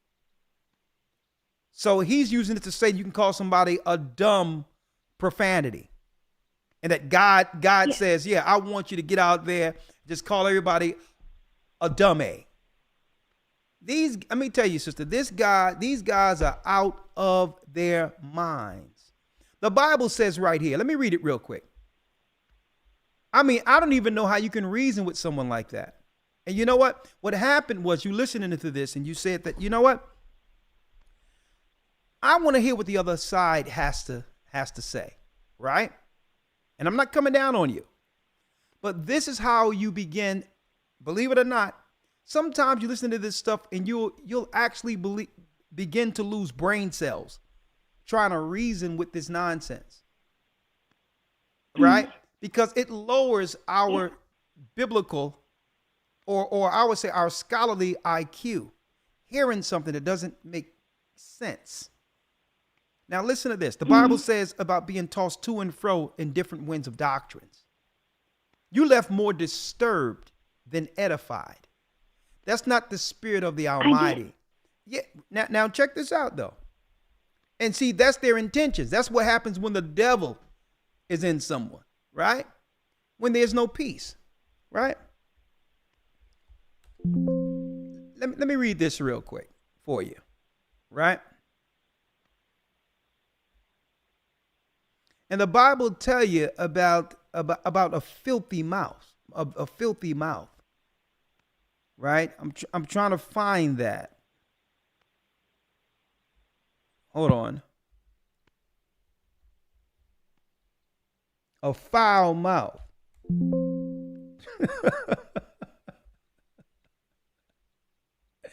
So he goes, oh my goodness. And Elder, why do you get that? Can I say something here? Hold up, before we get that, I want to read this so that the sisters can hear this real quick. Sister, listen to this, okay? Then I'm gonna let you go, Elder Gaja, okay? Colossians 3:8, sister, are you with me? Yes, sir, I am. It says, but now ye also put off all these: anger, wrath, malice, blasphemy, filthy communication out of your mouth. That's contrary to the fruits of the Spirit, sister. These guys are riddled with demons. And I'm going to tell you, there's no fear of God to go into the Bible and try to use the Bible to justify using profanity, weaponizing your filthy mouth against one of God's children. See, that's a low IQ doctrine, sister. And like I said, you shouldn't have wasted your time even listening to it. Right? It's low IQ, low vibration. And none of the scriptures they're bringing out rarely is saying exactly, in context, it's never saying what they're telling you. Okay? It was talking about a donkey, sister. But a wicked man will use anything to justify their own wickedness. That brother don't need to be teaching anything. He need to be home, getting his life together, learning the Bible in spirit and in truth. All right? He's off his rocker. But they all were speaking that way. It was very strange. But sister, listen, you're going to have that. And guess what? There's nothing you can do to change it. You're going to have that nonsense out there because this is how these people, this is how they get attention. So what you did by listening to this nonsense is made them believe that they should be there another day because someone actually listened. Okay? Mm-hmm. All right, thank you. Just ignore them. Thank you, Elder. All right, there's no reasoning with nonsense. Hold up, before you go. Elder Gazi, you wanted to say something. Sorry about that. Yeah, it's okay. Two things, Elder. Two precepts here. Sirach 21:25 says, where is it? Sirach 23:15 says this: the man that is accustomed to opprobrious words will never be reformed all the days of his life. Now, opprobrious words, when you look at that word opprobrious, that's curse word, swearing, that's foul language. All right? So he'll never be reformed. That's Sirach. Let me get this so they can see it out there too, Elder Lawyer. Elder God, give me that again. That's Sirach 23:15. Hold on, let me get it. 23 verse 15. Okay, yeah. Here it is. All right. Okay. The man that is accustomed to the opprobrious words will never be reformed all the days of his life. That's profanity, yes. Mm-hmm. And the next one I was going to go for is Titus 1:10. Titus, okay, Titus 1 verse 10. Now, sister, whatever you do, whatever you do when you see these guys again, do not bring these scriptures to them. Because, I mean, you use a word like we've just mentioned, it's going to, what word is that? No, just let it be. Yes, they don't use the apocryphal books and things like that. So. Yeah, they don't even use the Bible. They don't even use the book that they claim they stand in. Okay? Not for good anyway. All right, let's get that Titus. What, Elder? Titus 1:10. 1:10. Let's get it. For there are many unruly and vain talkers and deceivers, especially they of the circumcision, whose mouths must be stopped, who subvert whole houses, teaching things which they ought not, for filthy, lucrous sake. So you're going to find that the circumcision are Hebrews, sister. You're going to find a lot of filthy mess coming from the circumcision, who are Hebrews. So so you wanted to hear what's the difference? You wanted to hear the other side, right? Yes. Yeah. How did that pan out? Not good. It was very confusing and it was enraging at the end. Yeah. It was just nonsense. See? So the next time you encounter them, what are you going to do? I'm just going to walk away. I'm not going to say anything. Deuces. It's unfortunate that that in the college systems nowadays, it's so much debauchery, and it's so much evilness, unfortunately. Hey, the kingdom is for a few. Thank you, my sister. Yes. I'm going to place you on hold. Bless Thank you, Elder. All right. Lord have mercy. You can only pray for them. All right. Let's see here. I didn't get an opportunity for Sunshine last week, so here she is. Shalom. Hello? Shalom. Hello? Come on, let's do it. Let's do it, girl. Let's do it. Come on, talk. Okay, Elder. Hi. How you doing? Shalom. Come on. Okay, Elder. Okay. Wow. Okay.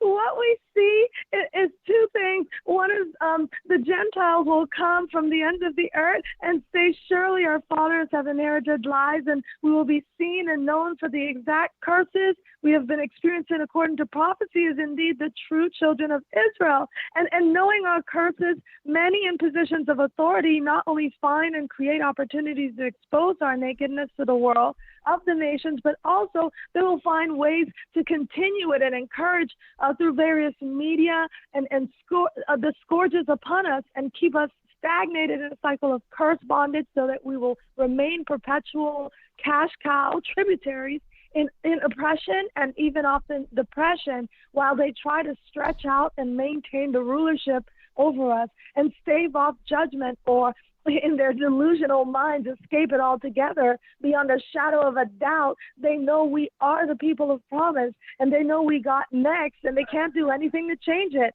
But for as long as they can withstand against us, they use us down to the bones, onto the grave, for what they feel is their portion in this world, as they will have, and in their thoughts think that would pass away out of this world as a cloud. But this wisdom of Solomon teaches us that their reasoning is not aright, and they have not only sought to deceive others, but they have sought and inevitably achieved deceiving themselves because everything under the sun is a season, and soon the season they have lived lavishly upon our backs from one generation to the next is coming to a hard close, and we see the season soon gone as the cycles of usury is also showing their nakedness. As they have used us up from birth on to death, we are now with knowledge increased, seeing who has always done wickedly unto us. And all the conspirators of Psalms 83, and especially the head of the conspirators of the people in this carnal kingdom, with every moment of their defeat, of our defeat, we are seeing they know that we are the children, and we are seeing the long game and the progressive fall of Edom onto their defeat. And we appear to be falling down, while they build themselves up. But we are still the children of Israel, and by grace, as much as we are shown that way and seen in the media by the world as down and done and desolate, nothing, with everything part of our ruin shown and celebrated, we see their ruin, that the man of sin is being revealed, and all that folly is gone, and in that revelation, we know that soon and very soon, by the grace of Ahia, our kingdom is coming, and they can't do anything to stop that promise. There it and that's is. all I wanted to say.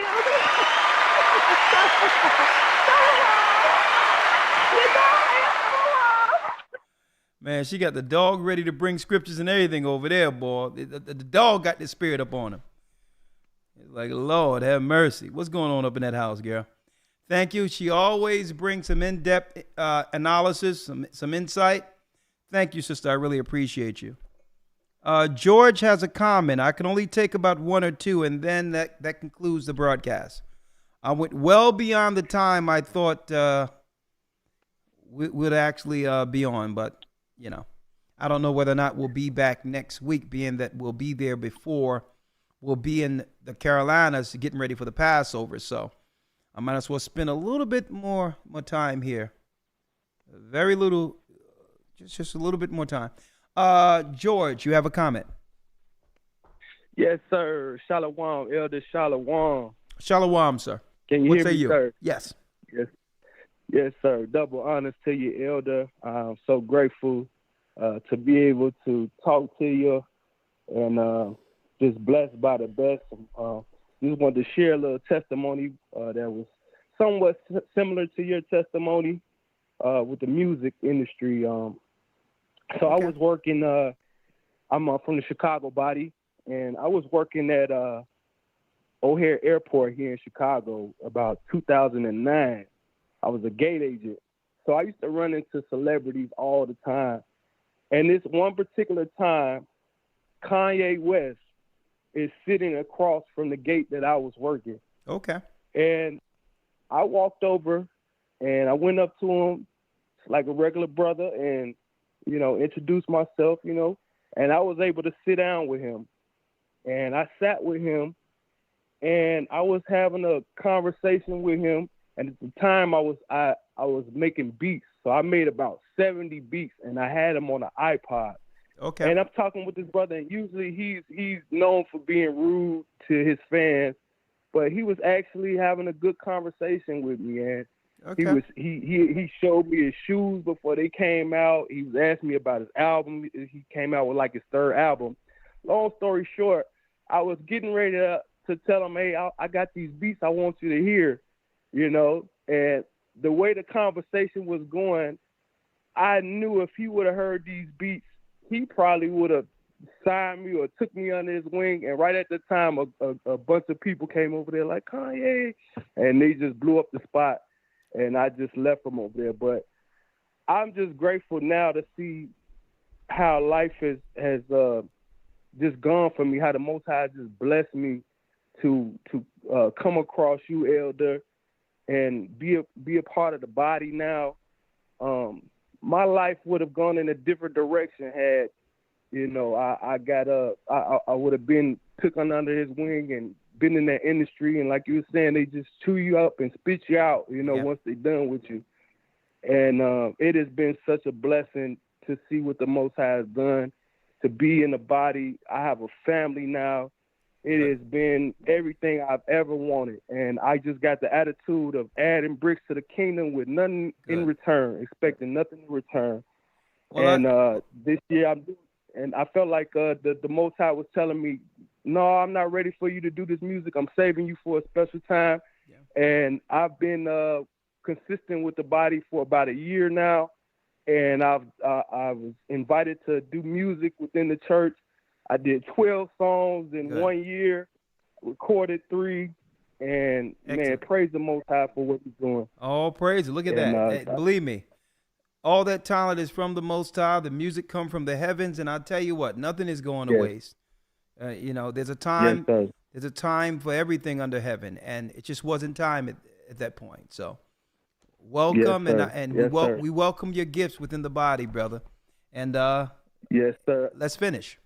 Shalom. Dr. Water, I got my ticket to Passover. I'll see you hopefully next week. It's my first Passover. I'm very excited, sir. And double honors to you, Elder Lawyer, and Elder Godson. Well, thank you. Make sure you introduce yourself when I see you, all right? Next week.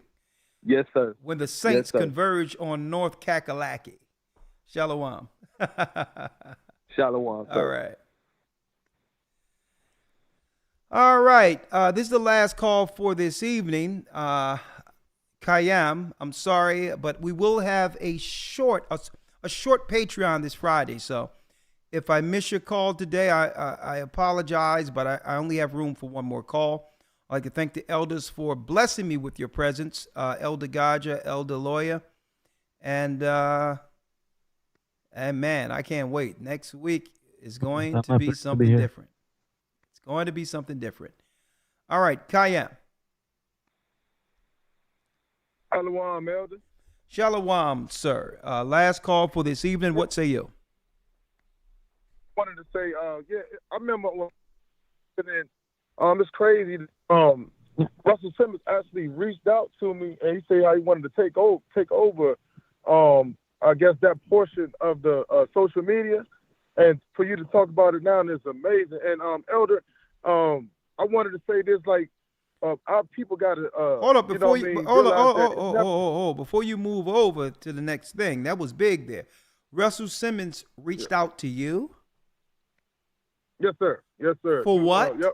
He reached out because I was doing music, and he said he wanted to take over MySpace. You know what I mean?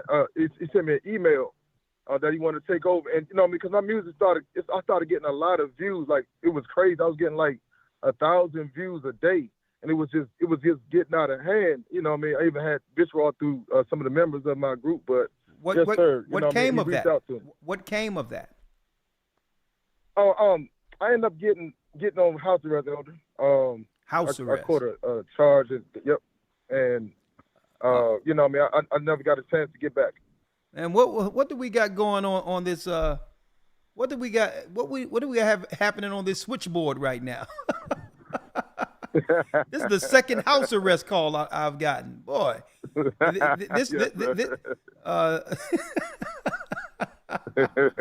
this must be when the disciples were loose from prison at night. Q line. Oh, yes, sir. What's the chance of having two house arrests within one broadcast?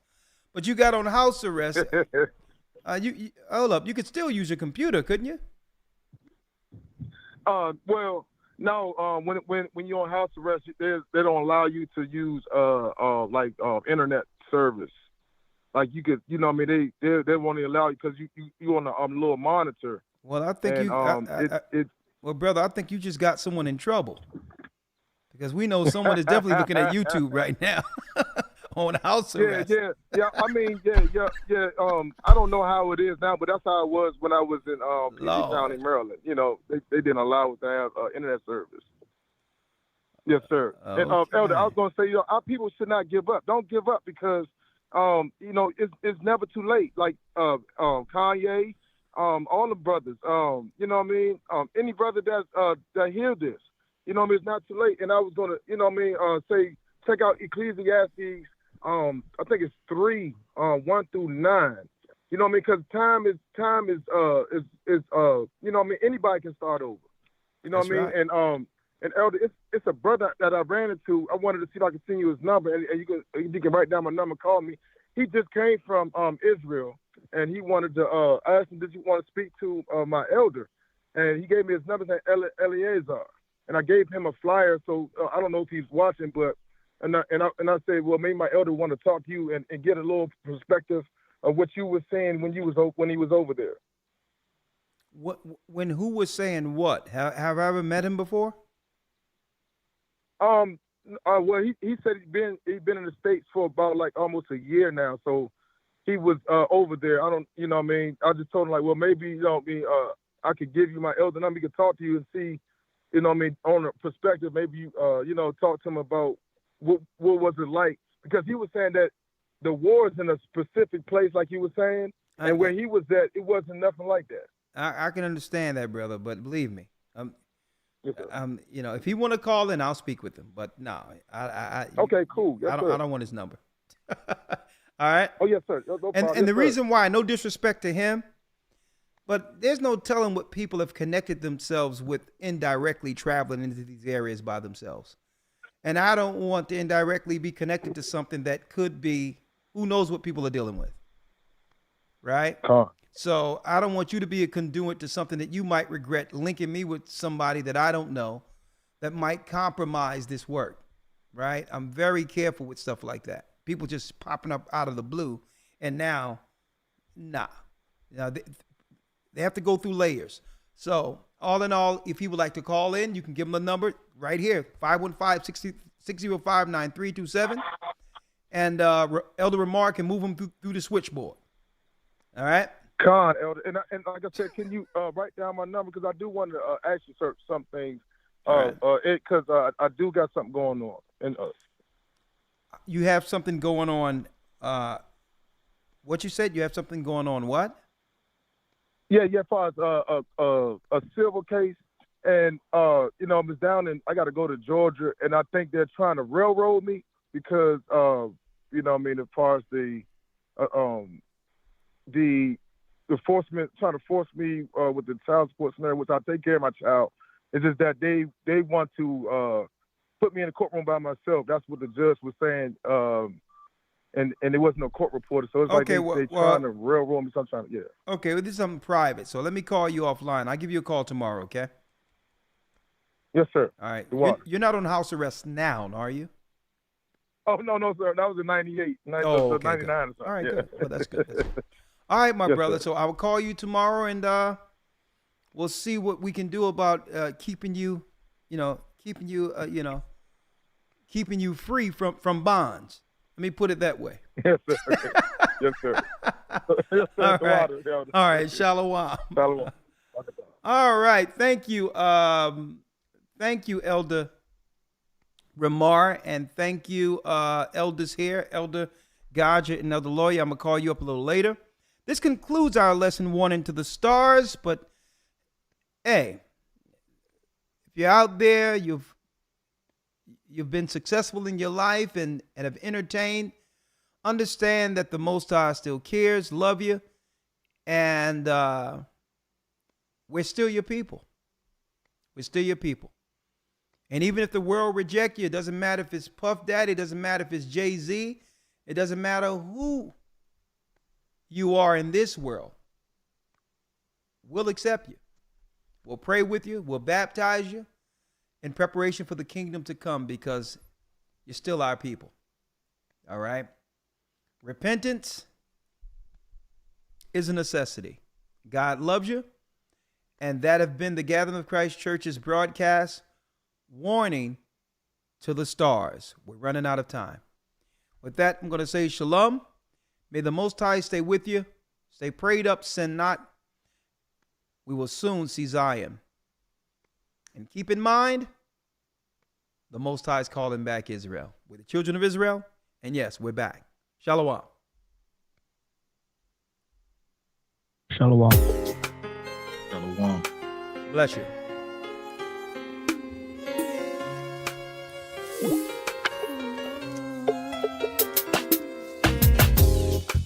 The East is where we're from. The 12 tribes of Israel. In 721 BC, the Assyrian king, he took us down, we fell. With a great escape, we went through the Euphrates. The Lord held the water still. To a land where no mankind dwelt, we went. The 12 tribes of Israel. So we be Manasseh, the Cubans, Ephraim from Puerto Rico, Naphtali from the Isles of Hawaii. The Lord is calling back Israel. Zebulun from Panama, Gad, the North American Indians, Simeon, the Dominicans, our highest gathering Israel. The Arabs and Africans told us, at gunpoint, to gather our wives and children, then sold us. In the belly of these great ships we traveled in fear. By the rivers of Babylon we found our brothers here. A high gatherer, Asher in Colombia, Reuben from Australia, Issachar, the Mexicans, a highest gathering in Israel.